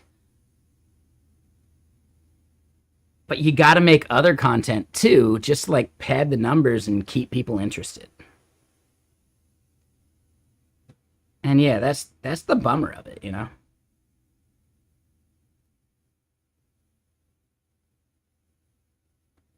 And those guys kill it with the current events. Like, I don't need to do current events. No, thank you.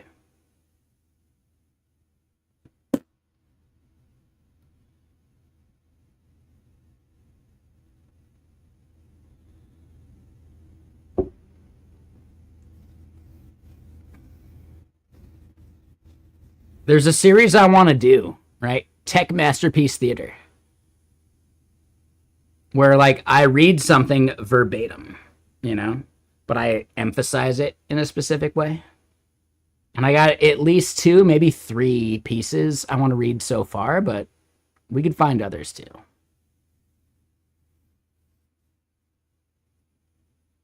Tech Masterpiece Theater.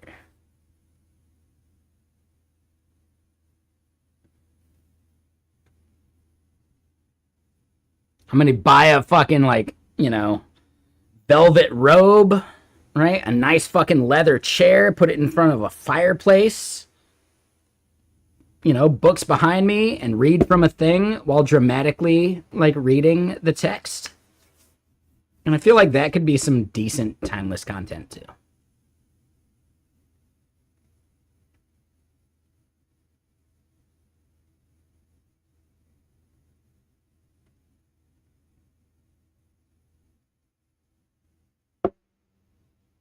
But anyway, yeah. Hopes and dreams, let's work on the current and the now. So yeah, this part, I'm curious what role we're actually seeing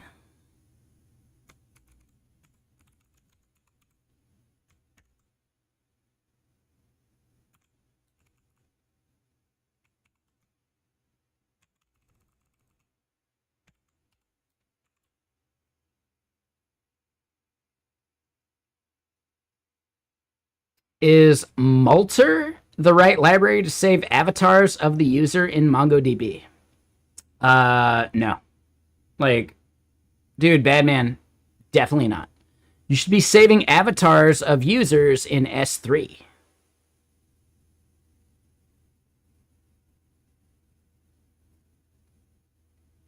So maybe Multer is the way that you, like, take in the request, but you should be uploading to S3 instead. And really, you shouldn't use Multer, because instead, you allow the user to request to upload to your S3 bucket via get pre-signed post or pre-signed request. And then they just upload directly to S3 from their end, and you don't have to proxy and middleman that shit, and then you're not paying for the bandwidth cost. Like, user uploads should always be a pre-signed post or a pre-signed URL. And if you don't want to use S3 directly, I mean, use some equivalent where that thing exists. I would say S3 is really the only one that does all of the APIs properly, but maybe some others have caught up without me, like, noticing. So, Badman asked the question, sorry, just for people here on Twitch. Sir, is Multer the right library to save avatars of the user in MongoDB? And my biggest point is you shouldn't be saving avatars in MongoDB. You shouldn't even be saving them to your local file system. They should live in an S3 compatible bucket somewhere.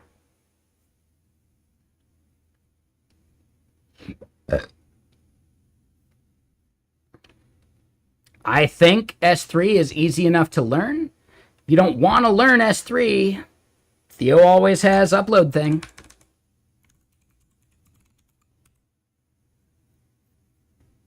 But then you don't own your data, right? You're uploading to their bucket, not your bucket. So I would, if you really want to learn to do it the right way, Badman, learn how to work S3 yourself.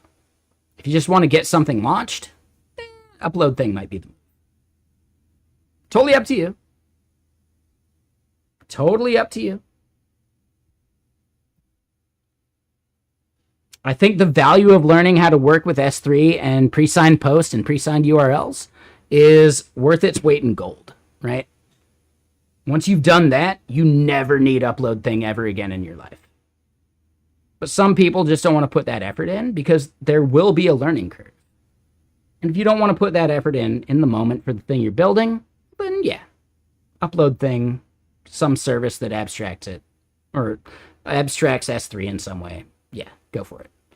But man, just learn S3 compatible, and then you can use Backblaze, you can use R2, I think it's R2, right? You can use S3, you can use pretty much anything if you just understand pre-signed URL and pre-signed post.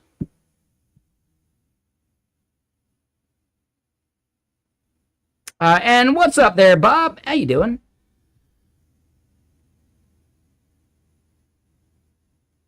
Yes, Badman, you should learn how to work with S3. Absolutely. For sure. And S3 is where all of these static assets should live, right? User uploads for, like, images and all that shit. Like, abso-fucking-lutely, right? Don't host that on your local server. Don't, I don't know. Yeah. Don't middleman that shit. Learn the proper way so that you save money on bandwidth. And yeah, I'm doing good, Bob. Sounds a bit like what DHH has been saying about competence being cool. I do agree with that, right? There's a lot I disagree with DHH on, but he makes some really good points about a lot of stuff. Right? If he just simply hadn't ever spoken out about weird personal shit that no one should listen to him for anyway, then dude, yeah, he would be a technical fucking god. But he pulled basically a J.K. Rowling and stuck his nose in places where it just doesn't matter. Like, just don't do that. Just talk tech, dude. I don't give a fuck about his opinion about trans. But the moment he says it, I gotta judge him for it, you know? That's a problem.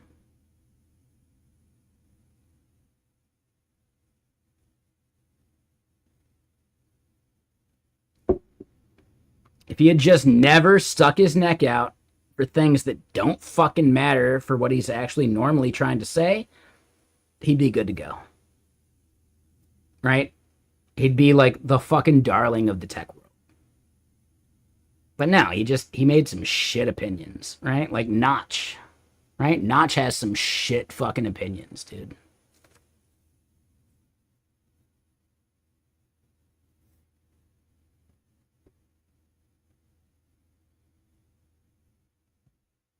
If Notch had just stuck to tech opinions, he'd be lauded as a fucking god.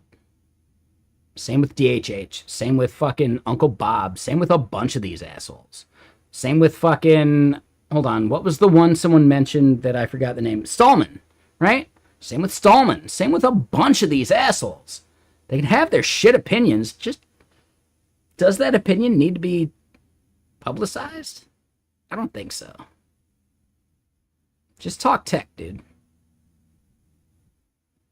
Talk about the thing you actually have expertise in.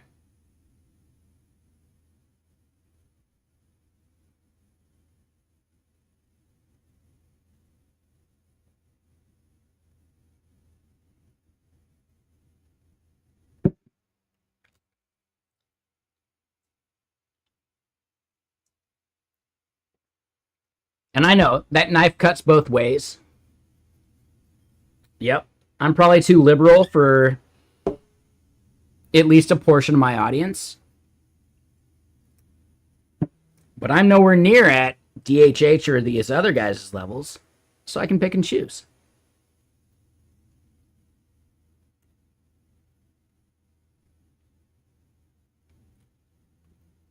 I can cultivate my audience from the start. I'm okay with it. R2 seems fine. At least in years past, R2 and Backblaze and a bunch of these other S3 compatible companies were not compatible to the level I needed them to be compatible, because I need to be able to restrict file size upload limits. And R2 and Backblaze and DigitalOcean's thing and a bunch of those like compatible layers didn't actually support limiting file upload size based upon like headers and other shit. Back in the day with S3, you had to use pre-signed post, not pre-signed URL, to do so. Now with signature v4, I think, maybe it's v3, I forget the number, you can restrict that with just regular pre-signed URL. But all the other platforms are playing catch up with being able to restrict your users from blowing up your S3 bill with a 1 terabyte upload, you know?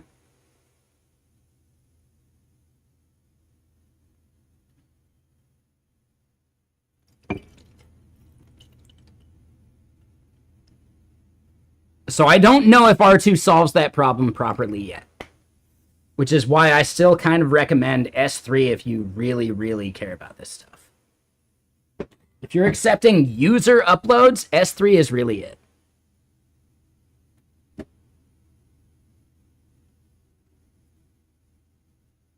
If you're doing storage via some other mechanism, like database backups, then yeah, R2 and all these other things are fine. Totally fine.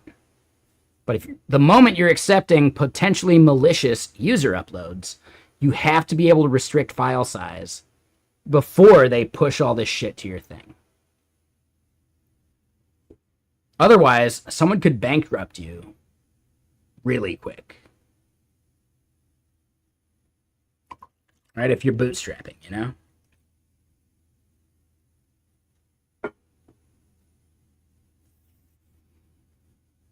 All right, so 1 sec. I do need to pour some more water. It'll be a quick one. But it's a good conversation about R2, S3, like all that stuff. I recommend just becoming an expert with S3. Just in general. No offense to Theo and Upland.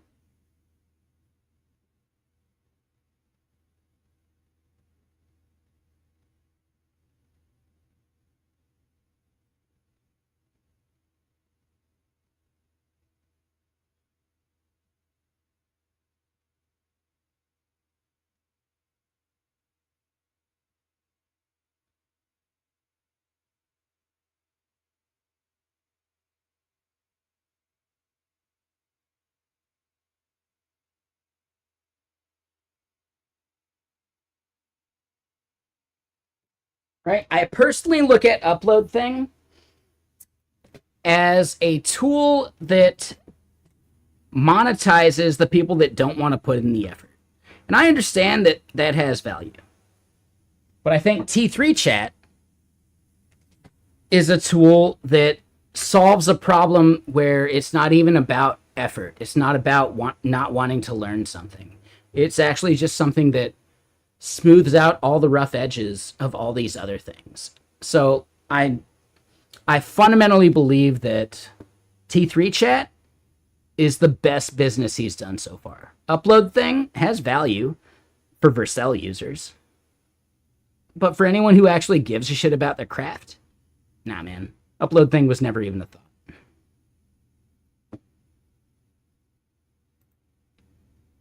And that's not a slight, right? I've actually heard them basically agree with this same statement. I've talked to Mark, I've talked to Theo about both.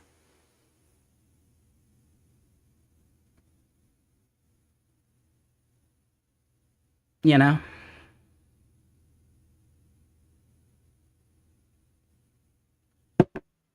Oh, I forgot to pour a lime in this. Like, I've talked to both these guys about upload thing and S3. And, like, who their target market is and all that shit. And how bad the competitors suck. And, like, dude, yeah. I've sat in an Uber with both of those dudes and had a deep discussion about this.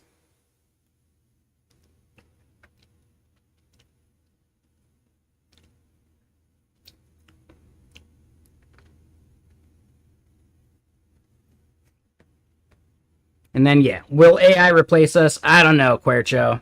It's kind of a shit comment for your first comment.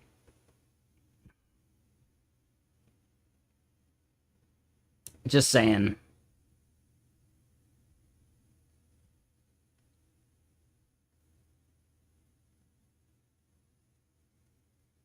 You just restrict the size on the server. I get that, but does that mean you're middlemaning the request?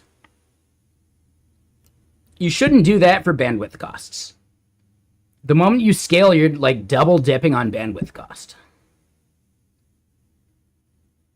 Right? So then you're like paying for the upload to your server that costs against like your Hetzner like bandwidth or whatever, right? And then you're sending it off to something else. And you're dealing with that problem.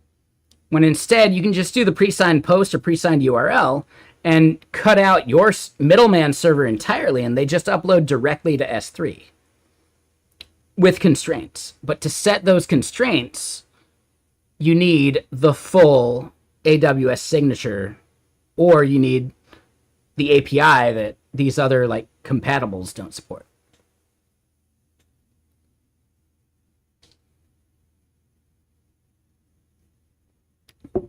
Merchants of complexity.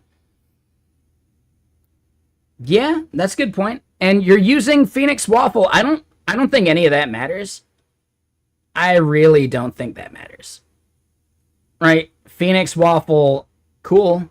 But unless it's utilizing pre-signed URL or pre-signed post under the hood, it's a bad abstraction. You will not be able to handle the scale. And that scale could potentially even bankrupt you if you're bootstrapping.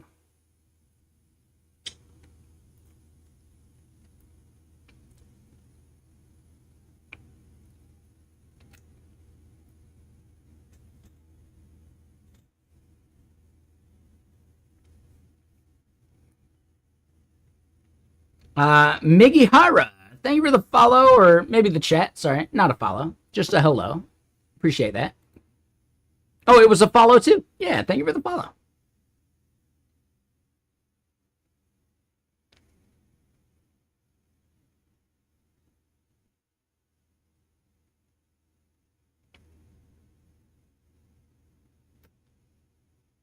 Yeah, it really boils down to the AWS signature version that R2 supports. That's the tough part. But realistically, what you're doing is you're allowing your user to upload to your server, and then you're proxying that to upload to R2, and that's actually a bad pattern in general. But if R2 doesn't offer any way to do pre-signed post or pre-signed URL that limits that, then you're fucked, you know, and you have to do it that way. But it means you're like double dipping on bandwidth cost.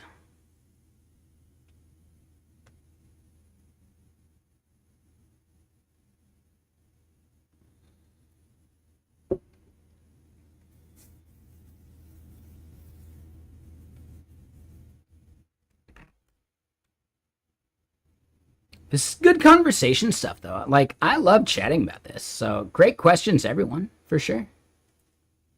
Yeah, like, Badman, like, everyone, like, responding. Like, yeah, this is great. And yeah, Merchants of Complexity. Yeah, that ignores the fact that DHH is the CEO. He doesn't have to deal with the complexity of running your own servers to do this shit, of dealing with, like, the bandwidth directly. You know? To him, that complexity is easily abstractable because he doesn't have to deal with it no matter what. Oh, so Maverick, what I'm talking about, though, is not specific to Elixir or Phoenix whatsoever. As far as, like, not letting your backend be a middleman for user uploads, that is language and framework agnostic. Like, no, that's just best practices. Just let your user directly upload to S3 by doing the pre-signed post thing that they send as a request to your server. But then you limit how big it can be based upon the headers that you send for generating the pre-signed URL. And it's a very specific flow and process, but you're not dealing with the bandwidth. You're just dealing with the request. And that becomes massively scalable. There are parts of AWS that I think are unavoidable. S3 is one of them. S3 and CloudFront, or the equivalent on other platforms, is unavoidable.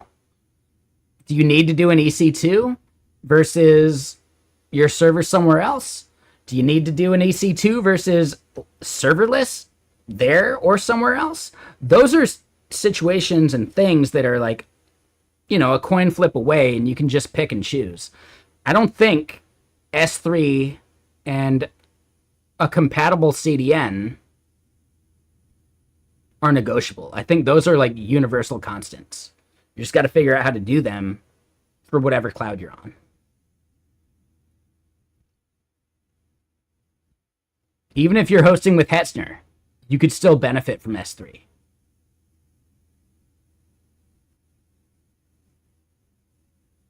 I think S3 is an essential part of any application. Now, my app doesn't allow user uploads, so I can avoid that a bit. I'm deploying my front end through Cloudflare, so they're solving like the static asset and the CDN part. But those two things are really like, they're universal problems, and you have to be on a platform that solves that part. And Vercel solves that part by being a middleman, so they're going to like charge you an arm and a leg, right? They're going to charge you a premium for any asset that you consume because they got to make profit because they're massively VC funded.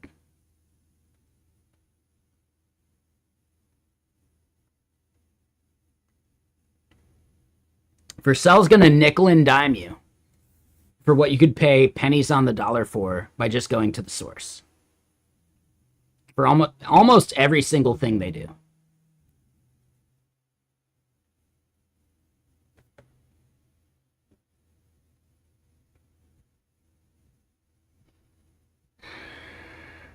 Like, I've seen over the past year or two that Vercel totally has roles open up that I could apply for. And I just haven't because I just don't believe in the business. I don't think it has major value for doing real things. It's great for hobbyists, but then they gotta like monetize the hobbyists, and that feels predatory. Right? Like, they're charging people a premium just because they don't want to put in the effort to learn the thing they actually need to do. And that's just so predatory. Like, I don't know. I really don't think I could ever work for Vercel. If I'm being honest. Like, if I'm being, like, truly, faithfully honest. If they offered me a salary and, you know, that massively increased what I'm making, I'd have to think about it. But I don't know, man. Yeah. I just don't think so.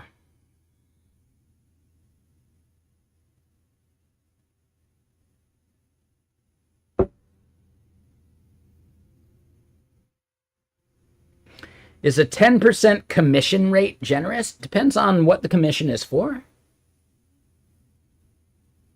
I'm not sure I understand the context, Zero, so I can't answer the question. Are you talking about like for an affiliate program?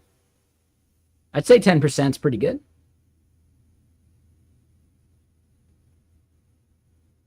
I say 10% is actually massive. But yeah, like the context matters. Yes. For affiliation and reselling. For affiliates, yes. For reselling, I don't know. That's tougher. Like, Get Kraken has a referral program.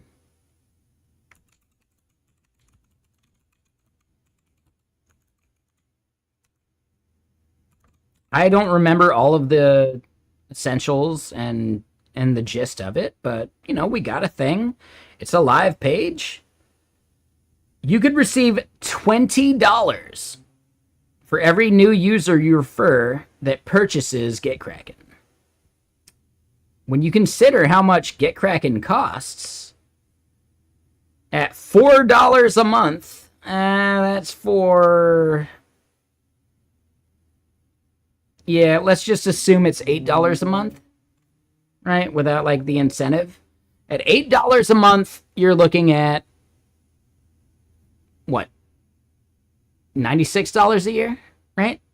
So $20 of that is a 25% commission-ish, you know? Like, close enough.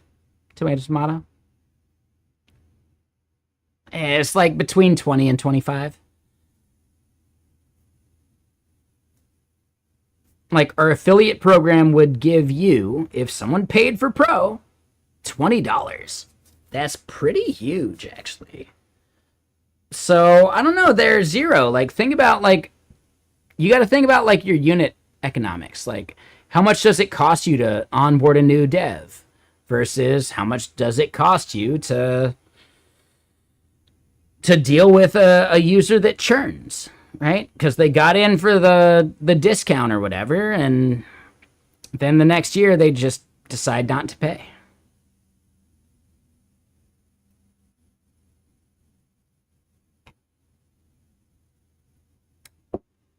If you were to sell a product for $5K, that's a different economic, and I could see that one working.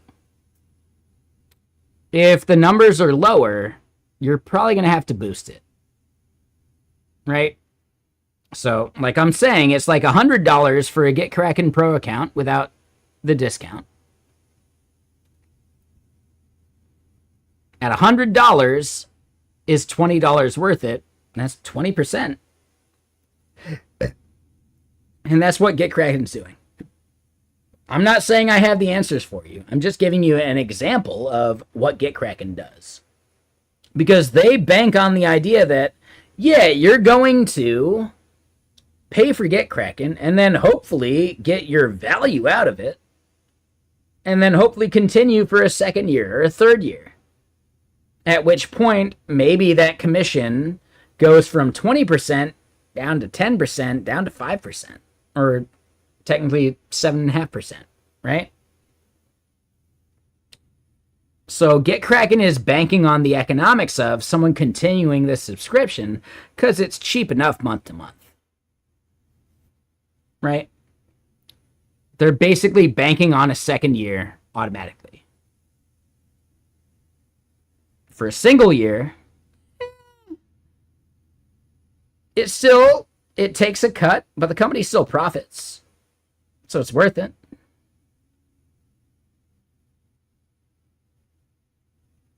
So you just have to consider, like, what are you giving up versus what you're gaining? There's no, like, 100% rule for any of this. The percentages matter at a certain scale, at certain things. And I don't know enough to tell you yes or no.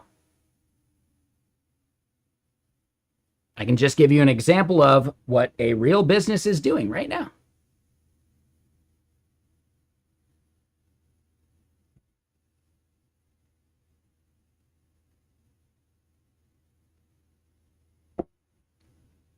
That's it. That's all. It's all theory.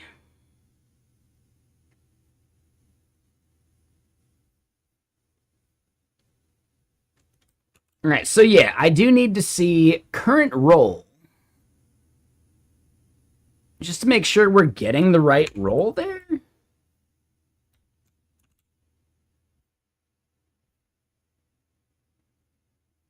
All right, let's scroll to the top. Where do we see?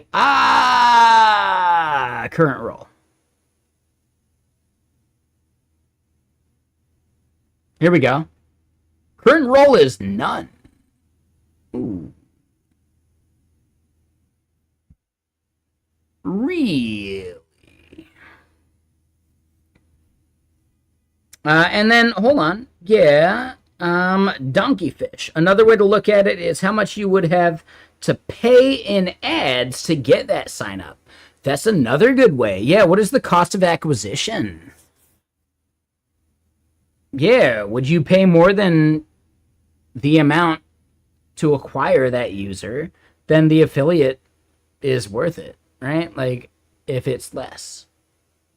That's a very good point. Ooh, good call, Donkeyfish. I didn't even think about that. Right? What is the cost to acquire? And yeah, I would bet that GetKraken spends more money per ad than we would generate from signups. Yeah, this is the part where I'm a really bad DevRel. I don't fucking care about the numbers. I'm a software dev. As a DevRel, I don't fucking care about the numbers. I just want to like talk to devs, you know? But if I want to like level up as a DevRel, I have to care about cost of acquisition and all the marketing style bullshit, you know? I don't have to right now, but oh my god, yeah. If I want to level up as a DevRel, I need to start like thinking in those numbers. That's a good point. Yeah, very good call.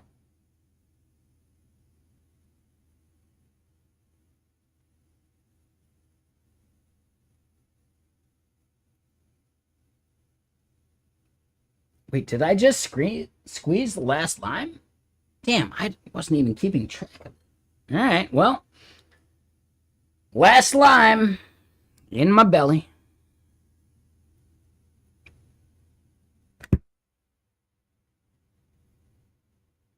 No, I'm not saying they should never have an enterprise plan. You should always have an enterprise plan. I'm just wondering, like, how do they convince people it's worth it?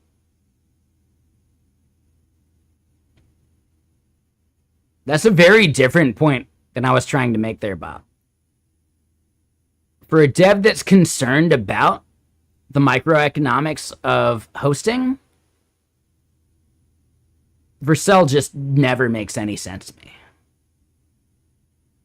Like 0 cents. Fucking 0.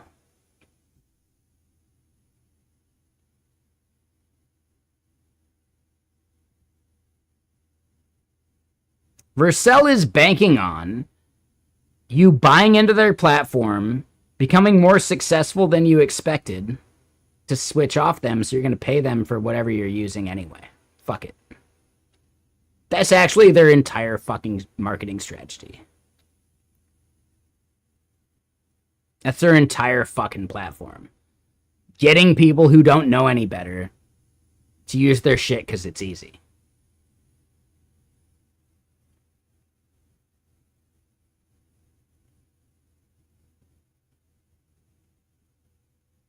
I feel like my audience is just too smart for that. But I could be wrong.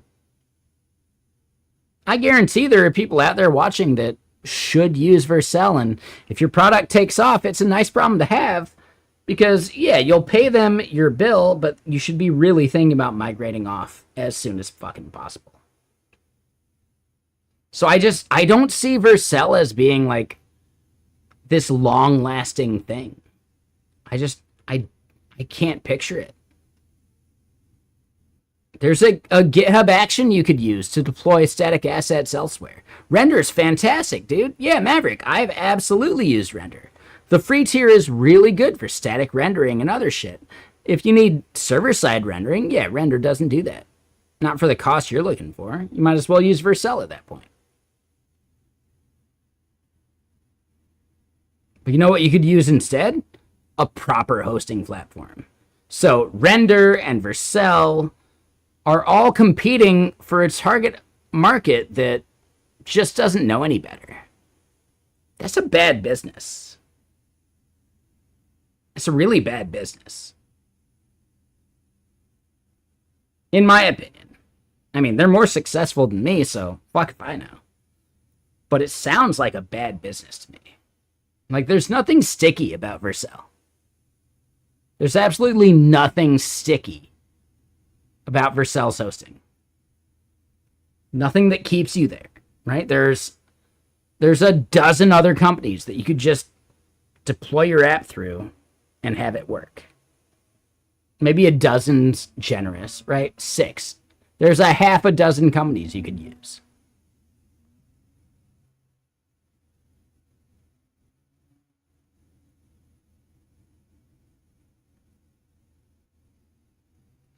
So, masterism. I would say if Vercel's working, then deal with it. Like, it's fine. But the moment you're profitable, right? Any single thing you're using from Vercel, they are charging you a markup the moment that you're profitable. If you're on the free tier, right? Dude, keep using the free tier. Who gives a shit? But the moment you go paid, you could consume 10% of that cost by hosting it properly. $20 a month? Dude, your app could probably be hosted for fucking like $5 a month, and then whatever like bandwidth costs you deal with, you know? Vercel's $20 tier is only valuable at the hobby level. The moment you want to like make this thing a real product, you should be looking anywhere else. That's my opinion. But at this point, I wouldn't accept any amount of money from Vercel for me to tell you otherwise, you know? I'd feel dirty about that. There's basically no amount of money from Vercel I would accept to shill their shit instead of saying you could just host it yourself somewhere else. But it's a problem of scale. If you have some indie project that goes massively profitable real quick, and you don't have anyone you can pay to do the hosting better, right? The amount of money you would have to pay for someone to make that work, your Vercel bill would be equal within like a 6-month period. But you gotta like find your break-even point. And then at what point is your break-even point? Well, now we're bleeding money because we're on a reseller of other services, which is what Vercel is. They are a reseller of other services. They're a reseller of Cloudflare. They're a reseller of AWS. Are you willing to pay that middleman cost in perpetuity? Or are you going to outgrow Vercel within 6 months? That's up to you, but you should figure that out because you shouldn't be paying that premium to Vercel.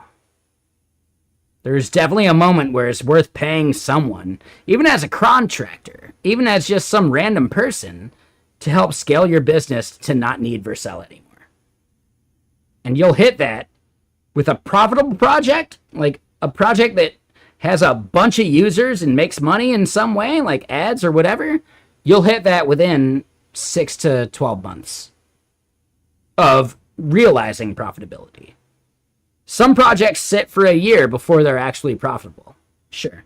I'm talking about like the moment you become profitable, you got to really think about your growth and if Vercel is a good fit. And I think in a lot of cases, Vercel is not a good fit for any properly grown company. Vercel's just trying to get you because you're too lazy to migrate and hire someone to do it otherwise.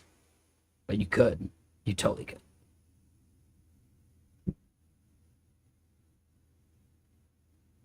I believe this is entirely what like Dax, right? Like THXDR or whatever, right? Dax Rad on Twitter.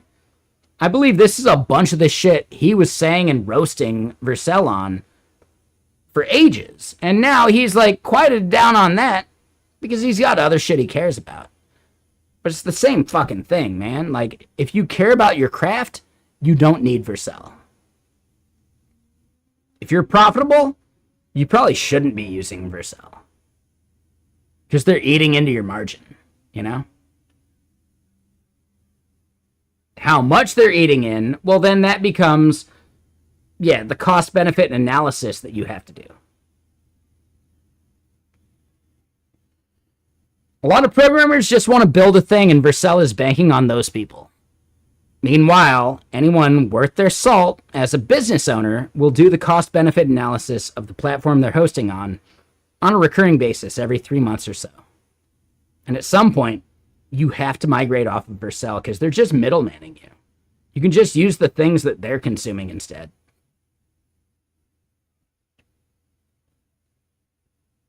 Why pay a middleman when you can go to the source?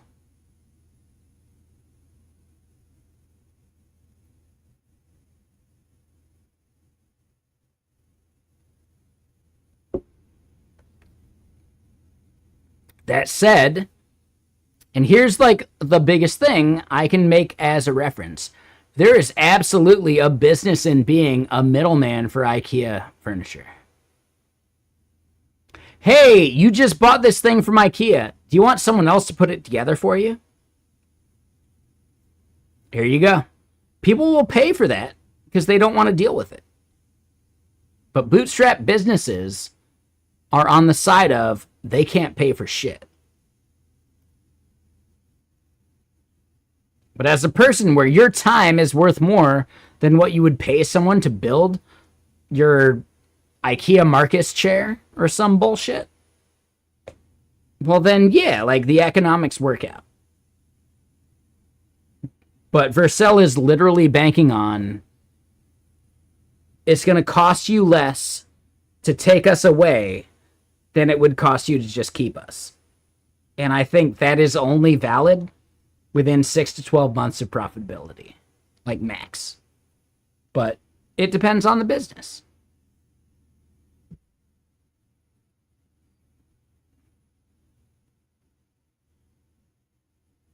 In general, Vercel is a jumping off point, right? They're the jump to conclusions mat of hosting software.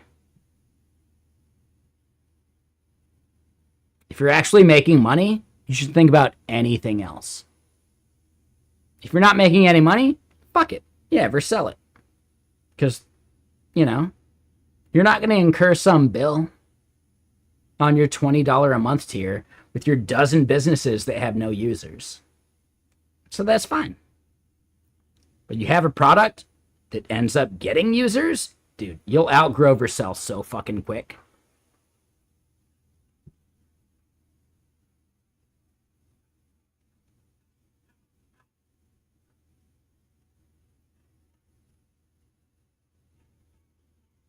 I don't know if I want to publish a book like that because I don't believe in tech books. Because they're outdated the moment they're published. But I agree. I appreciate that, Bob. This is the Bob that I know. This is the Bob I know. All right, hold on. God, look at how many, like, I don't know. What do you call these? Are these nodules? Right? This is like the chunks of a lime that haven't been burst yet. Right? If this was weed, yeah, it'd be like the weed nodules that you get at like the base of a fucking like nug. Dude, this is a solid bong token nodules right here, right?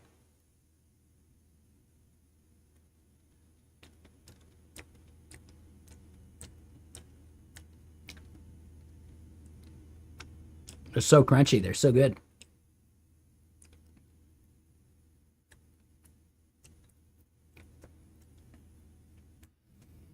All right, you know what? We're at 7 p.m.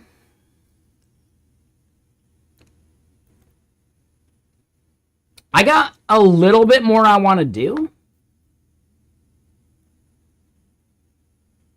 I just got to walk to my car, which is 3 floors down and grab the whiskey that's in there. And then come back and... Oh, shit. I think I'm out of limes. Oh, I think I'm out of fucking limes. Oh, no. I'm out of limes, man. Yeah, so we might be at a good moment to finish stream anyway. It's 7 p.m., you know.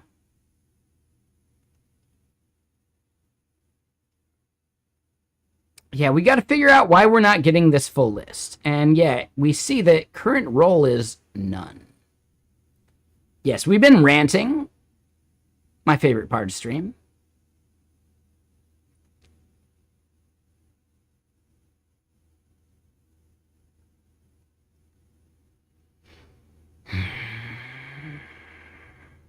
But for some reason, yeah, this is actually invalid. We should be, like, fully done. So this is a good moment to maybe do, like, to start off on tomorrow.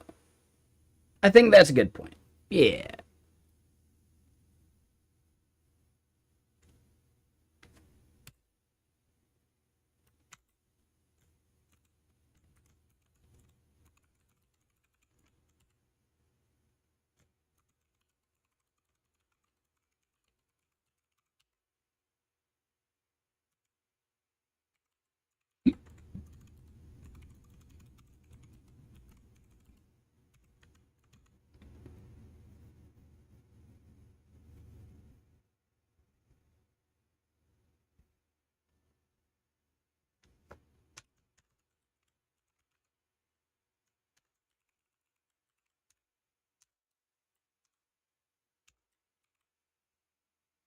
All right, so this is actually a good point to pick back up tomorrow, because tomorrow is a Friday before a 3-day weekend, right?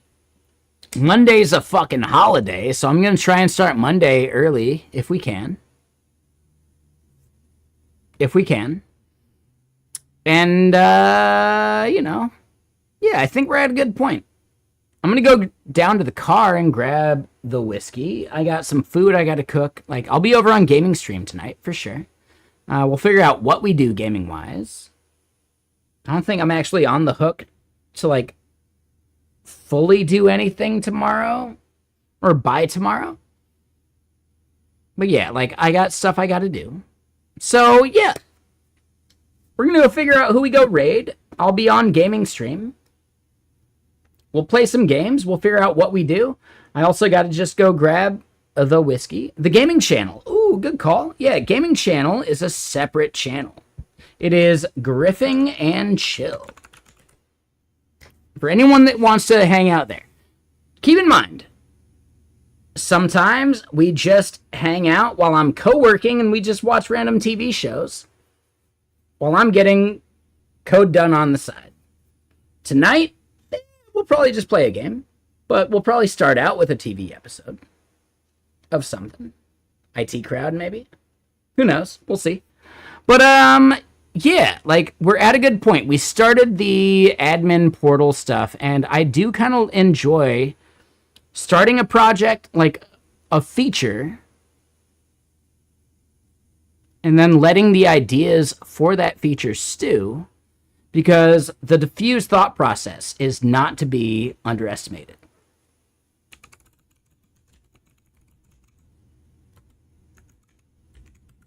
Right? The diffuse thought process is massively important. You can only think about so much stuff with your conscious brain, and you need to... Oh, shit. Hold on. That wasn't the right link. 1 second. Right? Sometimes you just gotta, like, think a thing and then let your brain think it on its own over the course of a day or two. And then, bam! All of a sudden, you've, like, figured it out without having to actually think about it. The diffuse thought process is fucking magic. It's your subconscious working for you. And yes, there's probably a YouTube video I should make about diffuse thought and focus thought. That's a timeless video if I do it right. So anyway, let's go find someone to raid. What are we doing? Who's even going right now? Shit. Wait, hold on. Did I just see the Coppinger is live right now? Oh, dude, we're gonna raid the Coppinger for sure. Yup. Nah, he's a good dude. I will point out, like, please, if I'm live and he's live, please pick my channel, but I get it, you know. The overlap is big. And he's a good dude, so if you pick him, water off a duck's back.